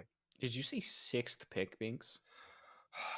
6, 7, 8, or 9, or 10. What is 6th pick? I do not understand what this 6th pick is. Well, it could be a 7th pick or an 8th pick or a 9th pick or a 10th pick. I'm just assuming that out of all of them, that's going to be the 6th pick that we see on the attacking side. Yes. No correlation, of course. No correlation.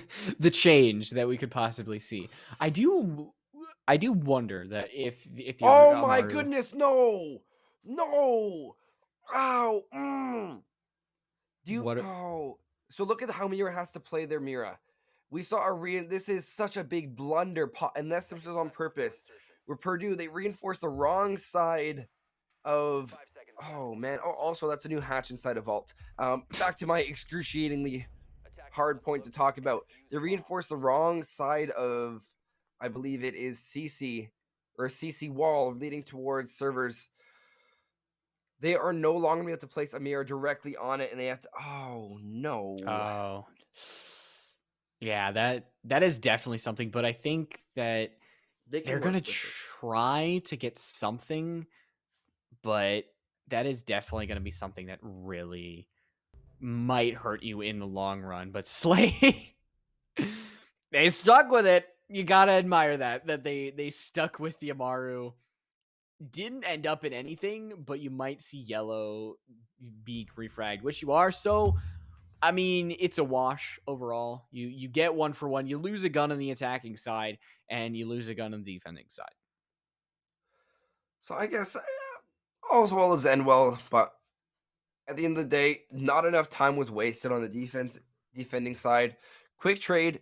You do get rid of the drone. You get rid of a bit of the eco.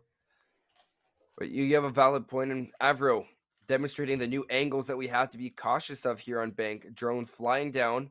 And look, metal grades are no longer there, meaning that is a consistent window that you have to look through. Second hatch now being opened up. Zero really useful. With Cade also being banned by Purdue, it means that all these hatches are ready and available. And Habana means you can't get all of them. So secondary hard breaches are the best way to go. So Sam and, well, both Sams. So Sam playing Capitao as well as Seven playing Sam Fisher. Yeah, you're going to have 4 can openers to open up these hatches, and that's mainly what they're going to be used for. You might see one right outside of CC. There's going to be some bullets being flying, but unless you down them or kill them, there are some Kona stations available. As Gerv, I think there's somebody standing on the table that Gerv just completely possibly ignored. That Swouse is going to be able to use these Kona stations to get to basically full health now. So it's a complete wash. You're still, as Waterloo, trying to use these frag grenades, use these Argus cameras, and oh, what a great play from Waterloo, using the Argus camera, completely complementing the frag grenade. And now Waterloo is on this base inside. It is going to be a 3v3 with 30 seconds left. They have the site push, they have the information. It's just a matter of how well they're able to commit. We haven't seen too many vault pushes, but that does look like the side they're going for. Sam looking to go for the vault in. Whether or not Spoozy knows about this is up for debate. They'll swing, look in the right direction.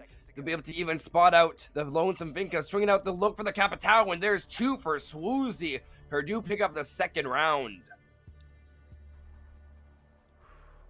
And you can breathe. The mirror wall did not come into play. Waterloo did not choose to go server side. So They now got scared. They saw the reinforcement, like, this doesn't look right. that is something that is definitely a sigh of relief, because that really could have hurt you if Waterloo had chosen to go that way. Granted, Waterloo did play that very well, using the cameras of Zero, the frag grenade, and the new hatches. It really worked well in harmony.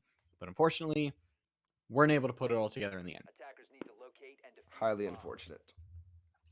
Highly, highly unfortunate. Now going to what, once again, some would call a tertiary bomb site. I don't know how many times I've used that word tonight. Probably too many, but however, that is the name.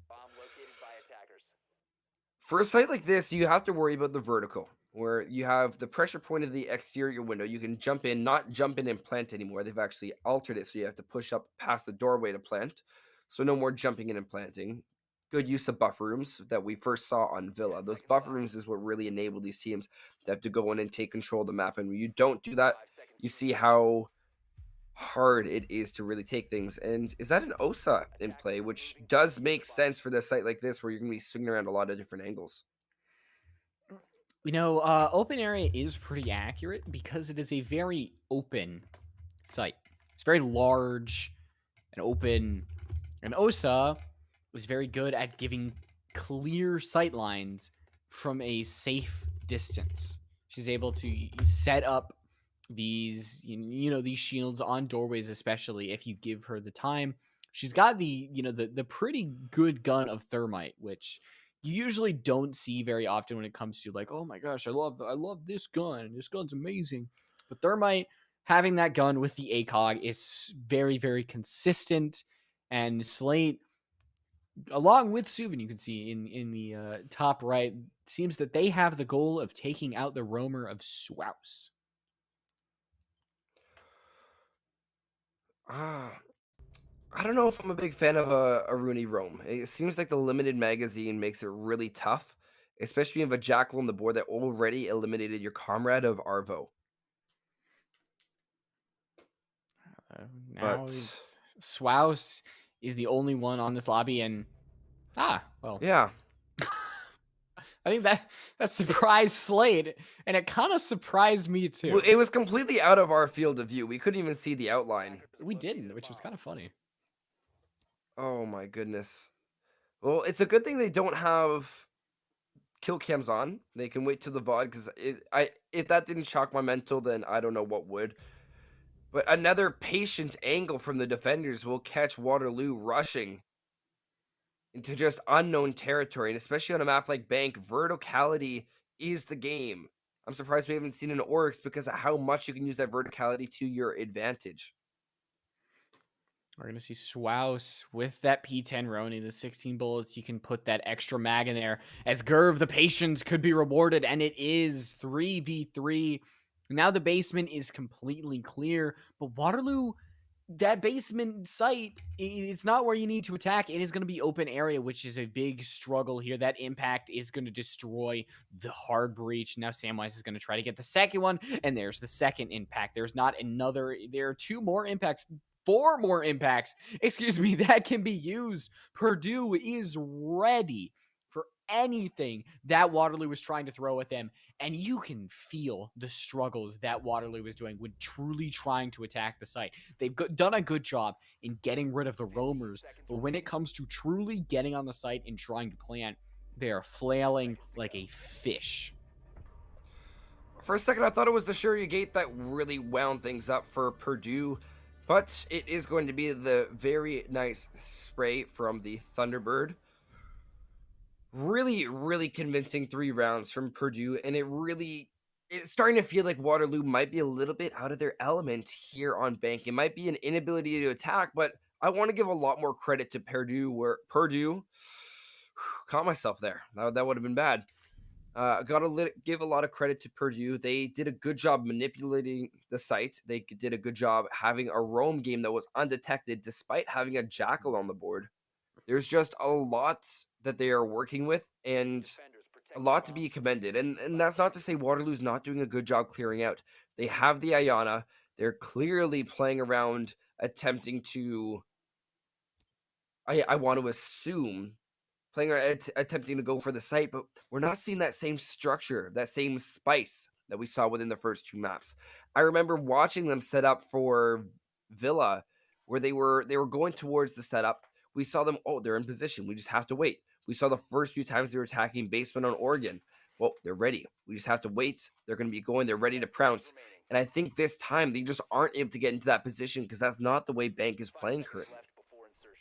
We've only seen a 3-0 in the start of each half once in this entire time. It seems like we've had a very, very aggressive start for a lot of these teams, that they've started out, with getting these rounds right off, but at least one time you've had the opposing team win one. Purdue did start off the last half of Oregon with 3-0. So if they can continue rolling, but Slate taking out Baja, that is pretty big, because now you start off at Waterloo with an advantage. That's a C4 off the board. That's Baja off the board, who's a killer with the SMG-11. And now Ultra is going to deal some damage to Swows. And Ultra's just going to be able to heal on up. So this round is a very, very bad start for Purdue. And if Swows could find the kill here, thought that was the kill. Would have been amazing if it was, but you saw the kill feed, but in fact, it was Marcata to find Suven, and that's going to be no Sam Cams on the board.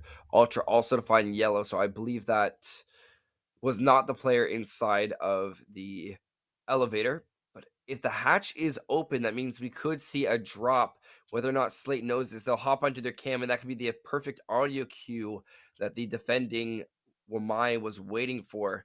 But all these players on Purdue offsite, waiting to pounce. Suzy to jump down. They'll be able to find one. It's just a matter of if they'll be able to find a second one. But no, Slate will shut them down before they can get started.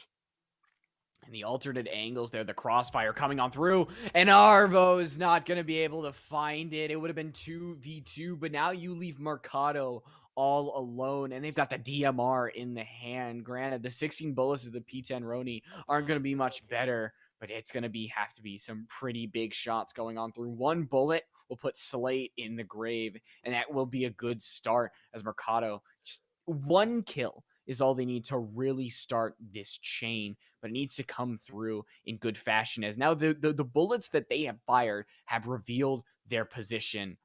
And you can see that Waterloo is starting to descend. Ultra is going to take some damage, but so is Mercado. And there we go. Not even able to find one, as Waterloo gets their first one. And it might be too little too late, but they have started in round 4. Big 4K from Slate. We can't discredit that, especially on the Nook. They really breathe life into Waterloo. They have a chance now. They say, well, we know that we're not going to, we still have a chance at getting that 4-2 split. All we need is one more round.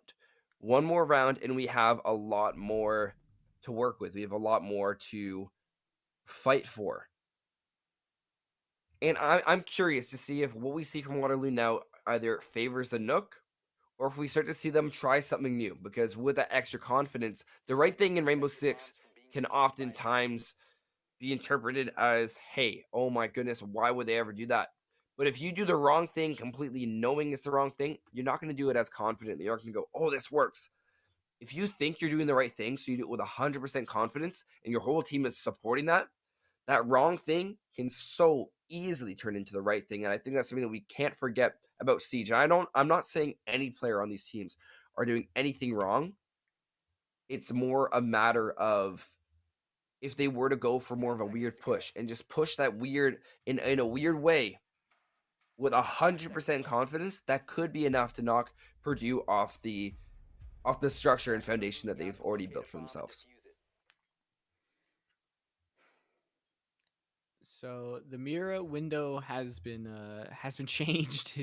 We can now 100% say that it was a blunder on Purdue's part. Granted, an unpunished, Was it really a blunder if they won the round? a strategic one. Like I just said, they didn't get punished for it, but I think Yeah. as a general strategy, it was.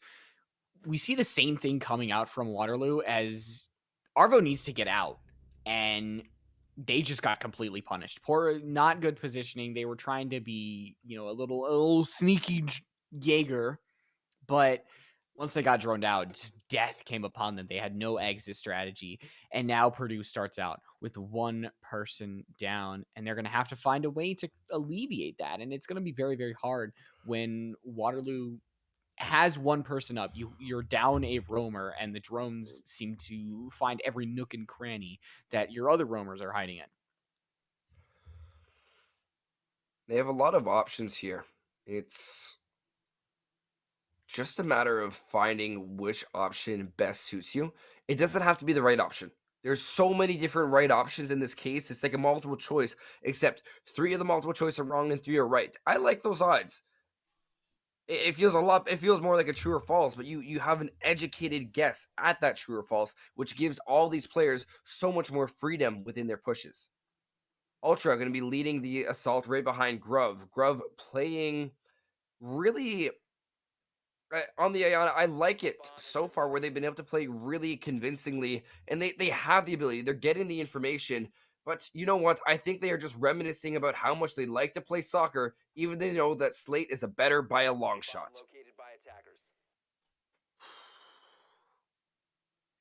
The minute Top that one. we've reached the minute mark that we have gotten to, and Waterloo still has the advantage. And if Ultra's not careful, which they've revealed their position, but the patience from Baja and not strictly revealing themselves and still seeing the position as generally safe if you're from the attack is very, very important. But I might even be eating my words there, as the drone is going to give the position of Baja away, and Slade finds the easiest kill of their life. It is going to be a 3v5, 20 seconds left, and you're going to have to stick Samwise in that site, get the diffuser down, but that might be a lot easier when you've got 2 members left on that defensive side. Swouse isn't going to be able to find the kill. It could be a flawless. And now we're at 10 seconds, and it is a flawless as Waterloo comes storming back, and we're 1 round away from being even at the split. 1 second you think, all right, this team has the other one figured out, and the next you don't even know what you're thinking. We went from seeing a clutch ace round, or not really a clutch, but an ace, sorry, not ace, 4K round from Slate, to seeing a flawless round from Waterloo. That is just crazy. And I also want to say that is a lot of redemption for Slate. Slate did get killed as the OSA earlier on their drone. So really nice that they get a little bit more karma, that they were able to spot someone out with that drone and then go for their kill. Really nice to see. Good bit of balance. I think this open area site, they're not bringing the OSA. Instead, they've got the Capital, the Nook, and it's not it feels like it's not the gadget of the Nook that is really being, the killer here. Slate's frag grenades, Slate's just ability to maneuver around and get these kills, and just very, very slowly move their way towards the site is a very important thing to do as an attacker. That you put yourself in these positions that allow yourself to get victories, to get kills. And Waterloo having 2 rounds in a row, that now you go to open area, which as a defender isn't your most favorited site, that you definitely feel success in that. Now I'm questioning why they don't want to try going back to, maybe CEO, but then again, I'd be doing words, because I talked. If you go back like way, way, way back at the beginning, at like two and a half hours ago. I was talking about the going back to the same site twice and how you can fall into that trap. Yeah, it makes sense, especially when you know that the attackers may have a winning formula. Where that round that they lost on CEO, it was a 3-1. The Aruna was trapped behind the desk as the final kill. Then even as you continue on, it just seems like Waterloo is really picking up speed. So interesting to see both these teams. We are having a quick rehost. Maybe this means we get a little bit of sound back. I'm doubtful. Regardless, you In guys are this stuck with our economy, voice. Binks, You know what? If you Salad, really need, Little Rose is going to take over the main commentary. I'm just going to do sound effects for the sounded guns yeah. and the operators building. We're gonna have to bring in a abilities. third person because Ubisoft just destroyed spectating Siege in Unnamed, custom games is unnamed. just gone. Add a named to the mic. We get our spectator have to add an extra add an extra duty. Sideshow, get in here. We're like we just have to listen. We have all the we have we have a little can opener just. Yep.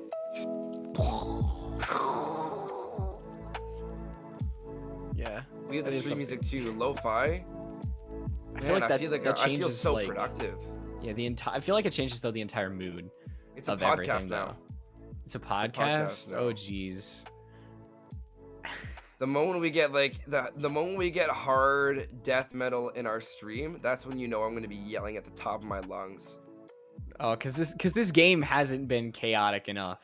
That we need more screaming, more noise in everybody's ears. Like let's just make emotions sure aren't it's already at their copyright free. fullest. Let's make sure it's copyright free, and we should be okay. All right, so we're still waiting on everything going. So how do you think there's a way that Purdue can kind of come around and still have the lead going into the split, or do you feel like Waterloo have been so strong in their way that they're just going to completely roll over the site that they're kind of expected to win?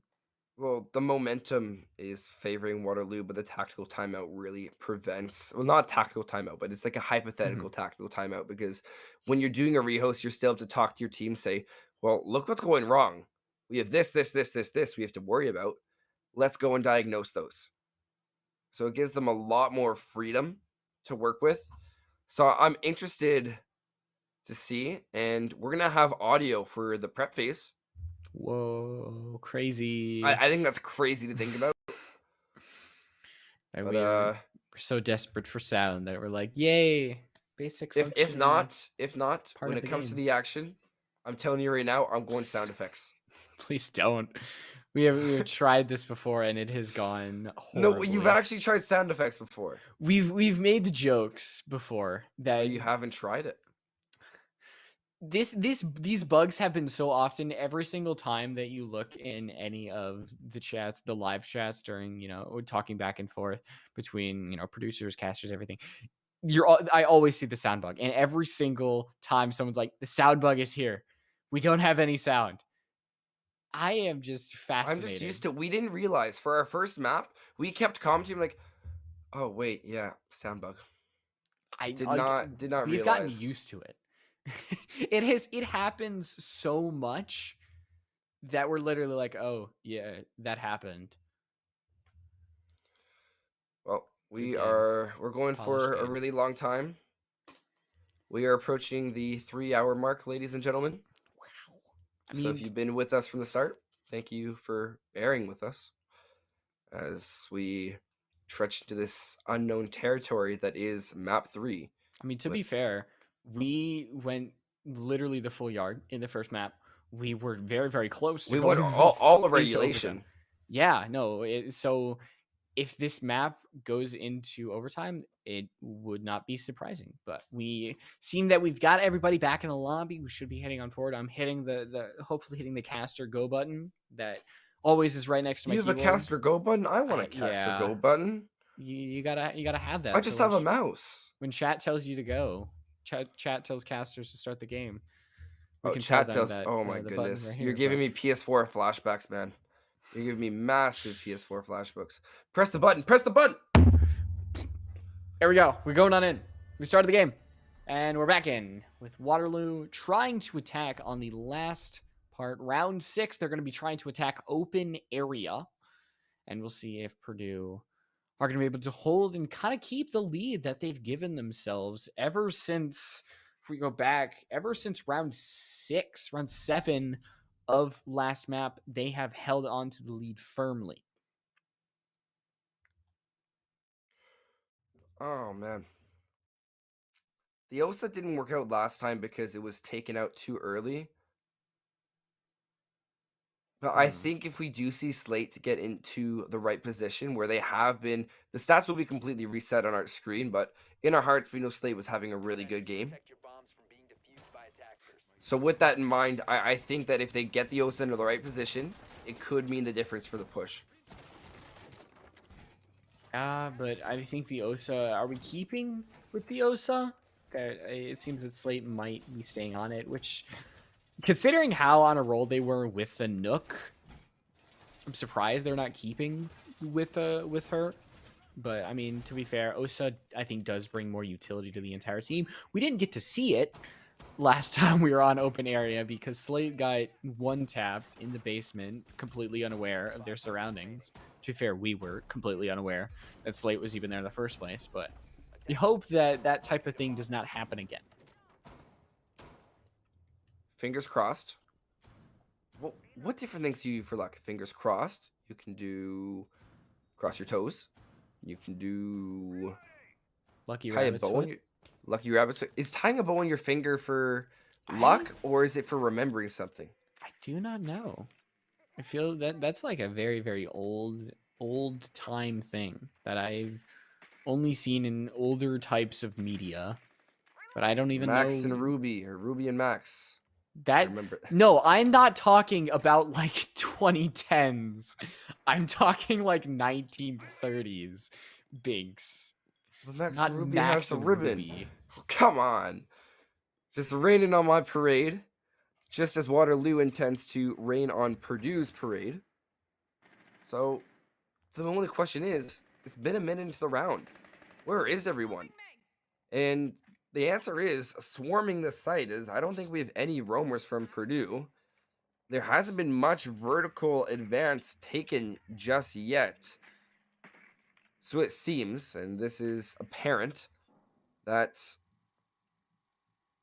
they have the advantage. They have the position to play, and I think they might hear Arvo. The nade. Oh my goodness, if he had not moved that single little centimeter, Arvo would be down on the ground, most likely downed in the down but not out stage. But crazy that they were able to get away with their life, and that means that with the Thunderbird on the board, if Arvo is able to maneuver themselves back into the site, that means they could eventually, most likely not in the round, but eventually get up to full health. Yeah, but that's the problem is I think Arvo has committed to the roam so much that they're essentially just kind of locked in there. Whether it's, from their own decisions or just saying, like, I'm going to try to waste as much time as I can in this process. Mercado is going to try to shoot the feet of Slate, but that glass panel is going to be enough. And now they're going to have to relegate an impact on over that as Yellow, they looked behind them, but they were just not aware enough as Suvin was able to take them out. It's the advantage. And we see the peak coming out from Maestro, and they're not Oh able to my find goodness. anything. But instead, it's Samwise who finds that kill. And remember, Arvo is still on a breath of HP. He'll make it work. Oh my goodness, Arvo. He'll get refragged immediately. And the fact he hit a headshot, it didn't even matter that he was on a little bit of HP. He would have died either way. But he puts his team into a very good position going to the final 10 seconds because they are up to down diffuser. There's no res unless Finka picks herself back up, but we don't know if they have it. Suvin to find a double. A beautiful shot by Marakto. Oh, I can't even speak. But regardless, Ultra cannon get into sight. And from the lonesome Malusi, Purdue is going to take the half 4-2. Oh, that rhymed. Woo. And that was definitely a very, very, very, very close round that Purdue was able to squeeze out. And we're pausing it once again. We're going back that we got to stretch. We got to stretch out this time that we have. We haven't spent enough time on this entire match. It's going to be a 4-2 from Purdue, though. They crawl away with that victory on open area, and it's going to be basement, though. It seems that Waterloo are going to start off, and they're possibly bringing the Echo, which we did not see on Purdue's side, but it is a pick that I think I like. We saw it. I think we might have saw it on Oregon. I don't think we did. I was only on Villa, and on Villa we almost saw the Echo deny the entire round, and that could have changed the entire series if they actually got the denial off. Just crazy thinking about those hypotheticals.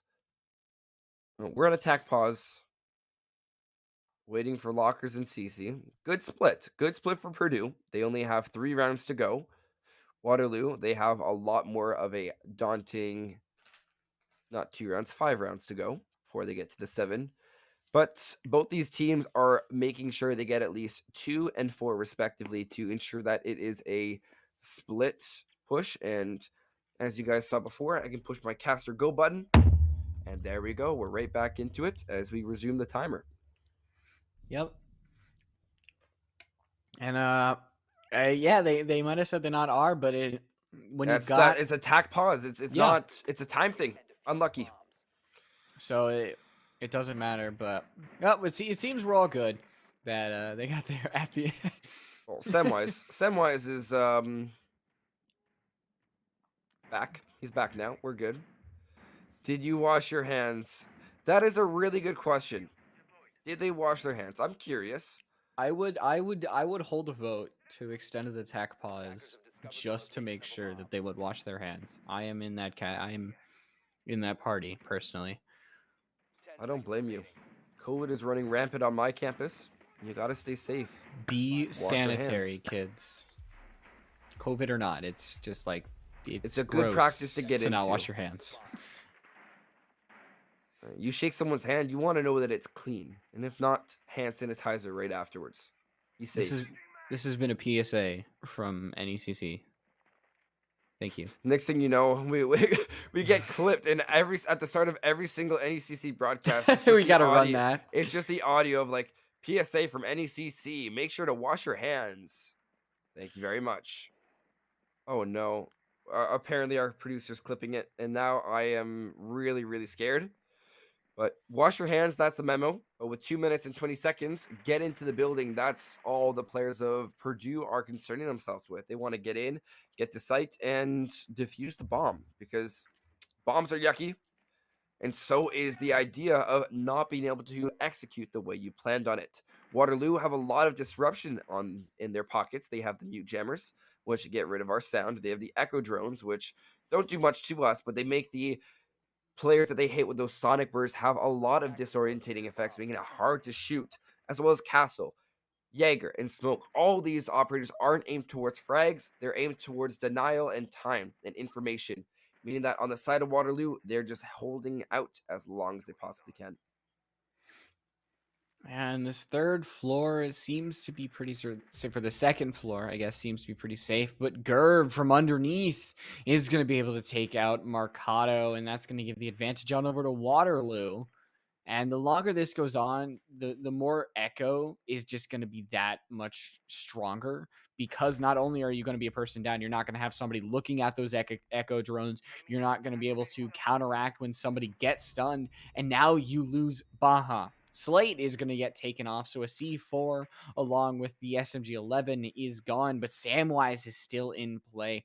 And they are definitely a force to be reckoned with because, remember, they almost 1v5 post-plant clutched with the SMG-11 only. So they are definitely somebody that you cannot forget, as now we are seeing Purdue going on to this office, and there is somebody that you forgot, my friends. That's right. Bruv, to get a triple kill in the round, case down, and now Swoozy is left wondering, hey, where's my Jaeger? They'll find them. Actually, no, it's going to be Avro on the other side to be able to take out the Jaeger, recover, defuse, and with 30 seconds, they are picking up the pieces. But as Suven, there's so many places to hide on this bottom level. They can even hide in the elevator shaft and go undetected. Because with 20 seconds, a drone will be thrown out, repositioned for their teammates. It seems like there is no options left on the side of Purdue. Oh no, and yeah, this is where it seems that this is not going well. We know how this is going. Not only do you have that echo sonar, you've also got Ultra, who we saw on cameras 4K HD, super shortied the hole right next to them. And now you are going to have Waterloo, who are still within striking distance, as Purdue is only one round ahead. So, a really interesting takeaway from that round would be the ability to keep an Echo drone safe. Suvin might have gone and maneuvered the other one around, but ultimately that round might have had a very different conclusion if Echo's drones were spotted out. Then you could say, well, the castle is shooting from the other side. That would have been a guaranteed kill once the case goes down. But in all reality, they weren't actually able to see the head. They weren't doing any damage while the plant was going off. They're still trying to make their hole. So it can easily be assumed that they would either been spraying in the dark without the echo, or they would have been unable to hit the head. Could that have prompted a more aggressive approach, say running through the door? Perhaps, but that's where you had the coverage from the Purdue teammates. So interesting. Regardless, I think we might have the bomb layouts mixed up because it seems like this is opting to be the secondary bomb site in this match because upstairs just is not comfortable as Waterloo's also going to be going for the office, open area, and break room. So we missed the memo. We'll pick up with it because they have a lot of key defining features, such as this extension. This is interesting into archives and even reinforcing the front teller's office. I don't know how well this will work out. If they are able to hold it, though, the mute castle combo is really potent. Yeah, it is definitely very, very strong, along with the fact that, the Echo is still in play. You've still got the Wamai and Jaeger, and Purdue. Then they've had very, very good nades. We saw on the side of Waterloo earlier in this match that the communication when between frag grenade and camera was really, really good. But with Waterloo having both the Wamai and the Jaeger, that's gonna make trying to sling in those 4 frag grenades really, really difficult. And if you're trying to throw them down a long hallway, possibly to get rid of a mute jammer, get rid of a castle barricade, you got to be very, very aware if there's a magnet or an ADS around.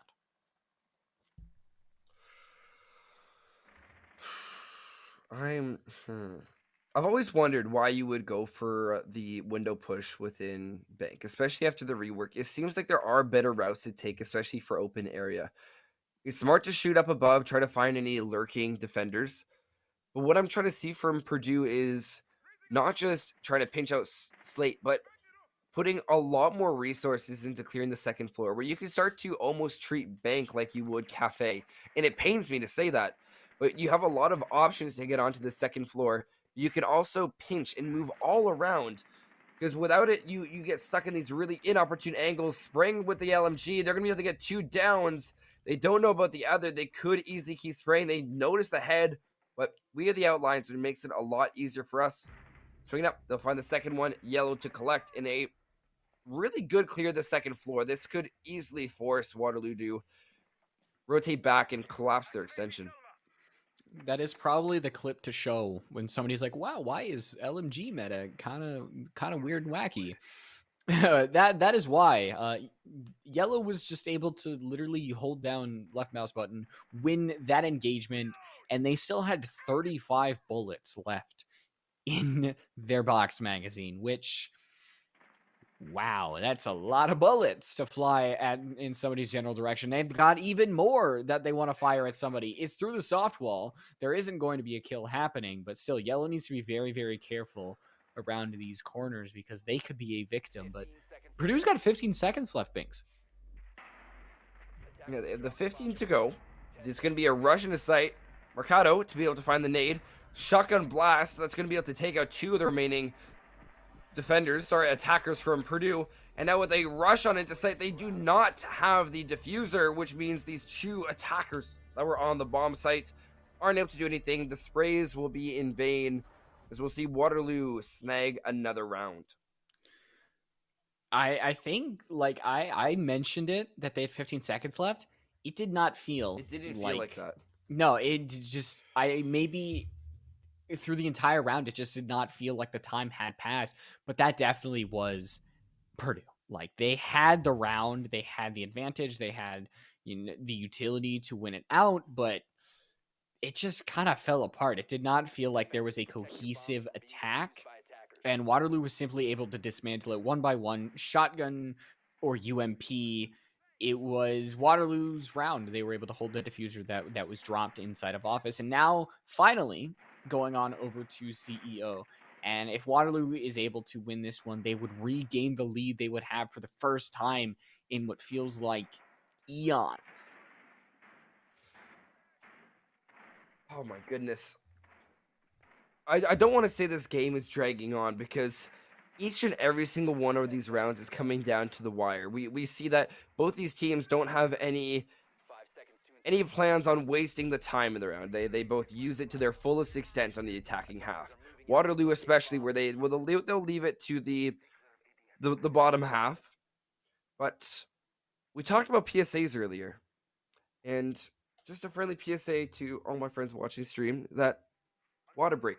Drink your water, stay hydrated, especially to our players. If you want to know why a lot of players lose their reaction time, they get fatigue, and especially on these long matches like this is over 3 hours that they've been playing now. They are tired. They are starting to miss things. Staying hydrated can prevent that. Thank you to our sponsor, water. The water, just in general, that is an important thing to mention, is that it is important to definitely stay hydrated, wash your hands. Whether like health type PSAs can we do? Be nice to each other. That's Well, that's here in Canada, we won't really worry about that too much.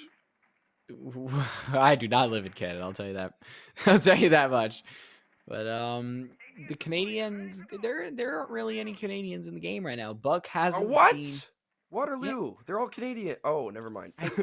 I meant operator, silly. I was talking about, Buck. We haven't seen too much of a Buck in play. Going from underneath just hasn't been something that either of these teams have wanted to do. A lot of times it has just been either literally attacking straight on or trying to go in this small little area that these defenders aren't covering. Just kind of barraging your head on forward. Waterloo is going to get this advantage. Is going to be Swaus, who since that rehost has not been able to really find anything, along with Baja on the 0. And overall, Waterloo, things have shifted. It feels like things have shifted overall. Even though Purdue got that first round after the rehost, after that, Waterloo has just been in complete control.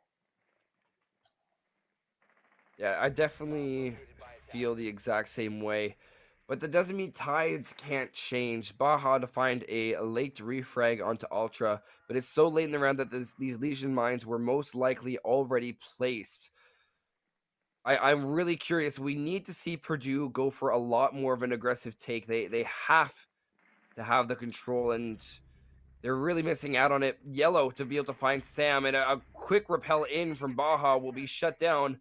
And I believe we just saw it plant, but that will be canceled off. C4 ripped, detonated, thrown into sight, not able to find anything. Spray out, they will be able to find the kill. Double kill for Swoven. Slate also swinging, trying to find this defuse, but they'll escape out the window. Meanwhile, Marcata, they're in a key position. They have the long corridor, waiting for the jump out. Arvo will be able to find Slate. Now a 2v2. Make that a 2v1 as Marcata was going to find their second on the round. Looking around, trying to find Swoven. They know that they're on the other side of office by banana windows. Swinging around, trying to find the lonesome Maverick. Not able to find them just yet, but will they check the right corner? They indeed will not, and it will be Marcado to find their third onto the round, and Purdue taking the lead. And able to come back from that, just as we were talking about how Waterloo was seeming like they were going to continue their streak and continue on. It is Purdue who just keeping in arms, in a hand's distance, a finger's distance away from Waterloo with how tight these rounds are going back and forth. And it almost makes up for how last round went, that they're not going to lose the lead. But the basement site is where their true challenge is going to be. They're 2 rounds away from finally sending us all to bed with how long this round has been. Honestly, I don't expect this to just go 2 rounds and call it a night, because Waterloo is better than that. Waterloo has been back and forth and back and forth. We may go overtime. It's completely possible at this point, but it's all going to start at basement site right here. Basement is really interesting because I think we have seen a flawless defense rate on it. Unless it was the second time. Yeah, no, it was the second time around that we actually saw Waterloo able to win it out. If I remember correctly, my memory is very, very foggy, foggier than the server room used to be before the rework. Um, I'm at a loss for words. I'm not gonna lie to you. I'm trying to understand where these teams can go from here. They have such a solid understanding of the map, and it's largely coming down to the fact that it's their ability to read into the other one. It's the little mistakes within the round that is allowing Purdue or Waterloo to be able to squeeze ahead. So my biggest tip would be try to work for those consistencies. They will see the sparks, which means Baja likely knows that Slate is on the second floor. But if they rotate down early and avoid any drone seeing them do so, that could mean that it's a lot harder for Purdue to know, okay, second floor is clear. They're going to have to dedicate a lot more time. We see once again the window is very, very prominent play. It's not as aggressive as we saw all the way in the first round, as because the site is very, very far away, and the nearest roamer is still a decent bit away. But overall, you still have to be very, very wary of the roamers on this first floor. Slate Ultra, not who you usually expect to have as roamers, but with these castle barricades, these Jaeger ADSs, it's very, very strong. And Gerv, what a shot onto Baja. And once again, it's that opening pick on over to Waterloo. And Gerv has started out very strong since the rehost. And now Zero not able to put out in these cameras as Schwaus takes a whole bunch of damage in a 5v3 as Yellow tries to even it on up. But still, it's not enough bullets and not enough area to cover.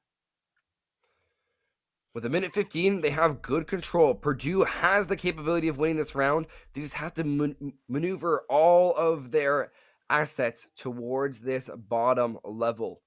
To do so, that would mean mobilizing your Maverick, but all these hatches are already open. But did they learn from their previous mistakes? Have they spotted out this Echo drone? Because waiting to the last second is not going to work here. They have 5 defenders, count them, 5 defenders that they have to look out for. And one of them is still on the second level, and that's going to be the first obstacle to deal with before they push down. Swinging wide, they're going to look for the drone first, and that will be ultimately how they meet their demise, as Yellow will capitalize on that brief second of looking away. They now have control of the hatch. They can work with that, but it's not an easy way to push down.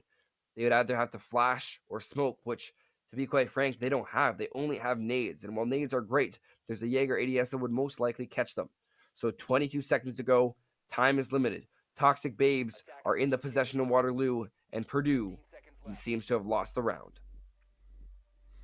And we're at that 5v5, and it seems that open area might be where we go once again, because it's going to open itself on up to Waterloo. Suvin having this Echo drone. All they need is to go on up, and there it is. The round is over, and Waterloo has won round 10. We're going once again, just all the way. We're going all the way. We're going all the way. And all 3 maps. We need to applaud the Echo. I think we need to stop, take a second, and really applaud the Echo. That is really, really well done. And I want to make sure that doesn't go unhighlighted. That the Echo is such a hard operator to play. So Suvin, I tip my hat. I don't have a hat on anymore. I tip my glasses to you at this point. They're even causing for a switch to the IQ play. Wow. Swoozy's taking the IQ to counter off this Echo, and I think that's completely valid. You can't slip. There's no time to slip, as both these teams. This is I call this pre-overtime. This is regulation overtime, where both these teams have the equivalent to being on match point. They just have to win it, and after this, it's already down to that win by 2 mentality. It's the calm before the storm that could be overtime, and I'm really interested to see what both these teams have left in the tank. Yeah, just the fact that they have to go into the IQ, I think, shows the best. We ever since Echo lost that invisibility, IQ has just, I think, dropped a lot because teams, you just kind of gotta be aware of your surroundings, and the fact that they have to go on the IQ shows that they don't want to dedicate the time to try to look for it in those last seconds. They're losing utility instead of trying to, change how they approach these things, how they look for these echo drones in the last second. And instead they're saying, all right, Swouse, whip out your wrist scanner and we'll just get this over with.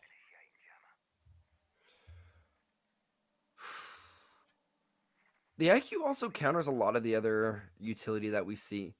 Where we have the mute that it counters the Wamai, Jaeger, and also we can't forget it also counters that castle, not in the way you think, but because of that bulletproof cam. It gives them a lot more options. But another counter that we didn't really talk about was the possibility of a Dokkaebi. If they went for the Dokkaebi, they would actually be able to see the feed of the Echo Cam, knowing exactly where it is, while still having the feed of any sort of bulletproof that is taken. Meanwhile, Grove is going to be holding strong on the second floor elevator, dropping right down, looking for a second, but they will not be able to secure that kill as Marcato is going to get the quick refrag. And with a minute 50 to go, they're spotting out. This could be a shot through the yellow ping. Here come the shots. Suvin taking lots of damage off the drone in time, though. They'll be able to stay firmly behind the wall. As Marcata, it's just a complete reversal of roles, as the Echo Drone will be the one to actually spot out Marcato, having him go down. Wow, there's an IQ in play. You gotta find that Echo Drone. Yeah, and it's just not there. Even so, IQ is just not in the vicinity that they find it. They're having to dedicate a lot. And it's just going to go all the way up, and eventually it's going to get taken out, and Swouse is going to trade their HP for it, as Suvin's play, wasting time, wasting health, is such a good job. And eventually they are going to pay for their crimes, as Purdue is going to take their life from them. But Ultra, inside of Archives, has a very, very good angle. And right now, even though Purdue has the advantage, it seems like they just don't have the control that they really, really want to try to attack going on here. As one more member off of Waterloo could give you the confidence that you need to attack. But overall, it's just they're playing with hesitancy. And with Baja taking a lot of damage, Mercado on that shrivel of HP, it's you can feel it in the air. Binks. You really can. It's tense. It's scary. The nades are just absolutely blaring. Arvo to use that AK, he'll be able to use it with great proficiency. Also able to get that plan. It seems like it's a one-man show, but it really isn't. The spray from the LMG won't be able to connect onto Sam. He'll be quite happy. He's waiting in admin office. He has the ability to swing, but we're just waiting because he can let those bullets ring. He'll wait out, not able to line up the shot, but there's Slate. He's got it clean and right through the wall. He'll find Arvo as well as Marakoto to be able to find Sam, and I keep messing up his name, but it's Marakato, and I cannot forget it because of how many frags. 7-2 since the rehost. They are going absolutely crazy, and they are trying to ensure that Purdue is able to hold down this fort. Slate to find a second kill. They're the last one alive. They have to find two, but no, there's Baja spraying with the LMG to find it, and it's going to be Purdue to go to match point. And to win on open area as well, they finally didn't really repeat their mistakes the last time we were on open, because it was a winnable round for Purdue the last time we were on open area. And going over to CEO, this was a round that Purdue won. We are currently, I believe, very, very even. We're 3-2 in rounds, and Purdue did have the 4-2 advantage going into this split, so the ball is in their court. How they want to attack this, how they want to get rid of these roamers on the second floor. And finally, the Canadian of Frost being brought out. She's got the shield, she's got the secondary shotgun, and she's got the pro player killer, if the Frost trap, which if you've seen the curve of how effective frost traps are, you know that bronze and diamond have the same level of effectiveness, which is kind of crazy to think about.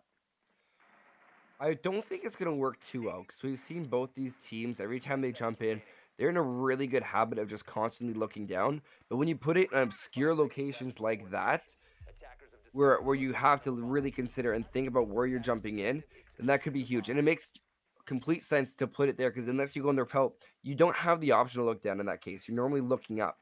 So unless you have a better way to deal with the frost mat, it adds for that extra threat. And until you've called out, we've gotten 3 frost mats. It's something you have to worry about on every single window. And we'll see if Samwise with that cool little SMG-11 having those deployable shields, the deployable shields being very, very strong.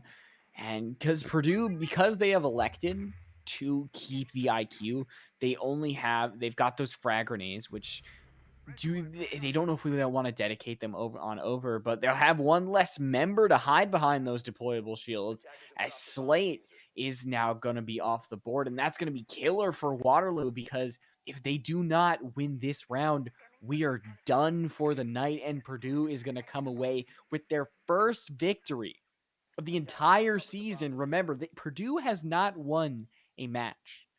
And so to come away with a team like Waterloo this close, it would feel like a very hard-earned victory like we have seen at the end of every single match. It is hard-earned, hard-fought, and it's got to come away with Mercado at 7, Yellow at 7, and Schwaus is indicating where all these electronics are and giving away where these players could be. The cool thing about that, and especially with destructive floors, is a next level to IQ would be going and actually ensuring that you have these key locations that you can go and shoot from above if it's a destructible floor. In this case, I don't think it is because it is. It's still an open area, so you are able to still shoot from above. So that's just a matter of positioning and putting yourself in the right spot, right time. And sometimes you can even find a defender on cameras. That's one of the things that I know Echo can get caught off guard with.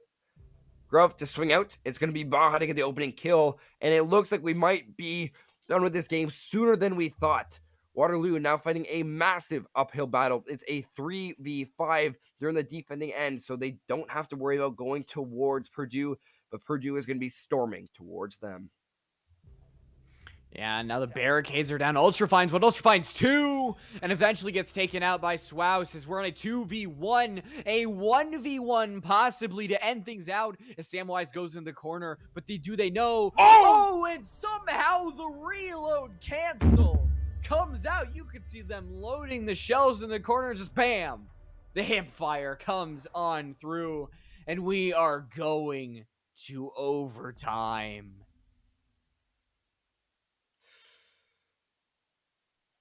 Just let it sink in. Let's just sit in silence and just enjoy the lack of game sound just for 5 seconds. And we're back in case you missed it. It's been 3 crazy maps, 2 of which are now going beyond regulation. And I gotta be completely honest, I don't know what to say. I don't know what to say. These teams don't want to let it go, and the fact that we have to call a winner, I would have been happy calling it a tie once we got to overtime, but I don't think that's what either of these teams want. They want this one to keep going, and they won't stop the fight. But I gotta ask you, if you have any bets, who do you think it's gonna be? Oh, it's so hard to say at this point.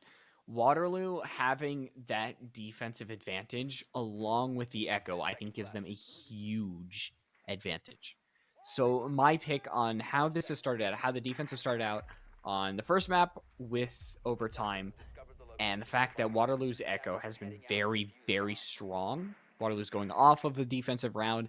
They are my pick to come away with this. And if Purdue does win this attacking round, then that changes things completely.